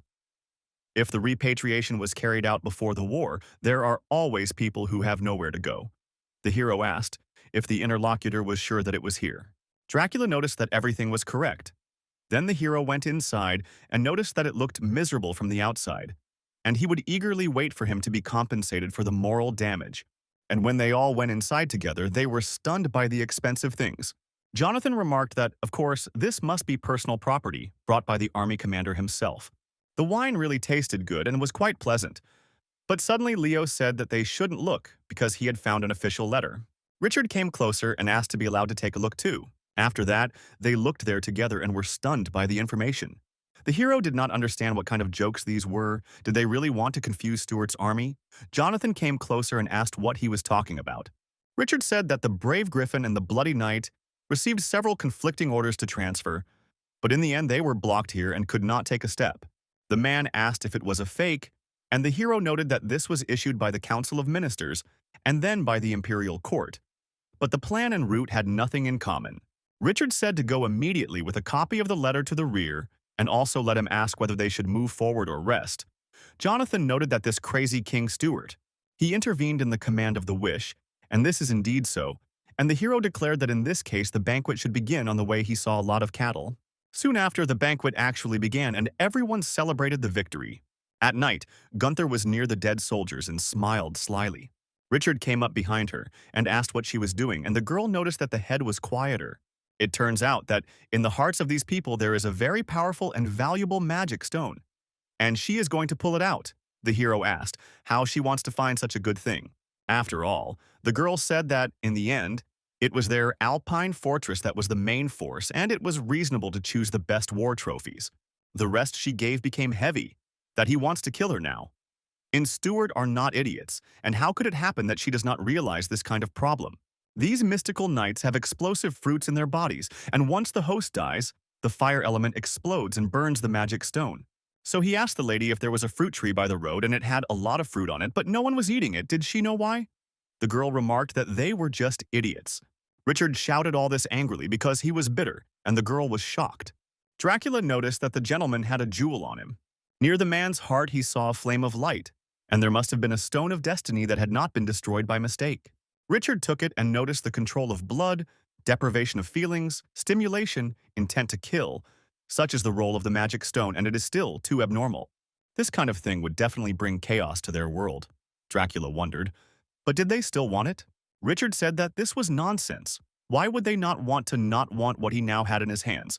This is a mentally ill addiction. Now, no one is allowed to talk about it today. They will take advantage of the darkness and hurry to burn all the corpses so that there are no traces left and they will not be discovered. Gunther soon asked how he made it look like a theft, and the hero noted that she was the main brain, so he should shut up and calm down. On the way, they met Jonathan, who remarked that he had not seen him when he was drinking wine and what they were doing now. Richard said that they were going to bury the corpses, otherwise it would cause a plague. The interlocutor asked if everything was okay with him now that it was winter. Everything would thaw out by next spring. The hero screamed, but doesn't he still have to deal with this in the spring? Doesn't he think it's better to deal with it earlier? Let him forget about it, they'll deal with it themselves. Jonathan said he was not quite right in the head, and the shaman added that it was possible, but he could not bear to watch the mutilated corpses carrying the darkness. After some time, the protagonist was sitting with Leo, and he noticed that the letter sent with the falcon yesterday afternoon had come back. The main army asked them to stay put. When they arrived, they were told that they would begin to attack the Winter City. Richard thought Dracula was saying that the Thunder Ring was in the house of a high-ranking nobleman named Magellan in the Winter City. Noticed, remembers the Winter City the main and important city of Sturt, Leo stated that it was so, but now it seems Stuart is surprisingly slow to react to their attack in Pompeii. The hero said, "To be honest, this war is not at all like a national one. It is too easy and the cities are successfully conquered." Leo said that now there were only a few large cities left in Stuart, and all of them were guarded from within and could not retreat. The hero asked where the hundreds of regiments in the army had gone. They were under their jurisdiction. And where did the dragon, knight, and great mage go again? The interlocutor said that the king's accidental violation of command was one of the reasons. But that's not the only reason, because perhaps Stuart really is secretly up to something. 3 days after Richard led the detachment, successfully broke through the city, and the main forces of the Legion also rushed for a general assembly. Many people were looking at the guy, and he asked what they were staring at. Did they really see gold on his face? Leo said that they envied him, the Knight of the Falcon, because he defeated the Blood Knight, won the first victory, and captured the banner of the Legion. Richard said that sounded good, and his interlocutor said that he shouldn't get too cocky. He was in the spotlight now, so when they came back, they would just kick him out. The initiator rots first, and he must know this, and the hero asked if the board makes sense if it is replaced with gold. Oscar said that Richard's victory came as a surprise to him. It was hard for him. Leo noted that he overestimated him. The hero wished the gentleman a good day, and the miss and the girl did the same in return. After that, she looked at the hero and noticed that he was rude. The guy did not understand why this girl was so angry. Leo said that it was even stranger that he had to tell him off, because it was Mr. Roger, and he was a guy, so he didn't like being mistaken for a girl. The protagonist was stunned, and the interlocutor noted that this might be difficult to accept, but that's how it was. They even went to wash together. Oscar said that Richard knew why such a powerful beast as a dragon wanted to become a partner of a rider. The hero asked and thought that he did not understand why this question. The man said that dragons have different characteristics that do not speak to you, and their life cycle is measured in thousands of years, but they live it in boredom and indifference. Dragons don't mind spending a decade traveling with people they find interesting, and the hero now understands everything. Leo noticed that there were also some particularly interesting chants, touching the soul or relying on appearance. Richard was shocked again, and he asked if he really wanted to say that the boy was a dragon rider. Oscar said that it was because there was a dragon ready to take the initiative. He wants to download the contract because of Mr. Rogers' appearance. In terms of aesthetics, there is no significant difference between humans and dragons, and beauty is beauty. He had heard that after the defeat of friendly forces, he took responsibility for a second attack on the enemy army. Lord Roger recognized his fearlessness, and therefore came here on foot and not riding a dragon. Soon after these words, a rather strong wind arose and soared into the sky.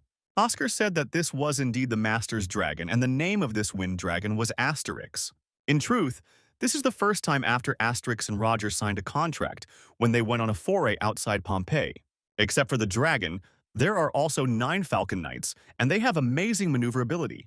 Richard remarked that he was delighted that if he one day had a flying beast to ride, it would fly over the heads of other sledders and shit on them. In one of Stuart's towns, a man asked if there was no news, and the subordinate said no, there was no news. The old man said, "What are the top brass thinking about? They themselves declared this war, so now they are pretending to be dead." At first it was good, because their city received a lot. There were enough provisions, but he does not know for some unknown reason that reinforcements from other provinces from afar were all transferred and supplies ran out. It was, after all, obvious that the war would affect the fate of the state, but they acted carelessly. The man noticed that they could carefully consider how to use the power of the provinces to fight back. Another noted that they were no scoundrels. They had only 30,000 city guards and 10,000 volunteers among the civilian population, and there were as many as 200,000 Pompeians. The old man remarked that Bernard should not get angry, as it was not often accompanied by stupidity and excessive aggressiveness. The subordinate agreed with his judgment and apologized, but the gentleman put his hand on his shoulder and said that they would do everything possible and leave the rest to the god of light. In the city where the main character was, quite a large number of birds were flying, and soon riders on griffins appeared. Lily asked the leader if he thought they could take this city by storm, and the city walls here, which were much more majestic than the previous ones. The hero said that there shouldn't be any problems, but Leo noted that the books on the art of war said that it might take more enemies to condemn a city. The guy looked through the telescope and saw a girl, so he thought, who it is? It's hard to tell by her clothes, and it's possible that it's a Stuart pastor. Richard understood perfectly well that she had a simply gorgeous figure, and in modern parlance, she was a MILF among MILFs. Leo asked why he was watching, and the guy said that he hadn't noticed anything strange yet, just the usual security and patrolling. Suddenly, a report came that they had completed reconnaissance within the city walls, and nothing unusual had been noticed. There, in the equal step of half-ruined buildings and low walls, they do not have many weapons and crossbows for counterattack. Leo ordered them to return to formation, and Lily turned to the leader and asked how soon they could occupy Stuart after the intelligence report. Richard noted that if there were only 2 countries on the continent, everything would go much easier. But the reality is that, with the exception of Stuart and Pompeii, there is now a west of the Holy Lotus. So it turns out that they are clearly not going to watch one side or the other suffer total defeat in a war. The engineers began collecting wood for production. The installation of massage equipment took 10 days, and these days were the calmest before the battle. And it turns out that one side is preparing siege equipment, while the other one is adjoining the wall and preparing for the battle itself. At last, the great battle has begun and Pompeii's heavy weapons are ready. The warriors lined up below the city awaiting further attack. Jonathan told his subordinate to keep up the pace and maintain formation. Everything was actually ready for an attack, and Gunther asked the boss if they were being too secretive. It seems to her that the rest of them had already seen the guy, asked what she was thinking about, let her mobilize the troops and be ready to defend. There must now be troops on the city wall, determined to die in battle. One of the knights told Leo that they were ready to attack and everyone was in position, and the man told them to wait for the command and be ready. Soon after, he began counting down until the fight began. The countdown ended, and he ordered everyone else to move forward for further attack. The warriors on the wall heard a loud noise below and were ready to defend themselves. The siege weapons were launched one after another, hurling stones straight at the wall. Also at that moment, sorcerers were already prepared who used their power. They created large fireballs and directed them towards the wall as well.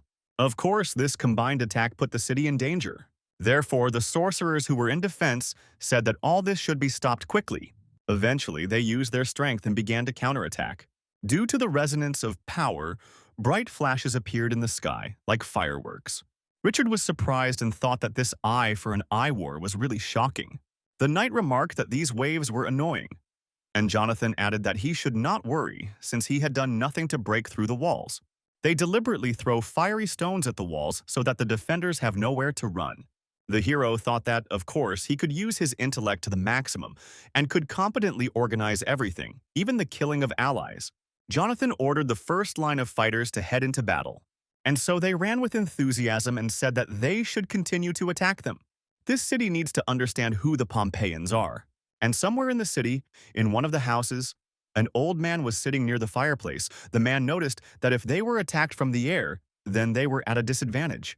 so an investigation of the enemy should be carried out.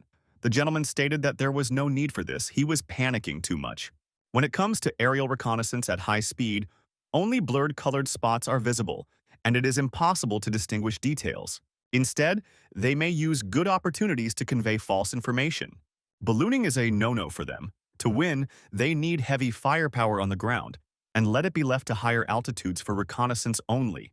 The subordinates stated that the Lord had previously used all the necessary materials to capture all the military bases, things on open fabric covers. Many will think that this is just the roof of houses, and it is impossible to understand what this fabric is. The barbarians who climbed up were stunned. The man said that the roofs were actually their nirvana. One of the barbarians asked how this was possible. Their aerial reconnaissance had not reported this, and no one had said that they had such firepower. The boy asked the Lord why they were relatively weak, and the city defense army was guarding this fortress. The man said that they were generals and the brains of the entire army. All they have to do is just think. They are in the province to fight against the country, so the city wall will definitely not be guarded. People will definitely rely on numbers, suppression, and wall defenders to help their push up the wall. They will certainly do so. And it is good steel to use the blade on. Their troops use the weak army of volunteers to guard the wall as bait. It's ruthless, but there's no room for friendship between them. Jonathan asked what was going on. Had they given up? The gentleman said that the war had officially begun, and they would take the initiative into their own hands and let the other links leave the fight. Soon he ordered his men that it was time to counterattack.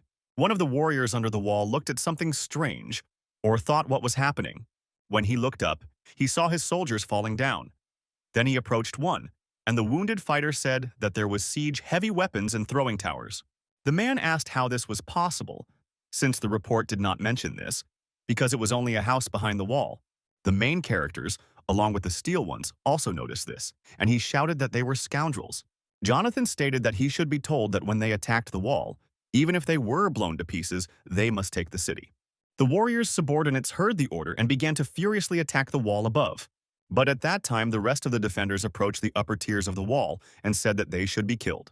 Jonathan asked where the Mach was. They should hurry and provide support at the front. The old man said it was time for the Ma to act as support. The wizards who defended themselves used a fireball, a water spiral, and also a sharp wind blade. There were a large number of them, and they turned to God and asked him to bless the ice wall. And in the air there was a clash of magical forces again. Richard saw all this and said that this is wrong. They have been fighting for a long time and still can't attack them. What will the others say about this? Leo said that it was because the city had equipment called magical extraction, which was Stuart's greatest achievement, and such equipment was not available everywhere. It can be launched with the energy that magic has. And this saves magical powers, Richard asked. But what about them? Don't they have something like that? Jonathan said this device is too heavy, and the structure is also very complex. They couldn't carry it. It looks like two children fighting with each other. Richard said they used it for the siege at the very beginning. And what about the fire trebuchet? Leo noted that you can't just win for nothing. They need success. At the moment, everyone is here and needs to rest to restore magical power. The hero asked if the unexpected advantage was still in force and if it was possible to win in this way. The planning and strategy are so precise, and it's interesting to see who's in charge. Richard added that the siege was indeed very important. Because of this, it turns out that they are actually losing now. Suddenly, a dragon appeared in the sky above this city. Gunther saw this and told the boss to look at it. Richard noted that I did indeed have several dragons at that time. They attacked the city which was defending itself to help the Pompeian forces. The towers that were equipped with excesses because of this were destroyed. The dragon riders continued to fly over the city in search of new targets. Suddenly one man noticed, demanding, from which he headed straight towards them. On the other hand, he noticed a boy who was with them. I shouted to him to report the situation and to retreat first. Let them retreat to a safe distance or return. The boy asked how to go back. Richard asked what it was, how easy it was to get away after an attack. This altitude was estimated to be 3,000 yards, and that was no longer considered a return. Jonathan said there was no way, and he could only buy time, let them retreat temporarily, and this battle would be considered lost. Ordered to flee urgently, Leo noticed that they seemed to have retreated to their camp and he should be allowed to go and see. The main character noticed that he would also go, and together with the guy they went there. The boy turned to the old man and noticed that he ordered to return. But why he wanted to retreat? Leo asked Zed what happened. The man stated that when he did not get down far enough, he saw the city from the inside and it turns out that they have many weapons for hunting dragons. The boy asked what other weapon he remembered, that it was the idea of the brilliant alchemist from San Jose, a magic weapon in the hands of John. He was fascinated by his hydrogen system, giving a normal arrow a speed much greater than the bowstring speed and causing it to spin more strongly. At the same flight speed, the high-speed rotating tip of the blade can penetrate armor, and this is not cool at all. Richard said that there can't be that many dragon hunting weapons. At most, only 5 of them are genuine, unless you have to pay a lot of money. The boy said, despite this, he is not on a high place and it is impossible to tell which of them are real and which are genuine, so he says it's all nonsense. Richard understood that the brat was arrogant. He asked what happened to the commander, whether he was responsible for the attack on the city. The guy thought that if he was responsible for leading the team, then it was still possible to lose, and now the next day has arrived. The man said that the boys' team would be involved in the next attack. Lord Richard should know that soldiers must obey orders. They have no choice but to obey. Looking at him, it seems he still doesn't understand much. A man should be serious about him and remind him of this. If this siege fails again, then perhaps something terrible awaits them, and it will be a catastrophe.